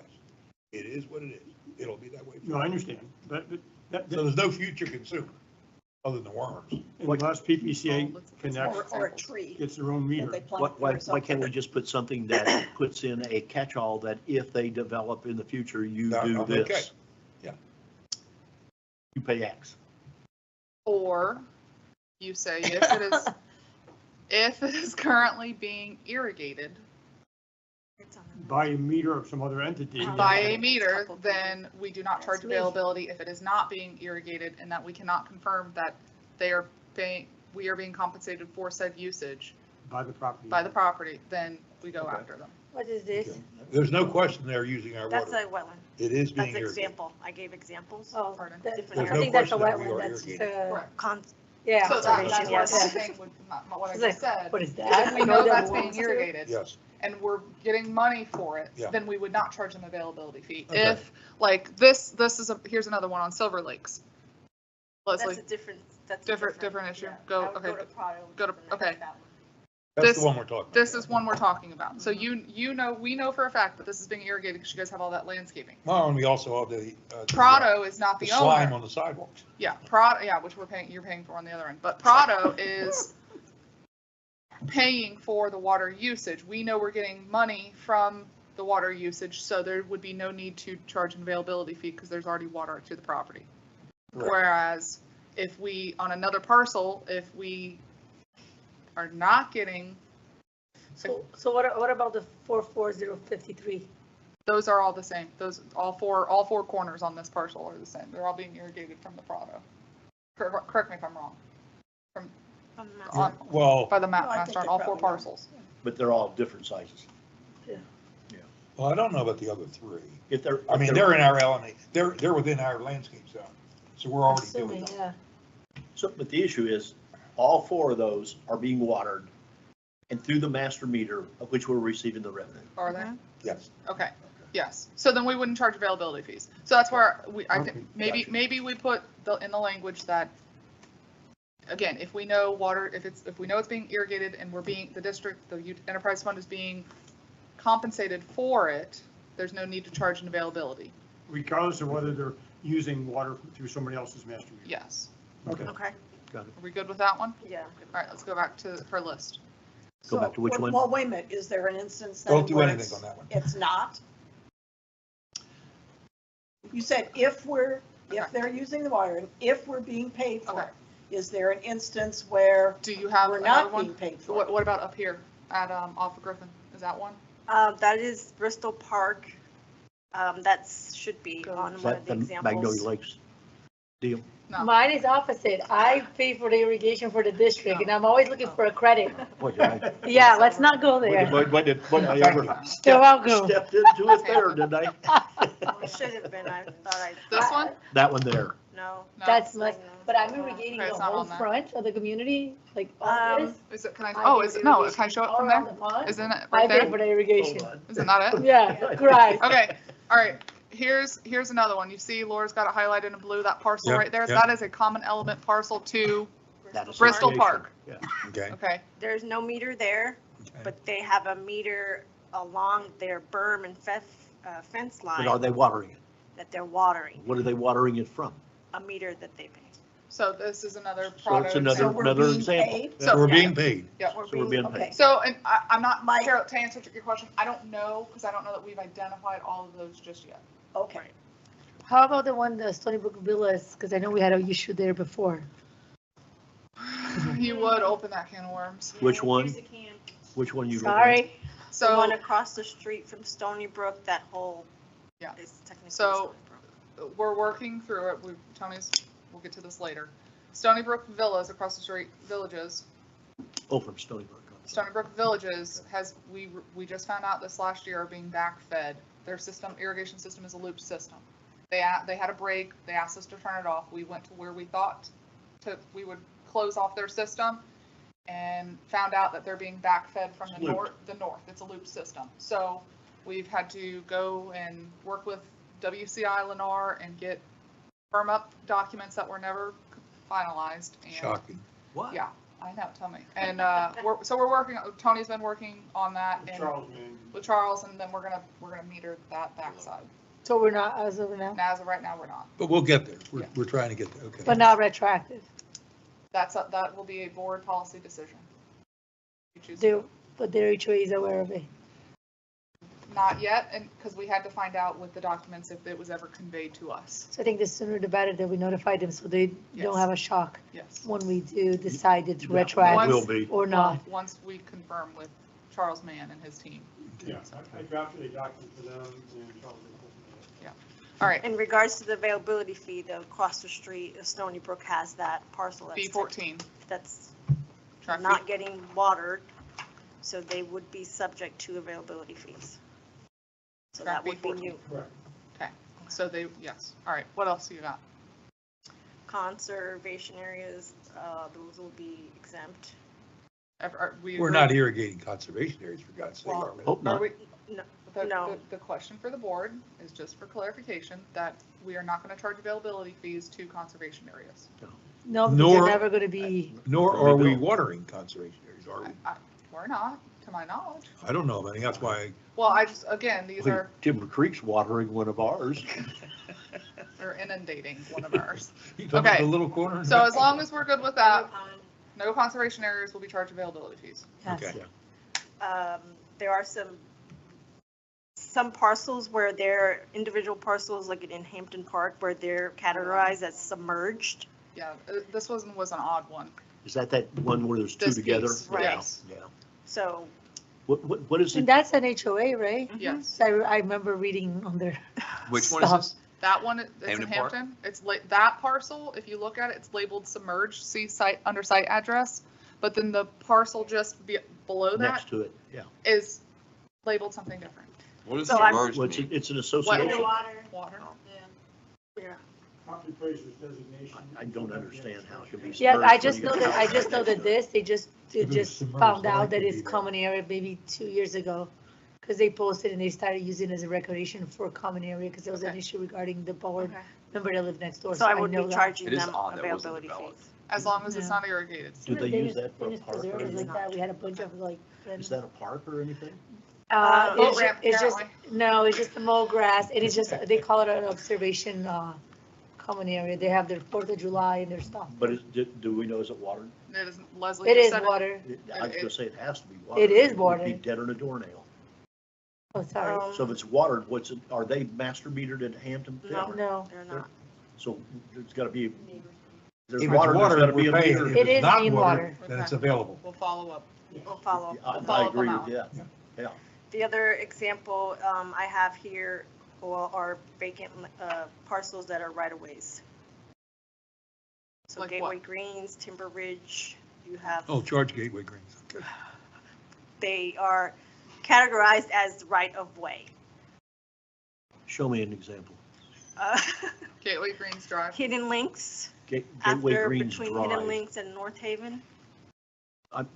I can't. We've got 53 meters. I don't know any place that we're watering that's not metered. It's not watered. I'm assuming it's not being watered. It's a little. Do you have it on the piece map that so I they- can see what you're talking about? Yeah, if you want to pull. Map I or didn't the- catch that one. Stick a couple more meters. Where is it at in Gateway Greens? Hidden Links. And in between No more Hidden cookies Links for Ed. and North Haven.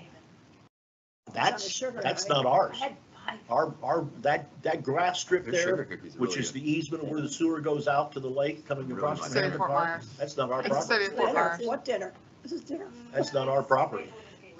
That's part of the North Haven. North Are you Haven. cooking tonight? Up. You got a picture? By the part North Haven, right up there. We're gonna pull it over. We're gonna pull it over so everybody. over, I just gotta, I want to bring it up. Up. Everybody see our No. awards pictures? Zoom in. Yeah, nice. They're already out. Speed of staff. We need more restaurants around here. Gateway Greens Association's Brazilian one, the property, steakhouse. and It's labeled right of way. I have a feeling that it is watered by the owners right in there. We maintain that and we mow it. That's a good question. I don't even know if it's watered. I Okay, have so no idea. Ed's gonna look into that one for you, and Yeah, I'll if check it's We not, have a few throughout Timber Can't Ridge, imagine and I it's think not. Gateway Greens has two. It can't be developed because it's inaccessible. get It's it from Gateway inaccessible. Boulevard. Do what? You can get it from Gateway Boulevard. Yeah, Check out a wall. There's no way that's You ain't not gonna- You ain't watered. gonna get a cut road permit on Gateway Boulevard, I guarantee you. Jesus Okay. Christ was gonna build a house there, he wouldn't get a permit for Okay, that. so the same applies like we just talked about earlier. But I don't know if it's watered though. If it's watered, we won't charge them. If it's not, we'll charge them. We'll find Yeah, out the okay. answer to that. Okay. Okay. Availability. Let's get on that. Green if it wasn't. What else? watered. Anything That's on my that? point. I think the owners are Watered by watering it. Okay. So that is the last item for that, for No, availability fees. We're what gonna move neighbor's to, actually paying for L, yes, Follow up to the utility rules? cross connection Yeah, I control. read all of it. Jeez, that's unbelievable. So which, do you have the items that you wanna, I was just presenting the policy as we're required to do so. One of the areas that probably just so the board pays attention and is aware is section 5 related to violations and penalties. So all customers are required to have a backflow prevention device.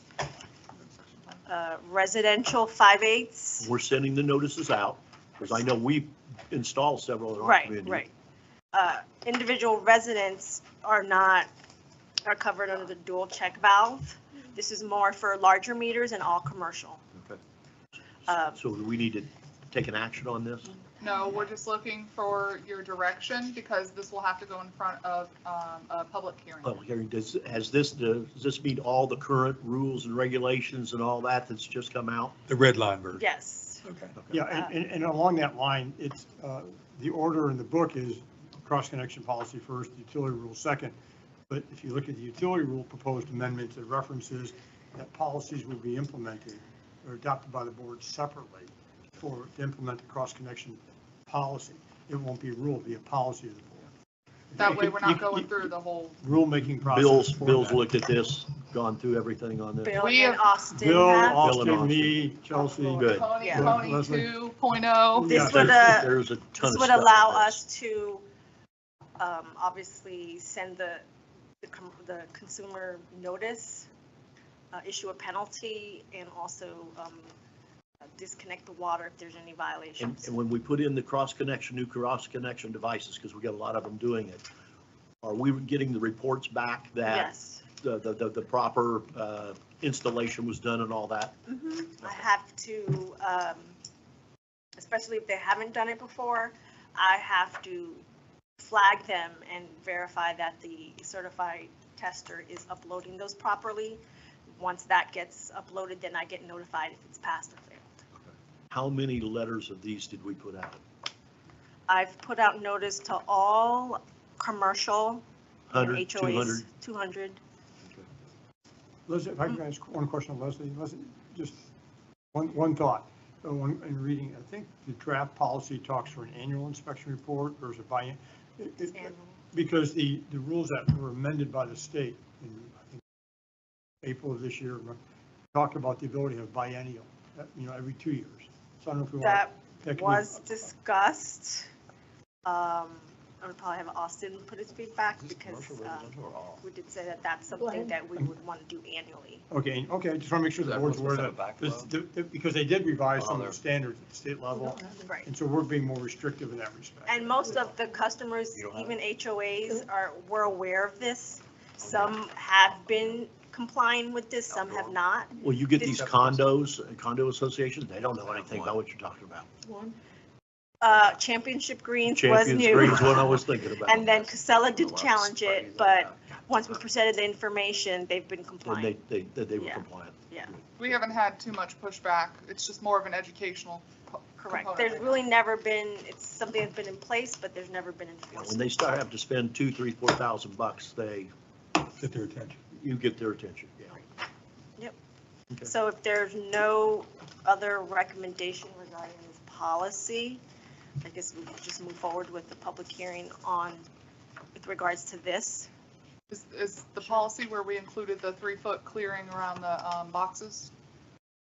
No, I'm talking about cross connection. Oh, okay, I'm jumping ahead, I'm sorry. Go ahead. Anything else about the cross connection control policy? No. Okay, so we're good with that, we're gonna proceed. What are we on now? Utility rules discussion, draft, change number 1? Yes, Did everybody read all this? changes to Oh. chapter 1. Bedtime reading. So we've gone through and updated the rules from definitions all the way down to exhibits. I've highlighted a couple of areas that could be, Contentious? yes, with some customers. Some of these areas I purposely highlight because I'm constantly being challenged by residents. What's the issues? Gonna go one by one? I'll just go down the list one by one. Go right in front of you. Section 6, I'm not sure if you're on the red line version, but it's, the clean line is 492, red line 534. We are, Getting there, I'm zooming in. Laura left me, right when we were recording. I'm driving. Okay. Section 6, okay. Okay, is this the part you wanted to call out? 534, I am on 534. where the red line. yeah, Yeah, I am on it. 534. Yep, page 9 of 47. withholding service. We are implementing the refund of the deposit. So when a new customer comes online, there is most likely going to be a balance of the final bill due. So the final bill due is going to be issued and it's going to be due upon receipt. But at the meantime, we will have a new owner who will be going onto the property and requesting water service. So the rules indicate already a clause that payment must be paid in full, but I did add a red line to just clarify that no new service, the application cannot be approved until payment is paid. Is this part of the title search when you close? Yes. To ensure that payment's there? They should do estoppel letters. Yeah, estoppel. The title agents, title attorneys should do estoppel letters to all So utilities. we should never be on the hook, is what I'm saying. We should not be, but But again. it doesn't always happen. Correct. So, Or Cash people, deals. or people engage in transactions amongst themselves where they don't care about title insurance. Okay, and fair enough. All right. Or you next have real estate section, agents. Well, let me just pause. Is there any issues with that? Nope. Okay. Next. section. But that really puts the burden from the seller who's gone to settle his account. Now, the poor guy that buys in can't get one until that's done. Yes. It puts the new person in quite an awkward position. Caveat. I can't make, he sold me the house, I can't make him pay. Well, it'll be in the stuff. But again, Or that's. otherwise, the new owner would That's the. pay the Or outstanding that's the only, charges. that's the only Right. choice we're giving them. Correct. That- I don't know if I like that. I don't know if I like that either. Duke it out before closing. Otherwise, if it's uncollected and served as bad debt. This way, we're guaranteeing collection, because then you're denying service. How often does this happen? But we won't Would you know state because that? we, How often does it? Oh, because we don't do that today. right, because we keep the deposits, so we rarely have any collections that. Oh, goes because we beyond- offset the deposit. Because if by you're the in good last bill. standings, we'll give you your deposit Because back. we have a deposit in the last bill, and then they close the account, we draw, we just give them the leftovers. If they have a deposit 200, they lose. But if they're in good standings, we Um, give them the Yeah, deposit but back. No, usually he's we talking give them the about money back someone before they leaves. sell. Yeah, bill. that- Well, what's the likelihood if deposit. you've been in good standing Yeah, you're good. and you default? I mean, I'm okay with it. We'll see how kind of Well, blowback let's we put it, get. and if it doesn't work, we can always change it in a year's Yeah. time. I Section, don't want to start the new owners out with a sour taste in their mouth. correct. It has happened before. When I first started, we had that a lot, and we fell back on the estoppel, and we directed them that they needed to take that up with their realtor. So, Okay. yeah, I mean, that is, I think, one of our outs is the fact that I don't think they would hold us responsible for their seller being Delinquent. delinquent. Or the real estate agent. Or the real estate, yeah, for sure. What's next? 8.1, red line, page 536. Which one? 8-1. 530. This is a new section entered into the rules regarding reclaim reuse water. We previously had nothing written into the rules. We've entered restrictions regarding the use of reclaimed water. That section lists out those restrictions. Another section in there are hose bibs that are connected from the irrigation lines. We do have a few customers who do that. So within, And that's not permitted per regulatory requirements, correct? Hose bibs are not? So in other Okay. words, if they want to water their yard with their irrigation water through a Fill their hose, pool. they better find a new place for connection. Because it can't be a hose bib connection above ground. correct. So in this section, we detailed that they will be issued a violation notice or a warning notice. And then if it's not corrected, they could have their I'm assuming reclaim. that's a Is this safety coming off the issue. main? I was gonna say, how will we ever This is find that? coming off of their meter. How will we find that? I don't know how you'd ever find it. We won't be able to find it unless staff comes across Okay, of that. so you stumble upon it. Right. Somebody'd have to figure out a way to tap the irrigation system, and probably the easiest way to do it would be right outside the meter pit. Correct, Or but that's somewhere- where we've Don't we seen have them. some meters that have valves to, not exercise, but off the irrigation? Not that I'm aware of. I don't know of anything other than The pressure only relief. other place I know you Where would you're do talking about it, where you turn, your meter, where you turn off and on. yeah, Mhm. well, you've got that at the meter, but the other one you could do is when it Literally comes tap out of the the irrigation irrigation, it system. goes to Tap the the irrigation solenoids. system. I think I have They a could valve tap it on at the mine. Right. solenoids. That's another place of doing it. Tap it ahead of the box. Yeah, cap it ahead of the box, and it's real cheap. Okay, so you have, is it a three-strike process policy, or for the hose bib, it's a warning, a friendly warning, and then A warning has to be corrected, within a certain time period? correct? And then after that, if it's not corrected? Then their irrigation water gets turned off. Have we found somebody doing this? Oh, yeah. We found, I mean, I am aware of a few. But not ahead of the meter. No, So after. they're paying for the water, but they're doing it illegally. Right. Regulatory, it's Okay. not permitted. It's reasonable. It's not permitted. We don't have a choice, but Yeah. okay. Okay, anything else on that item? Nope. Anybody have any issues with that? Yeah, and recognize that a lot of what we're talking about, like on the reuse side especially, because the district as the provider of the utility is liable and subject for any issues that for violating any policy, rule, or regulation. So That's some why. kids are drinking that water and all, and they get sick, and then they Oh come my back on goodness. us. It's good We on didn't them. stop it. It's yet. good for Go back to them. COVID. Healthy. Or an It was engine. 16. We had a house that where we had the I potable remember that. irrigation water. They mixed. didn't know. Next Yeah, they section didn't know. 9, Oh, red yeah. line, page 536. The plumber What's did a next? good job. Nine? Section 9, Figure 536. that Oh, here we go. This is a deposit. Deposit refund. Previously, is no refund, no interest, and deposit cannot be waived.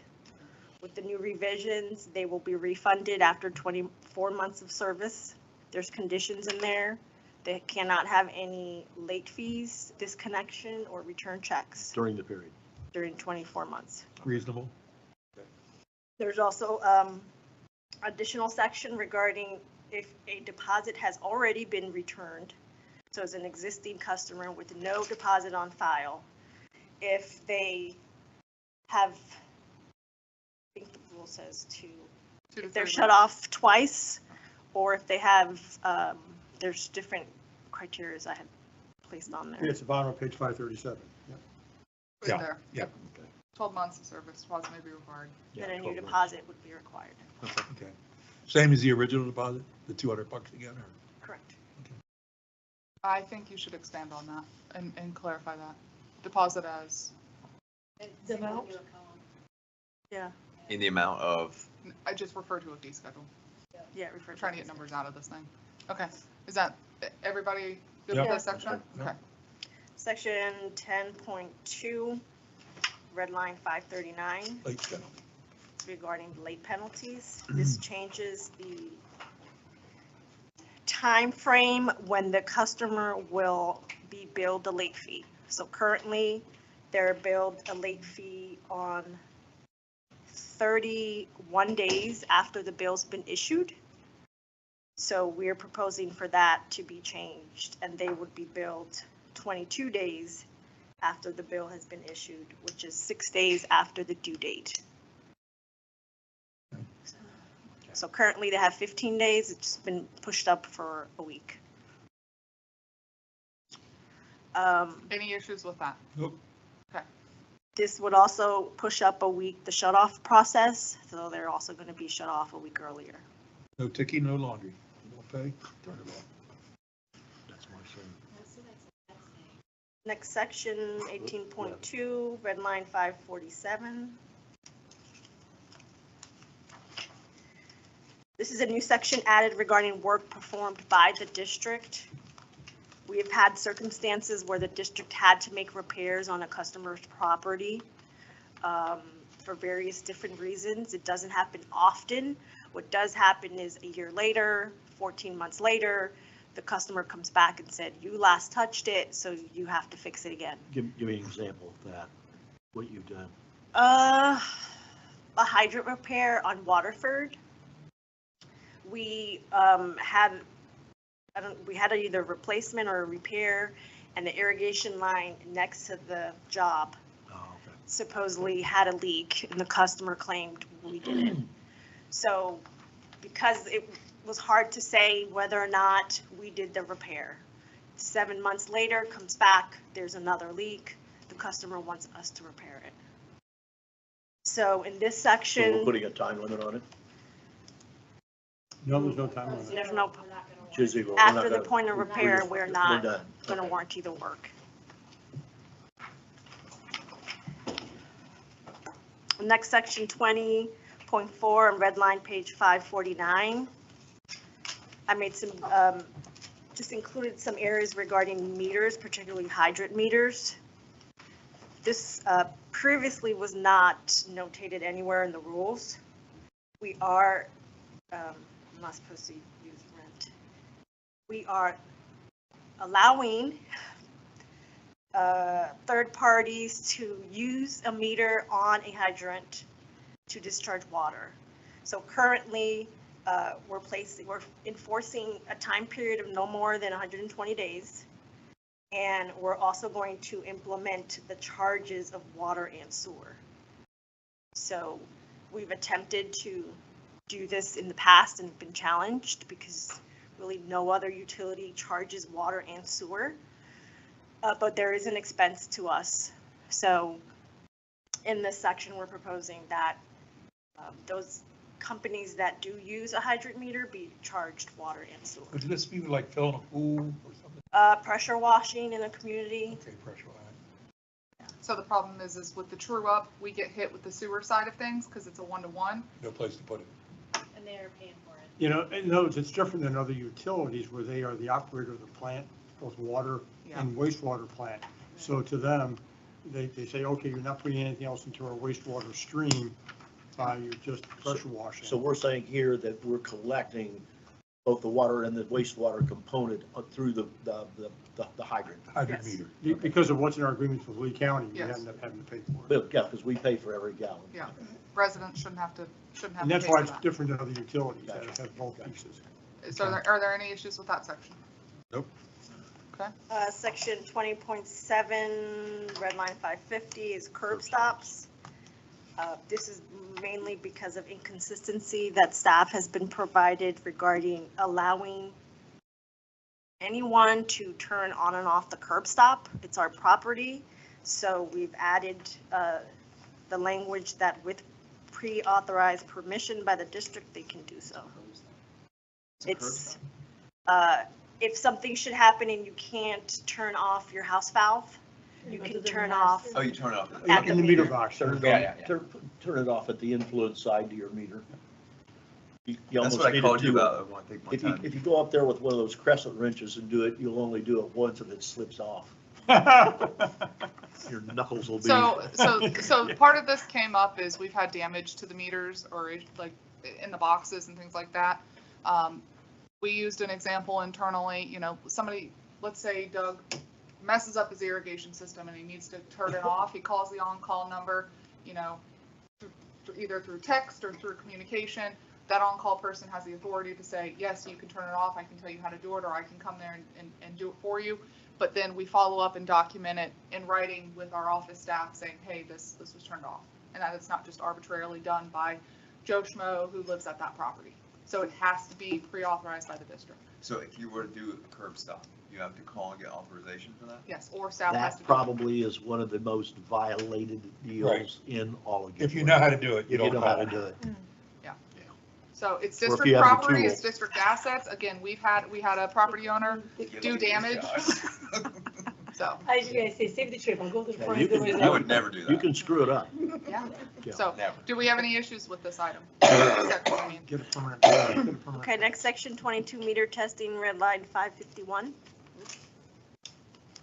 So at the request of a customer, if they want their meter to be bench test, and the results should come back that it's over 2%, the rules currently read that we will adjust the bill accordingly. So this section clearly breaks down how the customer should be billed, if it's a fast or slow. What's this based on? Did we get this from somebody else? This is based on the administrative code that's listed in that section. I mean, does the Florida- county do it this way, or is this a Yes. standard? Pretty This is standard. Standard. Okay. Mhm. Because if somebody says something about it, we'll just say, hey, this is the standard of the industry. Right. The only call out I would do is if it's a slow meter. I have seen some utilities not charge if it's not back bill if it's a slow meter. But some will back bill 12 months if it's a slow meter. Residents not going to be complaining if it's slow. No, Until you get the back bill. right. It's back, yeah. So in this section, I would recommend the back bill, but the option is to eliminate that and not charge them for a slow meter. How often does that occur? or is It a problem? only occurs at the request of the resident if they want the meter to be bench test. And they pay for it to be bench test, and then the results of that, depending on what comes back, if it's not favorable, they get recover that money, return that money, and then we address the bill. What do you accordingly. want to do, Leslie? I don't care. Well, I mean, normally it would be like, I think my bill's too high. I think there's something wrong. Right. Well, this is, so Right. this is the standard code. We're just trying to better document this in our codes. So, Yeah, nobody's going to call my bills too low. No, but when their bill is high and they want to contest it and then request a bill, a bench test, and then to discover the meter's been slow. Like how we had a few months ago. Right, Watch what you ask for. right. Okay. Any issues with this section? This section does say on fast meter that we would, 4 months, that we would go back and reimburse 4 months. I don't know if that was a typo. Have we got a history of problems on this? Only Not a the long one. history. Yeah, why do we change from 3 to 4? Billing cycles. We The do on 2 months. current rules had 3 months. Originally it was 4, but 12 months is the standard. I'll take your recommendation on this, Alan. Yeah. Okay. All right. 12 months it is. 23. Last section is section 23, red line 552 on obstruction of district assets. Again, this is as we're investing millions of dollars into these new meter boxes, we don't want your surrounding it with statues. shrubs. Now, do we have something, is the wording currently say 3 feet? Because we're gonna have, Yes. so right now, we're It's the safe first that we're line. going out and tell all these people. That when you, this is what we're doing. But Until I you mean, prove this. right now, if we, right now, do we have the No. authority to tell them No, 3 feet? No. No. We're strongly encouraging it. And I've had a call just last week, someone argued with me regarding, Oh, we're gonna hear about it. yeah. We're As gonna soon hear as about we get this it. approved. I mean, you Silver go Lakes is anywhere. not- They literally, there's one that they place a statue Oh, yeah. of a thing on Mine top sits of under a it. bush. You go, oh, there in Gateway. But it'll be they're under moved. It's not my bushes all bush, over. my neighbor's bush, but it still sits under it. Okay. Well, do we do like FPNL? I mean, if. Only on one side. They cut it out. They just That's what I literally mean. cut it out. That's exactly right, but the homeowners know that. Clear on one side. Well, we get. No, very we upset. provide, currently we give them notice 30 days to correct it. FPL Okay. comes out to a transformer They cut and they've got a landscape, they'll cut it right there on the They spot. Everybody leave it knows there that. too. And everybody knows it. So you're, I mean, you're taking a risk And when they you don't knowingly replace play it it. either. Yeah, if you decorate or you landscape around At your own a peril. deal more than 3 feet, you're dead, because they'll We cut should it do- out. We just have our installers wear FPNL shirts. You what? We have our installers wear FPNL shirts. So that's what they thought the 4 on-call guys were during the hurricane. They kept having to say, not the electric company, not the electric company. So does anybody have any issues with this? No. No. All right, Leslie, is that all you got? There is a section in there regarding the oak trees, so that's just. Does it say call Ed? Yeah, it gives us personal numbers right in there. I know because the meter boxes are going to be moved, it shouldn't be an issue, but I do know because of the oak trees, I don't know if you want to elaborate with the sewer or in the future, this may be an issue that may become a problem later on. But, Send the bills to WCI. yeah. Yeah. But other than that, those are the areas that I felt would be, So the next step is to put this thing out for public hearing? Yeah. well, the next step is. Yeah, published in the, we had a notice of rule development earlier this year, I think January or February. But this is such an extensive rewrite with what was envisioned at that time. Another one was published, it should have been Saturday's newspaper, notice of rule development. And so then we can schedule, do the advertisement. We have to do a statement of estimated regulatory cost. Which we're gonna work on that. And so, That's remind me just of- like we did with the other rule. Yep. So we have the PCM that we're still doing. I'm sorry? We have the Permit permit criteria criteria manual.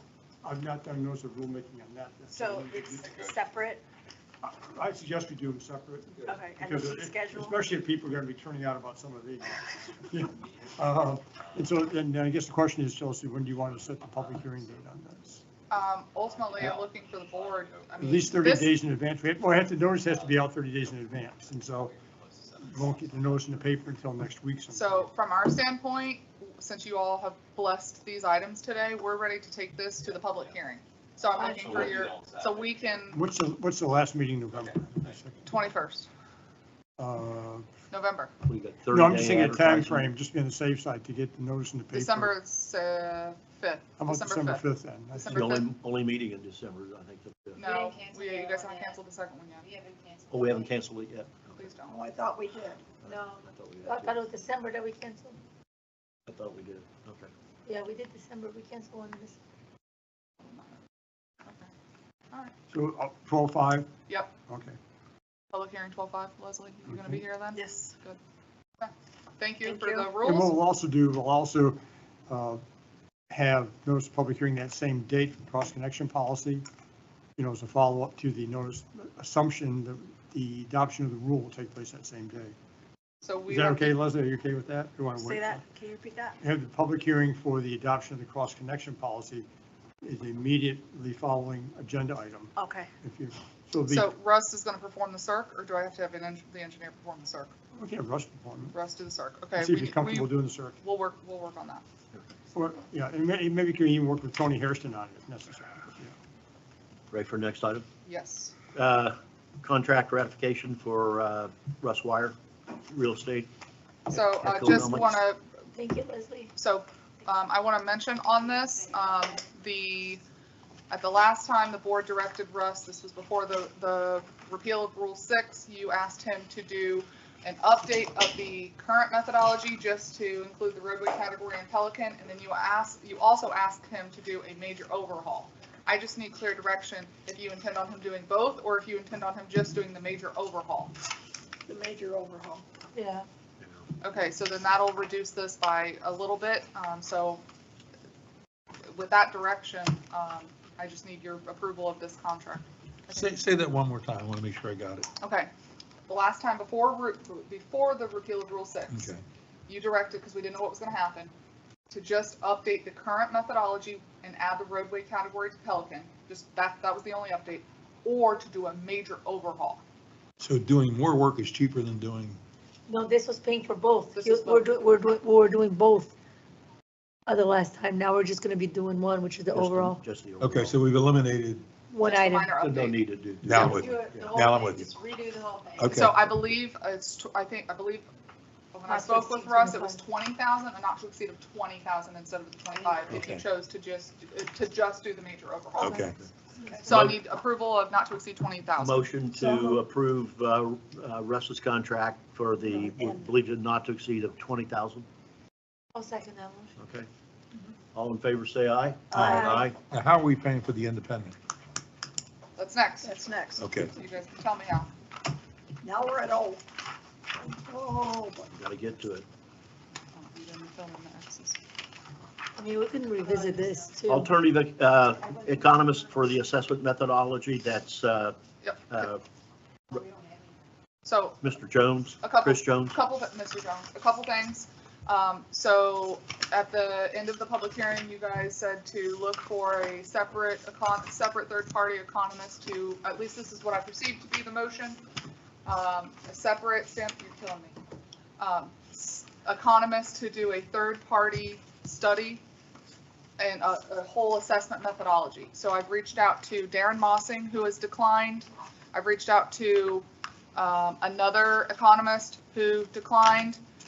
Dr. Jones said he could do either. He could do a QA/QC of Russ's update. What's a QA/QC? Quality assurance, quality control, like a peer review. A Okay. peer review of Russ's work that he will be working on, or he could do a full separate standalone assessment methodology. Yeah, and my interpretation, because I think I seconded this from Bob, I was following a precedent, which is anytime we have a dispute, or, I don't know if dispute's the right word, between the district. Controversy. An issue, topic, between the district and another community, that we have a third-party review. And, so we can be perceived as being unbiased when it comes to that area. We did it with Stony Brook, we've done it with, So you're talking a peer review? yeah, a peer review is what I really wasn't looking for another complete total assessment methodology. So I think that's maybe a little ridiculous. And I'm not looking for a separate methodology either. I think a peer review is just fine.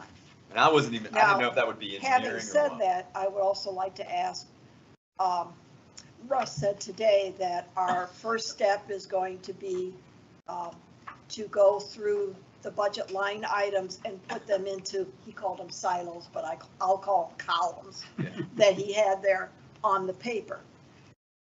Once we get that done, I would like to then go to this person and say, would you have separated them this way? That So is my expectation. that's what I perceive as a peer review. Yes, ma'am. Not to say, here's the budget, separate them. Yeah. I would just go and say, would you have separated them this way?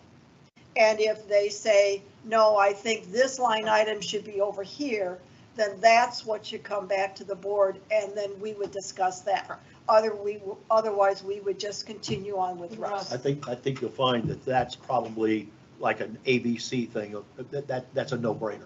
The one that they're really going to probably have the challenge is when you get into the benefit. Right, and That's when, Okay, that's yes, when you but I want was to just really have. using- the That was interpretations. my whole point. Yeah. It wasn't That's about when even you the assessment methodology, it interpretations was of that. benefit, that's where we That's wanted a where third the party. peer review comes into play. So- But the other part that I was looking for is I have a lot of faith in what Russ is gonna do. I really do. I don't have a problem with it. But I just want to know if he has a mindset of how he does it, okay? I'm looking for somebody else that might look at it to get to the same goal, but get there a different way, and that got a major impact. That's what I wanted the third-party review for. Are there alternate ways of doing it?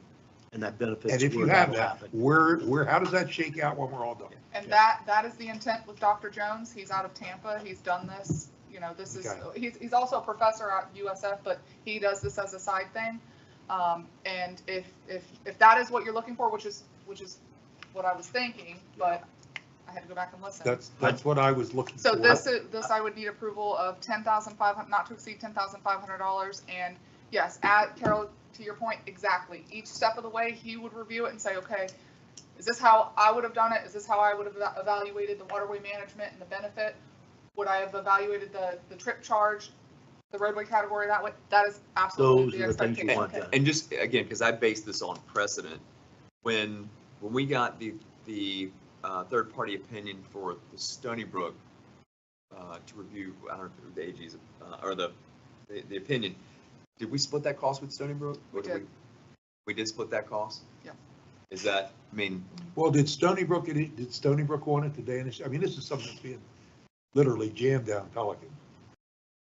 I'm not quite as comfortable with the We money. actually have a line item in our budget for assessment methodology, so I'm just assuming, this is more than what we budgeted, but I'm just assuming that that's where it would come from. okay, And- I was just trying to look what Yeah, we that's did what I'm from saying, this would precedent, take what us we've done in over the past, budget, so.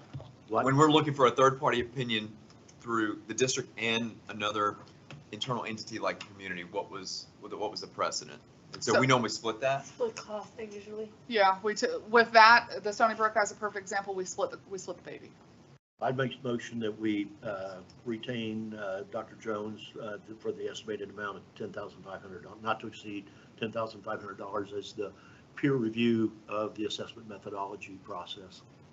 To be paid by, I'm sorry, to be paid by, to to be be paid by us, or to be a split cost. split cost.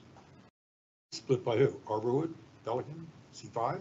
I think this would just be a cost that goes under our admin, like we do Stephen Bloom or anybody else, a consultant. The 01? But he's asking, like, are we splitting in two, or are we splitting on all? There's a number of constituencies that are maybe benefited or negatively. I would not expect Pelican to be paying for this. Well, the thing is, we got to watch with the admin. It's not an enterprise cost, so enterprise has got to pay for it. No, it didn't say enterprise.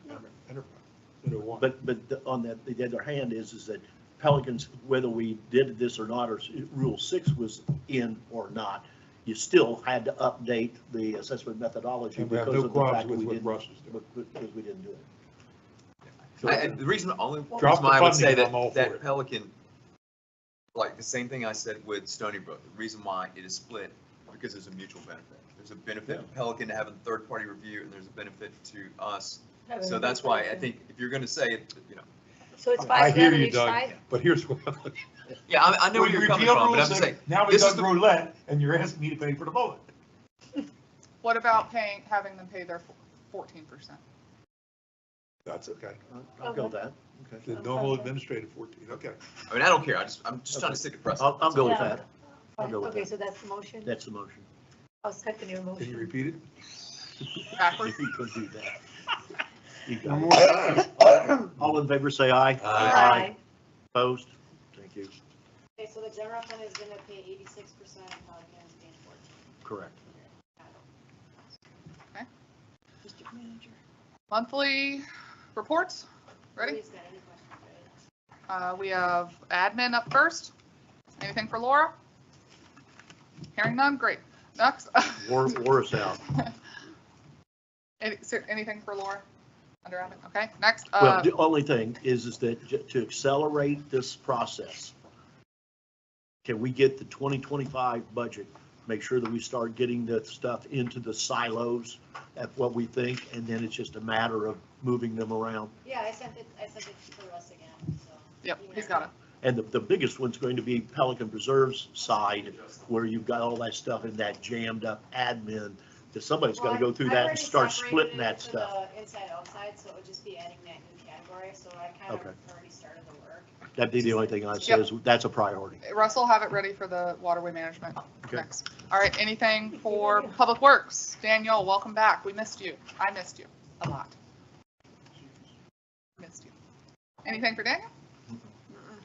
All right. Have fun with the trees. Mr. Shaw, 5-year employee. Anything for Mr. Shaw?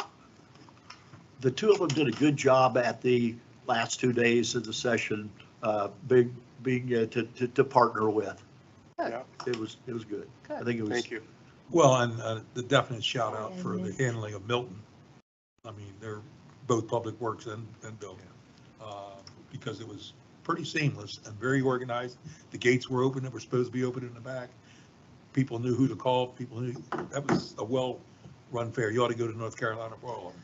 Okay. You're welcome. I was Stressed. I know, You didn't mention me at all. Well, because you were being paid. She was on vacation. I was stressed, I will tell you that.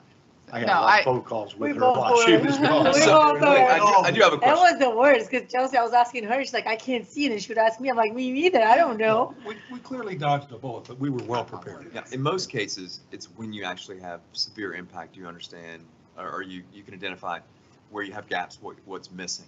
So we've had 2 storms. Luckily, they weren't severe, but is there anything that the board should know as far as, whether it's protocol or equipment or resources, is there anything that was uncovered during those 2 events? No. Or just lessons learned? Any So, lessons learned? so I wasn't here for Irma, but as a district, we learned a lot of lessons from Irma. And when I came on board through Kenny, he was implementing said lessons, and we were gearing up and getting equipment and all that. Irma was a wake-up call. When Ian happened, I didn't work 10 minutes of overtime. That's a testament to the things that we did that led up to that as the electrician. Now, there was a couple things I had to go out and triage during the course of the day, but the staff that was here and handled the storm part of it, did an excellent job, and we learned those lessons. We handled this the same way. FPL did throw us a curveball on this one. Stations that normally go out didn't go out this time. And for example, Stony Brook usually goes out, but it usually comes back, but it didn't come back. As soon as we got all the equipment set up and ready to go, power came back on. We left for home, everything was back on. At 8 o'clock that night, the entirety of Pelican went out on our side. Every lift station lost power. Now, we have a generator at 1 and we have a fixed pump at 1, but we had to come in and move equipment from where it was over to get us through the night. So a little bit more equipment would be, advantageous. Because if we had He had to put that one Well, in there. if we had a larger outage, it would have given us the ability to set up and not have to just continually man things and move. But It was very reassuring to see the equipment stationed and available. Yeah, We're proud of it. right. Well, and I'd say the other big thing was just having the ability to exercise those wears down. Oh, yes. Minimal flooding. And again, because we didn't get a whole lot of rain, we were very fortunate with rainfall on both We didn't get storms. that much rain. But also just being able to post and to see staff post on Facebook, we exercised to 50% 2 weeks ago. We're down to 100%. Like just knowing that we could do that, it just really shut people up. Yes. You know, So I will say the lessons learned on the public works side, Daniel wasn't back yet, but we definitely need, and we've kind of L planted the seed, but we, in Stony Brook at that weir and at Hampton Park, we need to look and see if there's any engineering that we can do to help alleviate those systems. I don't know if there is, but I definitely think it's a conversation that we need to have. what do you mean exactly? To open them up more, or? Like, Hampton Park has got a single weir that discharges all their water out, and it probably needs to be looked at. Yeah. And then the same with Stony Brook. I will say from a management perspective, I was up there on a tractor, but I had full confidence in the staff. We had Helene 2 weeks prior. We went through the procedures, our pre-storm checklist, documenting pictures. We've got some new staff, so that was new for them. You all have approved radios in the past that have really, helped communication. So I wasn't concerned on that from managing from here for phone calls and out. Kudos to Laura for being my eyes and boots on the ground and, pumping staff up and, keeping them optimistic and saying, we're one team. Staff, we invested in some cots after Ian, and I heard some comments They said they were pretty comfy. They said they were pretty comfy. We got our sleeping bags and cots. Yep. So overall, we can continue to get better, with infrastructure and tools and equipment. But we, like Bob said, we were very fortunate. It was nothing that couldn't be handled, and and we did have free equipment, so we could have been even more flexible if needed. Not that we were out of equipment, but just in the future there will be grant funding coming down the road for these last 2 hurricanes. So maybe we could add, a couple portable pumps. Well, we were just lucky it wasn't a rain event because the Basin 4 was well over control. Yeah. Going into the storm. Well, over. And I have to say, Ed was keeping me updated with that weir in his community. Doug Zanter and Pelican keeping, once, twice a day updates. So having, residents being able to get involved in that sense, I have to commend them too, because again, they see it. They're boots on the ground. They can keep us apprised. So overall, I'm very pleased with our response to Milton. Awesome. Yeah, that's good to hear. I think everybody's pretty happy about and that. Do you have anything else for Bill? No. I have one quick thing to read. Funny enough, this resident stopped in the office the other day, and she was my assistant principal in high school. And I said, Miss Bemler? Anyway, she sent a note, and I just want to read it really quick. I want to say thank you. I just want to thank you and your team for fixing our water connection box to make it safe and frankly more attractive. The men working on it were polite, efficient, cleaned up the area, and did a great job. I let them know how much I appreciated their work. Where's this at? She's Waterford. in Waterford? Waterford. Yeah, Waterford Yes. Village. Yeah. So again, kudos to our staff. I missed that earlier. I've read it on my phone. So Awesome. that's all I have under district manager items. Okay. Tony, is it you? Yes, sir. Just go through the items that are, I guess, the first ones are, we're still waiting from Charles Mann to give us the final deeds. We keep bugging him and Alyssa, his assistant. I'll just keep bothering him. Hopefully we'll have him for the November meeting. I just want to wrap all this up. Everybody does. On Lee Health, nothing more. And again, if Lee Health goes to a private entity, then that whole issue goes away because the assessments can definitely be levied against their property. Because they are just a plain old corporation at that time. So there's no argument anymore. The admin building, again, reviewed the revised ITB and been working with Chelsea and the engineers with regards to any documents that are needed. The infrastructure easements, I would hop on that Pelican Reserve. I need to put a T in easements next time. Finished the drafts for Sienna, Ravenna, Palazzo 3, and we just have a couple for PPCA that we need. I've only got Ravenna and Plaza 3. I do not have Sienna. It's in your box. It's in your box. 3 copies printed. Okay, so now that means Trentino Estates and Toscana. Toscana. I think one of those is in the right of way, but we've already wrapped those up, so that's been a good effort. I hate to say I've heard that before, but okay. It's August almost of next year. Genope, Zach is bugging the tar out of them to get them to finally, wrap up the agreement. And I'm just not sure I understand why they are so behind, but we'll keep bugging them on that. Hopefully we'll have it before the November 7th board meeting. We keep bugging them. FPL consent to use. Again, as Chelsea mentioned earlier, we've done everything we could. In fact, we reminded FPL that we provided comments to them back in June. When Chelsea said, if you resolve the final question, they said, what questions? We resolved the last 2 items, and they said, we haven't seen it. So hopefully they're not too tied up in doing storm recovery, that they can, get to this. And by the way, I don't know if you heard the FPL's response as to why power is flickering off and on. I don't know if you all had that situation here in Collier County. Little bit. The rationale was typically in a hurricane, there's salt, and salt water gets on all the trees and the lines and the connectors. But typically in a hurricane, there's a lot of rain, so it washes the salt off the connectors and electrical systems. In this instance with Milton, since there was not a rain event, the salt is still on the system equipment and resulting in some transformers still blowing and going out. So that was that's FPL's explanation. Well, the people down on the beach, especially Bonita Beach in that area, they were saying the power would come on, go off. My house, on North Naples. and off. No, North Naples, we thought everything was okay until yesterday morning, again, at 4 o'clock it went off, and it came back on.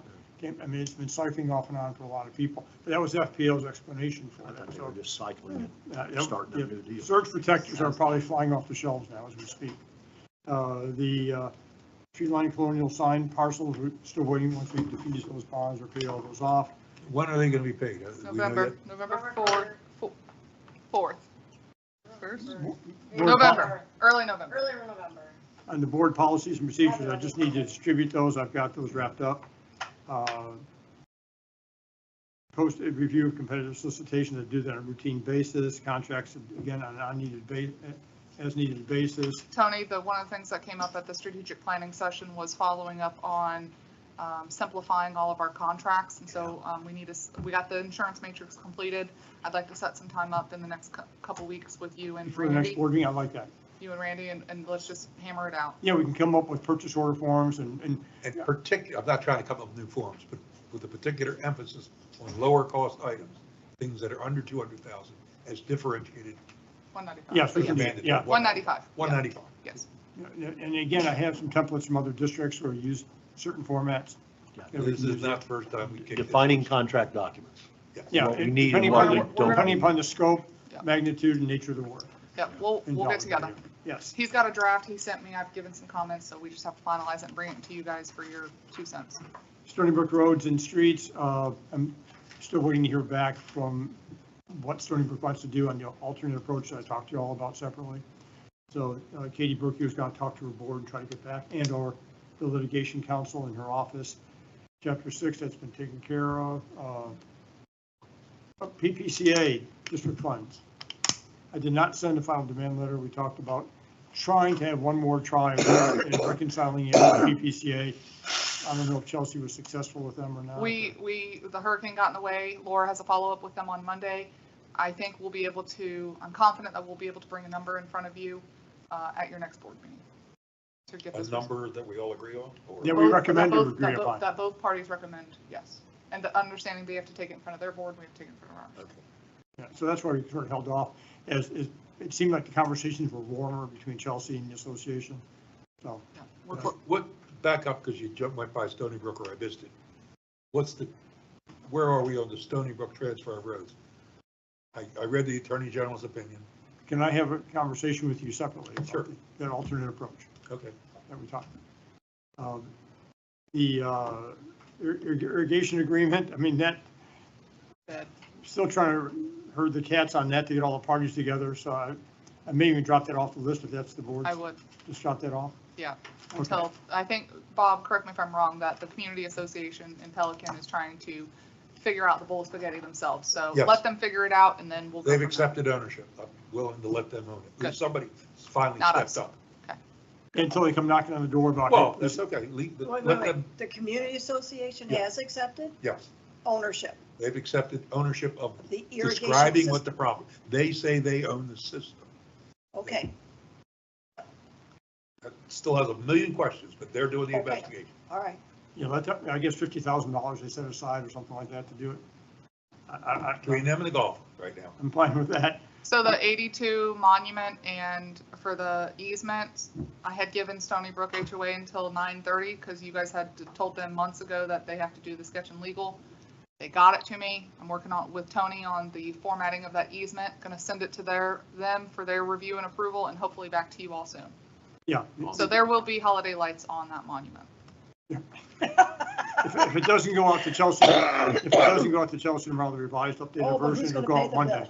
bill? We are now. We own the lights. It'll go out Monday, if not tomorrow, Okay. the revised version to Chelsea for her review. Daniels Parkway Apartments, we just talked about that, so we've got our task list to try to resolve that.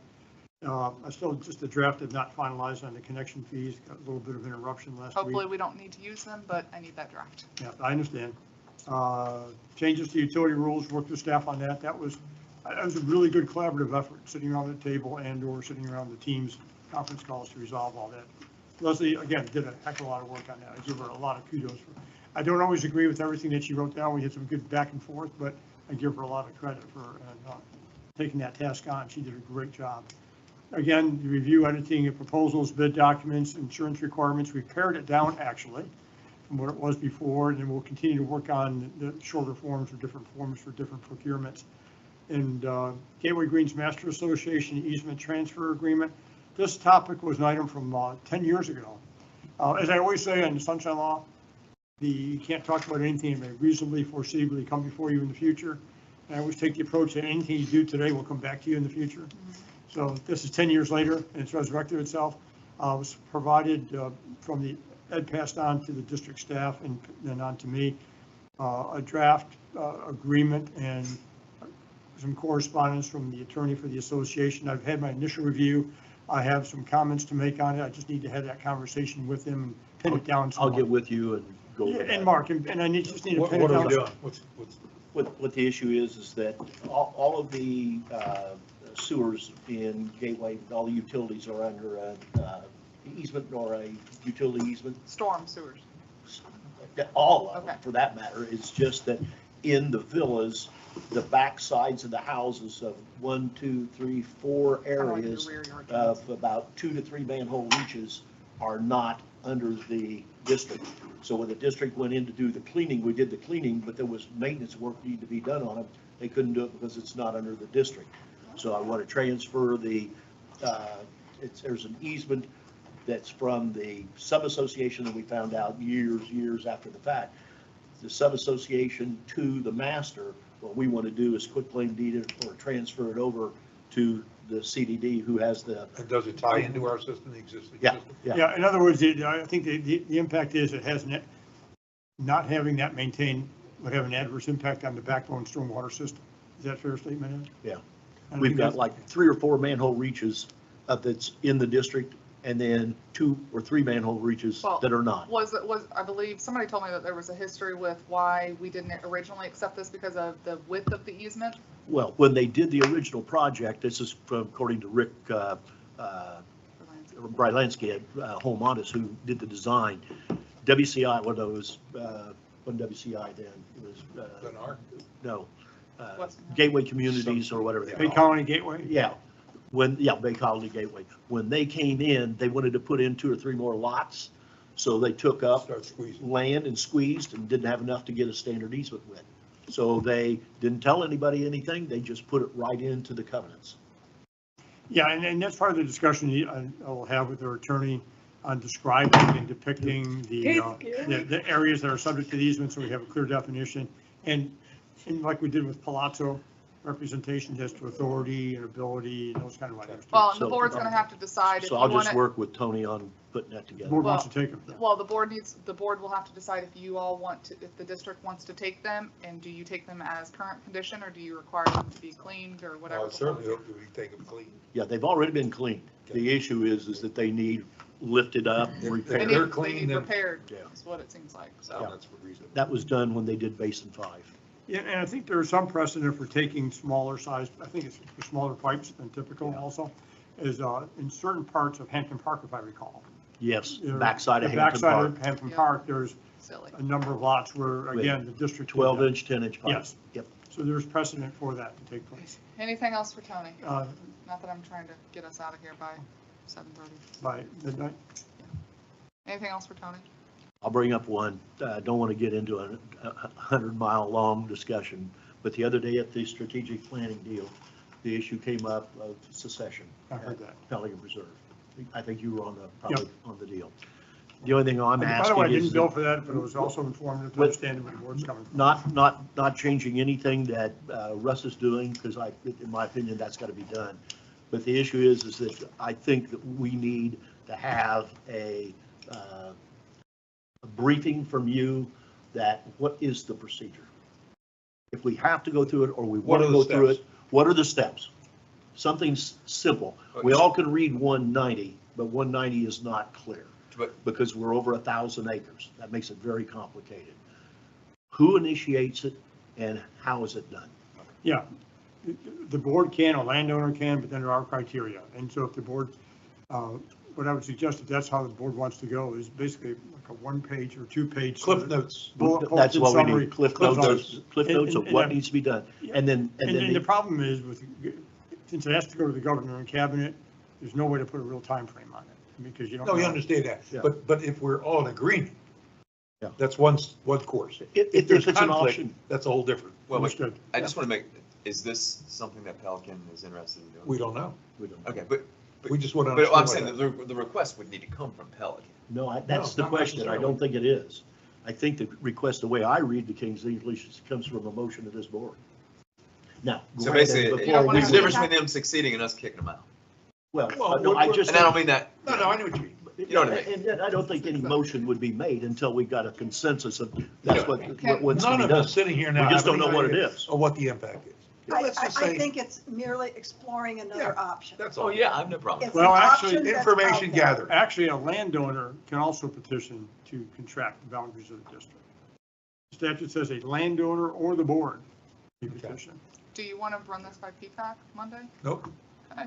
So We're not doing anything more Yeah, than, but we're just getting. we're not putting anything We're on just official. getting information We are about just trying what to- is the process. Okay. Because I keep getting asked, what are the steps? I don't know the steps. Yeah, and And it's I'd like to know. All And right, I'll be so- honest, I had Pelican people reach out to me even before the public hearing, and even 4 years ago, that was always a maybe, so I would support When it do you if want- that's a decision. But we don't know. That's the Yeah. worst. What do we just need to know. When do you want that from Tony? Just have it, the November next 7th? meeting.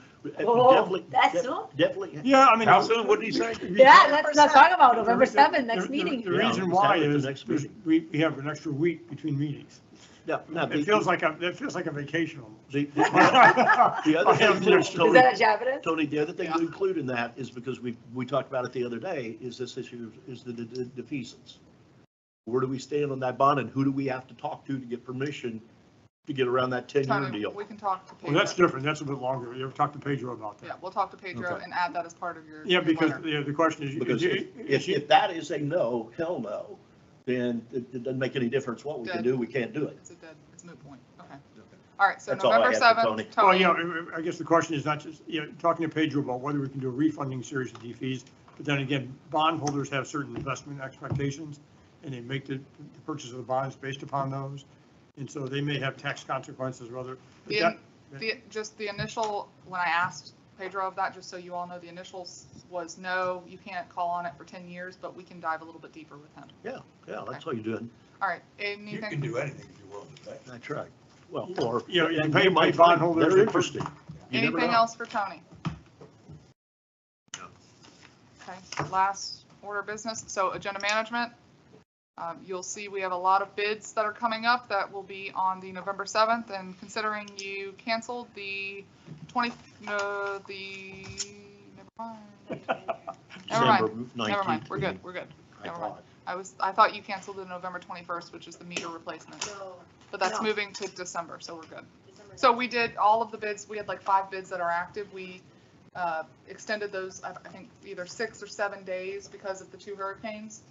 So that's why we have, a lot of these will push back. But you'll notice on the November 7th workshop, we've got the waterway management. Is there another page to this? Keep going. This is that 30,000 foot district priority sheet we talked about. This is, again, the priorities that I believe, as of right now. You tell me if those. We need- went over the priorities last 2 days. I'm up to my Well, eyeballs with this was priorities. issued before that, so. This is what Ed and I came up with for you three that didn't make it. Okay. What? And then, is there anything I else? made it. Nope. You were here 10 minutes the last day. I was here 2 hours. That's what I said. That was me, that was for 10 minutes. I was here in mine. Mine was here. All right. Okay, So going just on. because you had to put up with Ed for another 2 hours, Is there you know, anything else that She you got a need? gold medal. I ought to get hazard pay. Okay, I think you just keep moving. anything else? No. Board member comments? Yep. We ready? Yes. Bob, anything? I hope everybody read Thomas Murphy's September 22nd letter. That kind of talked, we talked earlier about this, about our bidding requirements, that they're so cumbersome, we're losing opportunities. And I don't know if everybody got to read it or not, but this is a Stony Brook resident that has some of the same concerns, particularly with talk about smaller cost items. If anybody doesn't have it, I'll give you a copy of it, but anyway.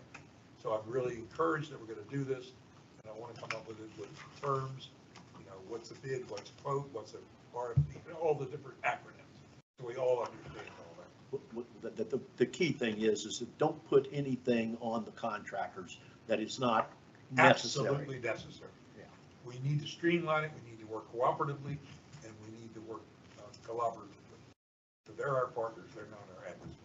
I understand the needs of protecting us. I hope you got my response to him and read that too. No, you didn't say that. Anything else, Bob? Nope, that's it. Carol, Yeah, I don't anything? have to remember. yes.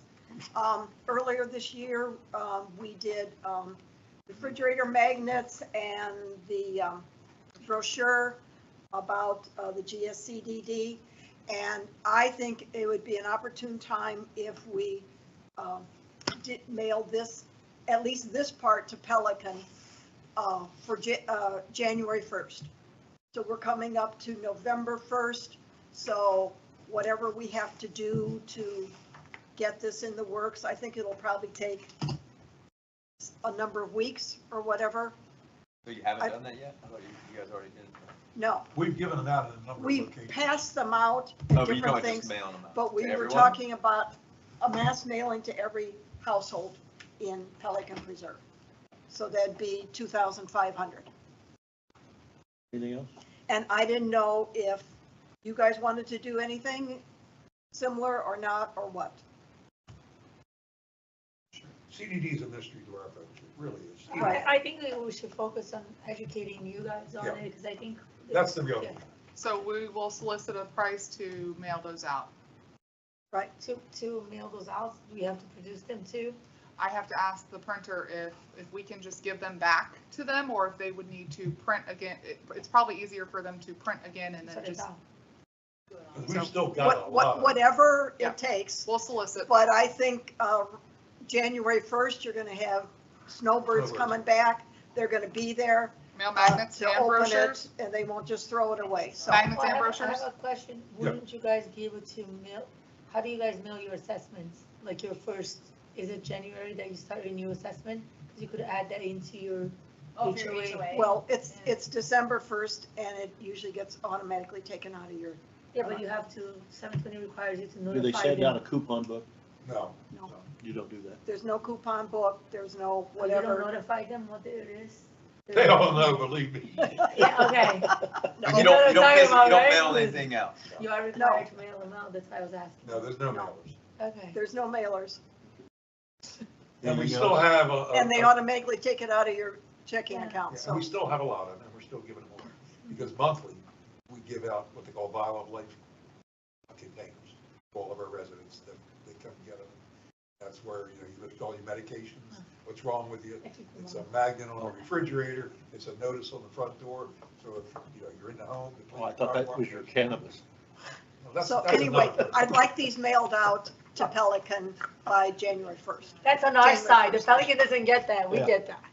You'll catch up. And then No, I don't have anything. at the last meeting I was at, I mentioned ad valorem taxes as opposed to non-ad valorem taxes. And I think somebody said they were going to make some inquiries as to what that would entail.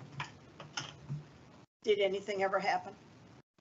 Of the, But the only thing that I recall on the deal mentioned- was is that Tony said something about that it's tied on the assessed valuation or the square footage or front Well- footage of your property, and that pretty well took care of that. Yeah, the question Well, it's on was the- whether or not the district would want to hold the necessary election to levy, have the power to levy ad valorem taxes, as opposed to just having the non-ad valorem special assessments as the funding source. And I don't know if there's any direction given at that time to do any analysis, I don't recall. I think the director of staff was gonna look into it, Right. but there was no timeline or sense of urgency on that. That would certainly play havoc with our assessment methodology basis that we've I- always used in Gateway. Well, you can do both. I thought you were gonna bring it back Fall- today. Huh? No.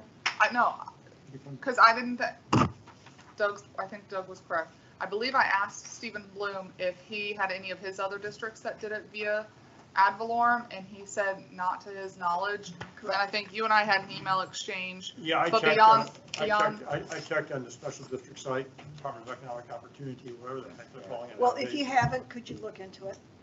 Because that is another option in front of us. Yeah, and again, as I. What is it you're looking to get of that? Like the rules to do that, or like what is the deliverable is what I'm trying to figure What out. I think you need to ask is, what is the difference between ad valorem and non-ad valorem? Okay. That'll tell you Well, no, right I off know the what the bat. difference is. In other words, that's why I gave you a copy of my personal thing, so you could have an example to say, okay, if it's non-ad valorem, this, Carol, this is your taxes. If it's ad valorem, this is your tax. Well, that would depend on the mill that you choose. Well, isn't that the one that depending on who you are, then you can actually get like discounts and breakaway? Yeah, Like and I if you're a guess senior, if you want to, so it's not really equals I equal. can, if you want to, I can do a little blurb on it, because the statute has a mechanism of how the district can levy ad valorem tax. As I read the statute, it doesn't preclude having ad valorem tax and non-ad valorem special assessments as revenue sources.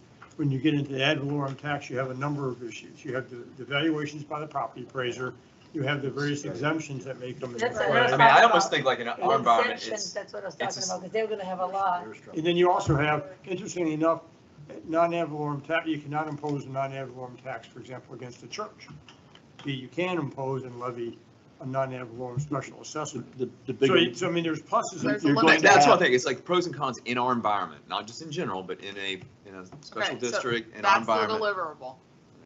I A would memo confirm from that with Tony. Carol, but That would be December, but I can do that. I mean, Okay. And Okay. from what I recall, there's a maximum on the mills that you can. I think put. it's 3 mills, if I'm not mistaken. I agree. Yeah. Okay, so we will have a memo for the December meeting. And one other thing, I'm not aware of any other district that has it. That's true. I checked, but that's, Anything else? Well, that's what you told me. No. Doug? no. okay, December. No. I'm on the hook for December now. Are you gonna come to a couple meetings now for me? Hey, She's She would have either these, because she knew they was gonna break the record for the time of a Well, I mean, meeting. you didn't is what ask she's where it gonna was at the do. last meeting. yeah, exactly, the last meeting. You weren't here. Motion, I was, motion to You were adjourn. physically. Thank in the you. room. Yes. yes. No, I don't know John's first name is actually. I have, I see signature